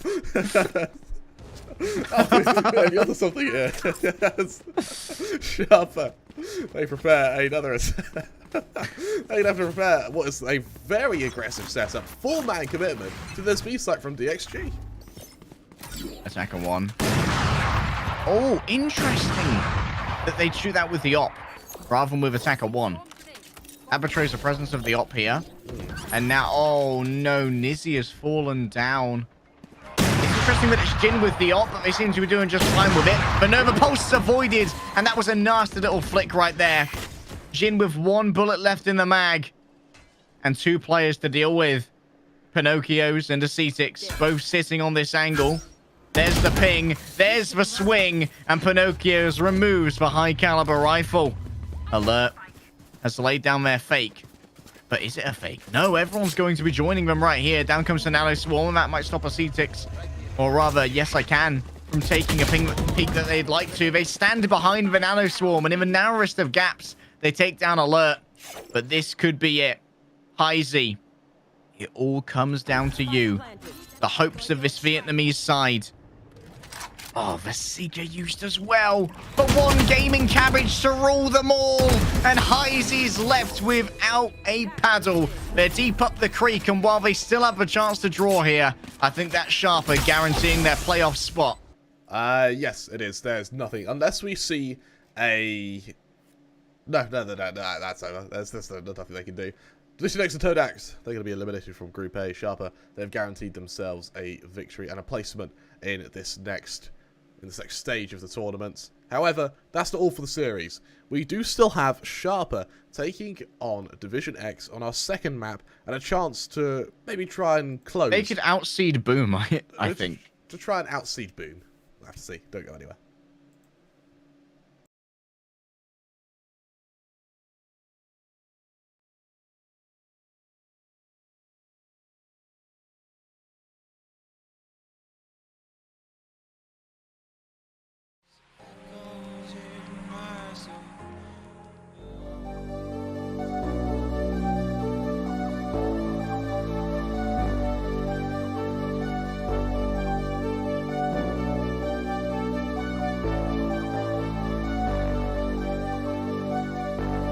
Fill me out with your smile.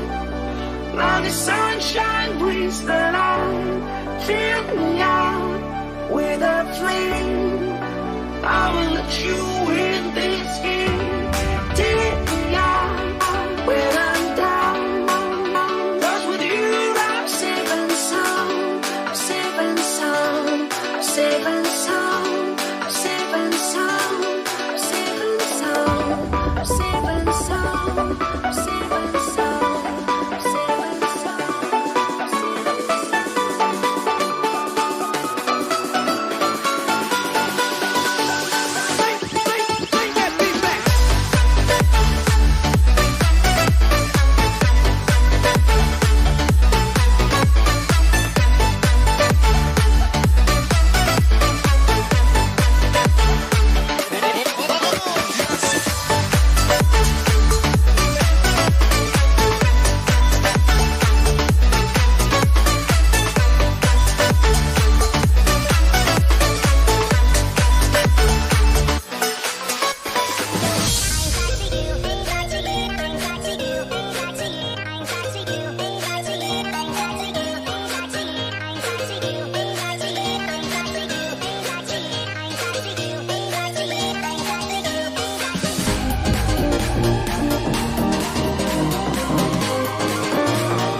Oh, it's game day, baby. We've got DXG taking on Sharper with our final game of Group B.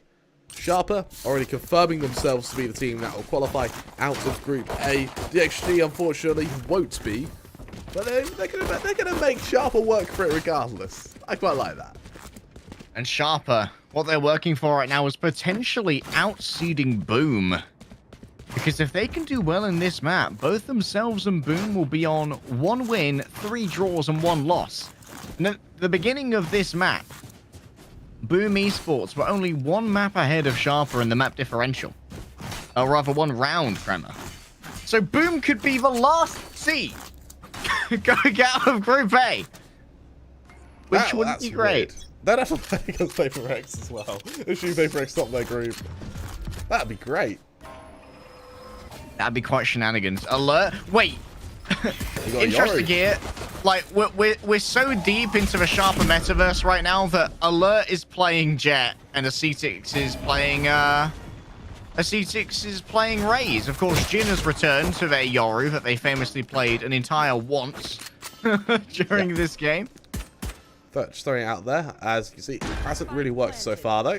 As DXG gonna go on a retake. Pinocchio's on the shoulder peak. Should see Nizzy here momentarily, which unfortunately will make the flank somewhat difficult with players able to throw themselves back at it. Instead, we do have these 2 remaining players, excluding the Jet, just trying to make their way up through defender's spawn. They'll be running into the Astra Beta. Shaw is blinded momentarily, but with his teammate gone, there's a counter flash.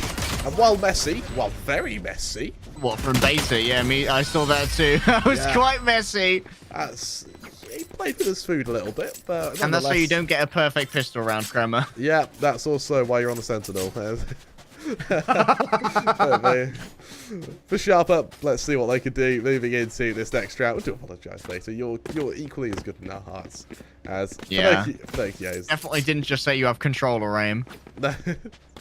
Yeah, but what was that very famous coffee paste? It was like, they're amazing. They just lack they just need to work on their aim, their game sense, and utility usage, information, mid-round control, strategies, tactics. That's the one. Oh, Nizzy with the Sheriff here. Jin's actually inside the one-way. Alert just gets the end of the barrel, but the Spectres carve on through so easily. They may well have left Alert in the dust on this. Attacker 1, classic in hand, fully eats the blind. And the C6 takes some damage here, which means that they can be picked up by the Shorty. A swap over to the classic, and the meeting of the Sheriff. Pinocchio is going to be able to pick that one up, and Sharper are still continuing to run away with it. I'm really surprised that Nizzy survived for as long as he did. He was sort of... He threw himself at all 3 members. Not a single bullet hit him. He then went into his own smoke, still in the line of fire, and just doesn't get killed until he goes face-to-face with an opponent. So he did Matrix it, and bloody worked. But Sharper, these have been some very one-sided rounds. The momentum's building, and they're looking to turn their attention back to B, where Heisey is going to be tested with this Phantom. All right. Jin sends out the fake step, so it's Mobile identified. They hope that this is going to be trickery, that this isn't going to be rechecked now.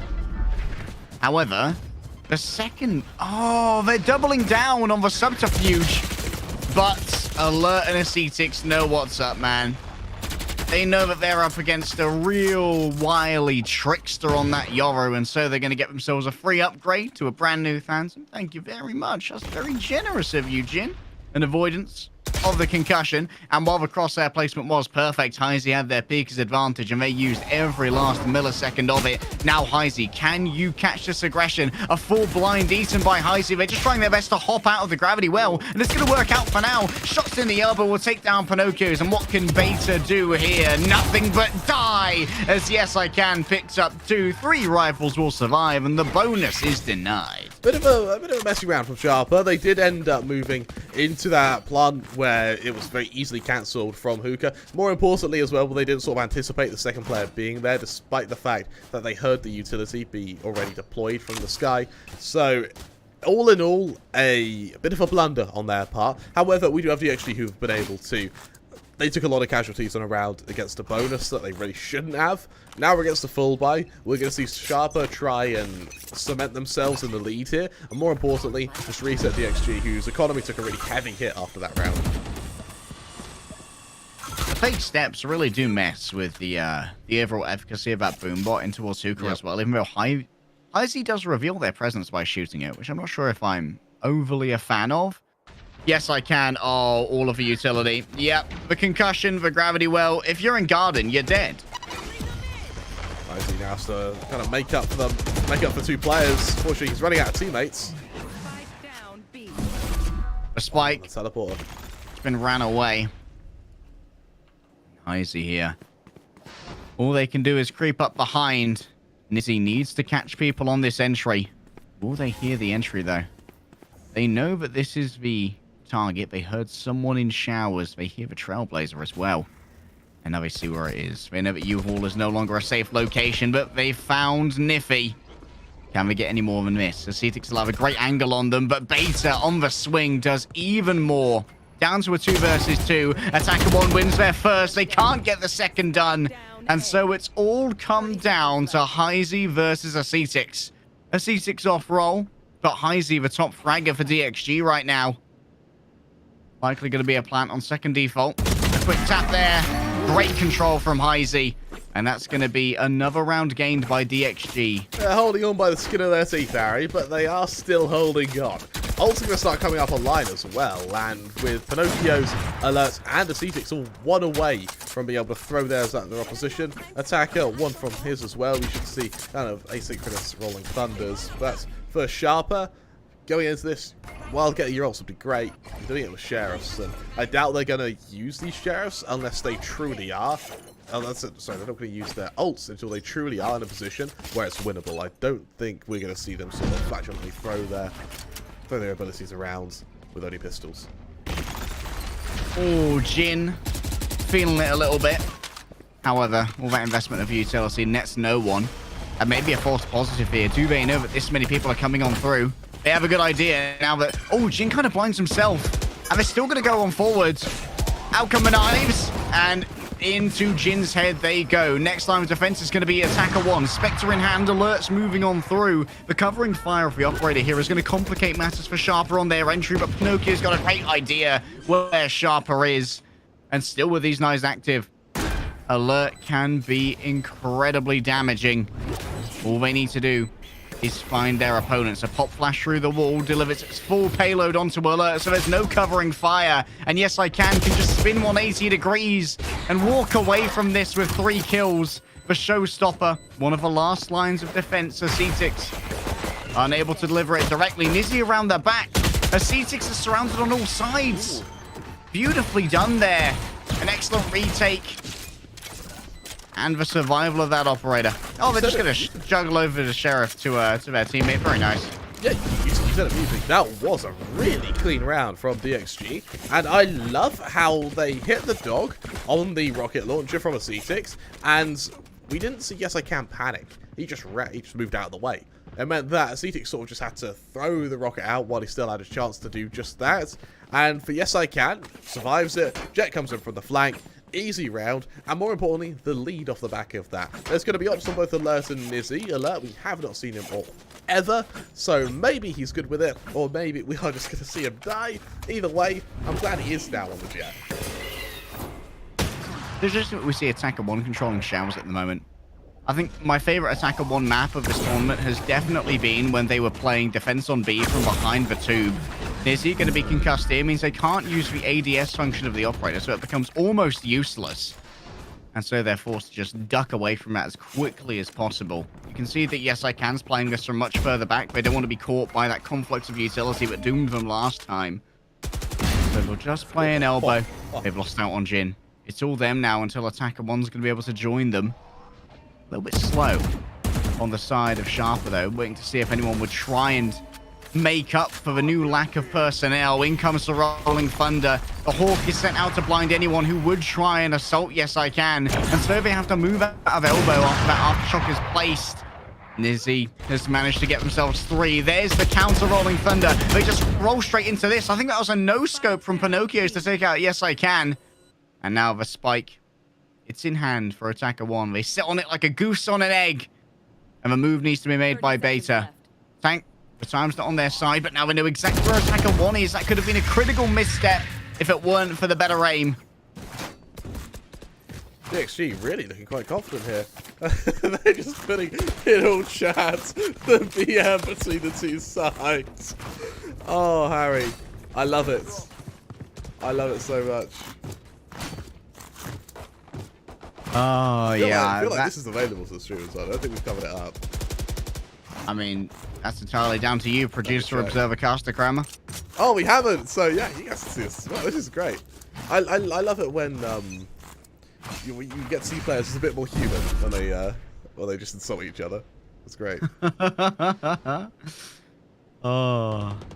SE6 will send in the boom bot.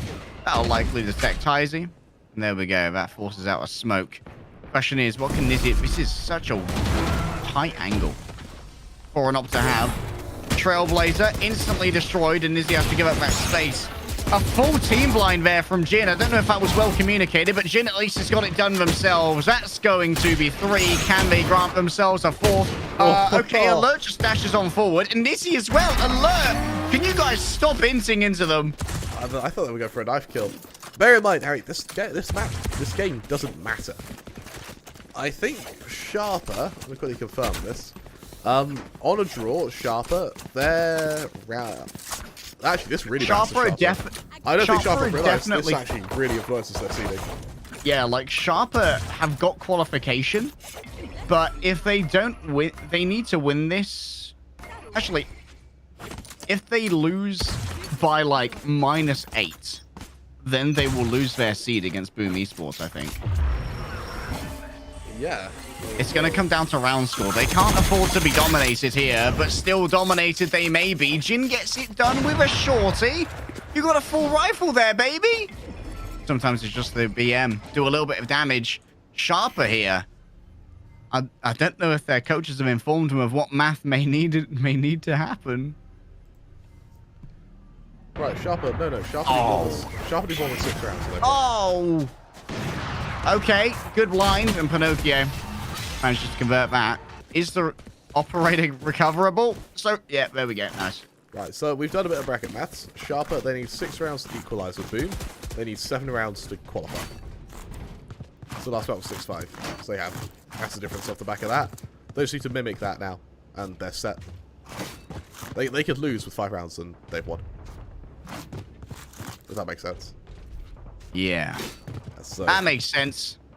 I'll let you continue to update me on that. Because I'm stupid with numbers, Kramer. That's the final bracket. They need 6 or 7 rounds, and they're happy. Let's see if they can achieve that then, shall we?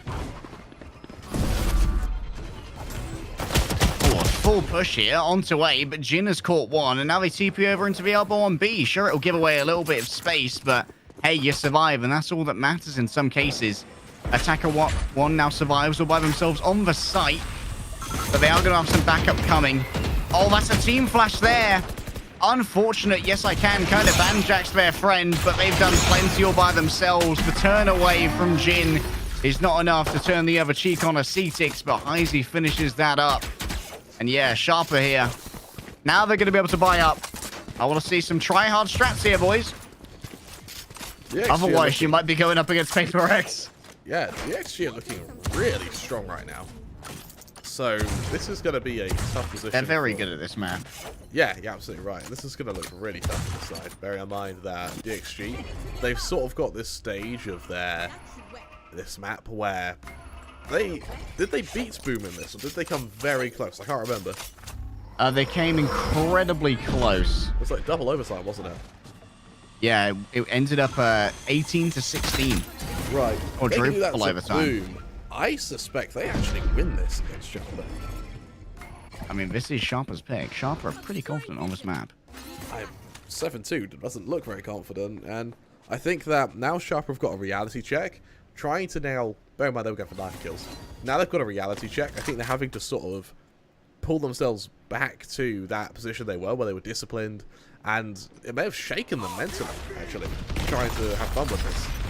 The Rolling Thunder is avoided, but the Aftershock will not be. Still, the smokes here will be fine. Jin avoids blinding themselves, and that's a quick conversion there onto Alert. Out comes the bazooka, and it doesn't go anywhere productive very fast, while Niffy is going to be able to take out Jin, and Nizzy will also fall in the crossfire. Attacker one's got a great position to try and work from here, looking for the wall bang. It's all foot shots, but they're all to the good. Beta falls down 8-2 now to DXG, who could play spoiler. That looks like death to 1,000 cuts to Beta there. I mean, he's just able to face his killer, but doesn't really equate for much, does it? And as you mentioned, it could be a spoiler, 8-2. There's 3 rounds left of the half. There's a chance. They've got 2 rounds left of the half even. And there's a chance we see a 10-2. Like, Sharper, they don't have an investment this round. They're going to forego 9 to DXG. I mean, we already know that's a cursed scoreline. So I rally quite a bit for Sharper. Nizzy wants to control long here. They're going to be meeting with the Trailblazer first. Remember, they can always exit out of his TP. In comes the concussion. Oh my goodness, I thought that was going to connect, but doesn't matter. Izzy takes the second attempt. What can they do with a Sheriff? Apparently plenty. Izzy's good, and so too is Dizzy. I know it was only an eco, but you can't deny the style points. Here comes the attempt at the knife, and Nizzy delivers it. No Blade Storm required. I think the SG just having fun now. This will be their 9th to the scoreline, and well, for Sharper, there's an investment. We're going to see that out on Alerts. Maybe it could beat Nizzy's, but it doesn't matter. You've already lost 9 rounds on your attacking side here. On a map that, sure, it's defender-sided, but not that defender-sided. It's going to be right difficult. However, maybe you can stop DXG on their own attack. Jin, Dimensional Drift, already spots 1. They're going to be pinged and, of course, dismantled. They were hoping to go for the BM kill, the old Dimensional Drift into Shorty, but they just teleport back, given that their allies already killed a C6. How greedy. How selfish as well. It's padding your own stats instead of helping you have 9. Pinocchio's deploys the odd bit of util outside B. He's going to hear from the flashes that there are still people there. But what will matter for Jin is if he can get a kill off the back of this. It's a very tight angle for Nizzy. Who's going to win the Optal? Oh my god. What a flick from Nizzy. Alert never stood a chance going up against someone like that. Out come the Blades. Is the last round. There's no point in saving it, and Niffy can't be saved themselves. Beta all alone. And we're out of Beta, man. We're releasing this 10-2. Wow. You know, I don't really know what Sharp can do. This is They're in domination. danger. They're in danger. Yeah, Giggles, I'm in danger. Because, like, DXG weren't meant to be this good.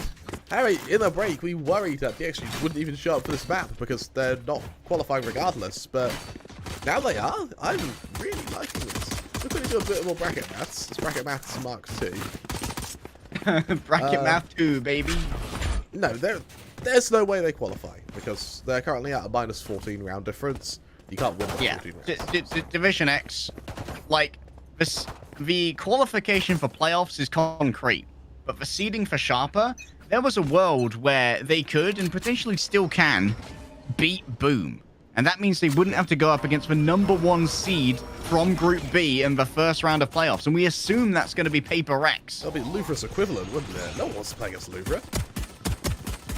Exactly. Alert takes a while there, so DXG are able to get 2 kills off the back of their duelists. Gonna go and occupy Heaven right now. Nizzy will be able to avoid that Hawk, and maybe this will be considered open. How does Nizzy get that? Why doesn't my frenzy do that, Kramer? Mine's broken. Am I broken at anything other than point blank? Little bit of team flash right there. Little bit loosey-goosey with it. The Boombot will take their time to be returned, and Niffy's been identified, as too has a C6. Man, their frenzies just work different to mine. I need a firmware update. We're going to see a knife kill.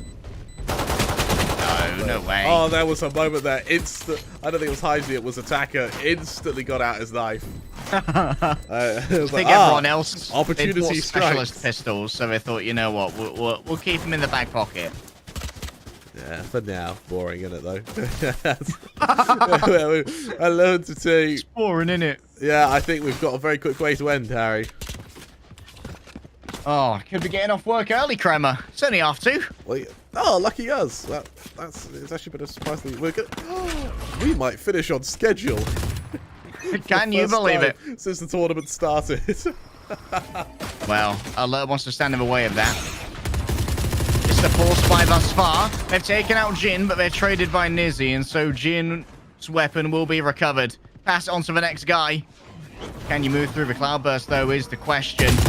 Beta staying in U-Haul. I can't believe I've just seen a dive and dash with an Ares, but that's the world that Nizzy's living in. Pinocchio runs and guns with the Sheriff. Now Sharper have everything they want off the back of their force buy. Nice. That genuinely looked like a death from above with that area. Actually, that's the closest I think we're ever going to see to an AC-130 in this game. That was that amazing. Kind of caliber coming from the sky. Yeah, exactly. I don't. So, fun fact for you: you know the M242 chain gun on the top of a M1 Abrams, not Abrams, sorry, a just any convoy vehicle really in the US Army. You know that counts as small arms. So the guy who fixes pistols has to fix that. Oh. Speaking of small arms, attacker 1 here. Little Sheriff. Big job. Have to try and control this exit. They're also bodyguarding the Spike at the moment. However, the entry is going to be all about Nizzy. They put down the cloudburst just to give themselves some cover while they're stunned. And as it drops, maybe they can move on in.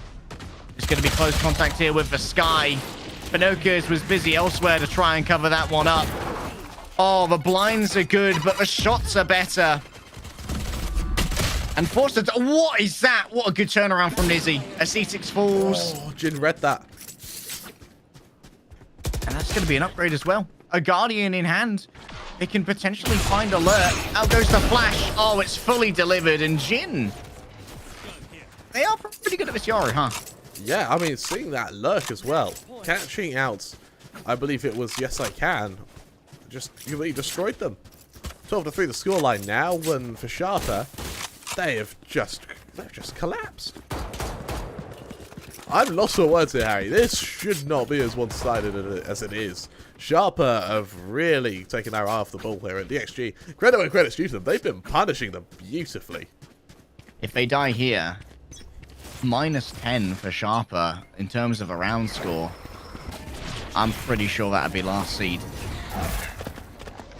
They need to recover this, but it's not looking good. What a shot from Nizzy. The pre-aim is excellent, but they are stunned in midair. I don't know how physics works, Kremer, but I'm going to trust Valorant on this one. A full blind delivered from a teammate, but the plant's going to be forthcoming nonetheless. They've identified Pinocchios. They've delivered their headshots. The C6 is trying their best to rescue this. But I'm afraid it might be too little and too late. Likely they would go up against #1 seed. They're going to be locked in on 4th off the back of heroics from DXG. The representatives from Vietnam. They may be dead in the tournament, but they weren't dead on bind. Yeah, sorry, that they weren't. An incredible performance from DXG there. And honestly, that's like a way to end on a last hurrah. They really looked very strong there. And for the rest of this side, for Sharper, that's going to leave a fairly bitter taste to go out in the 4th. I mean, you may have to play against the likes of Paper Rex, the likes of Bren on their new roster, maybe even Bleed. It's not a nice position to be in. You thought this group was hard. Just check out Group B. Yeah, Group B, we interviewed Louvre earlier. They said that Bleed Esports are particularly dangerous. They've lost a couple of games to them. Those were the ones who came through the multi-nation open qualifier, because they do have both a Malaysian and a Singaporean on the roster, so I think they might have had to go into that one, or maybe they just avoided the Malaysian-Singapore qualifier because, hey, Louvre were in that one, so we'll just go to the open one, boys. Yeah, absolutely right. With that, though, that's all from Group A.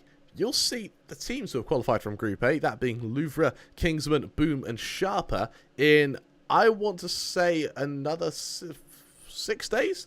Where playoffs will start? Yeah, we have 5 days of Group B, and then on the 6th day, we will start our 3-day playoff run. Exactly. What that means, though, is that tomorrow, we're going to be starting Group B. Trust me, those of you who have been joining the chat wanted to know where Paper Rex are. Oh, they're coming. And trust me, they're a team you really, really don't want to miss. With that, though, that's all for today. We'll see you at the same time tomorrow for Group B. Bye-bye.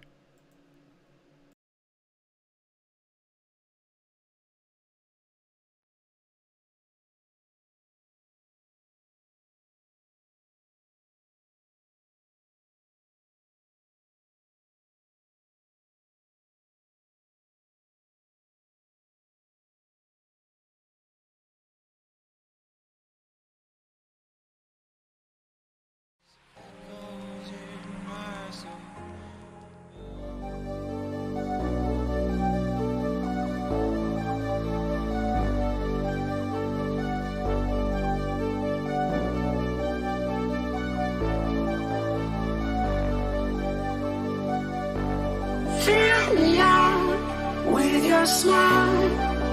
Now the sunshine brings the light. Fill me out with a flame. I will let you in this game. Take me out when I'm down. 'Cause with you I'm safe and sound. I'm safe and sound. I'm safe and sound. I'm safe and sound. I'm safe and sound. I'm safe and sound. I'm safe and sound. I'm safe and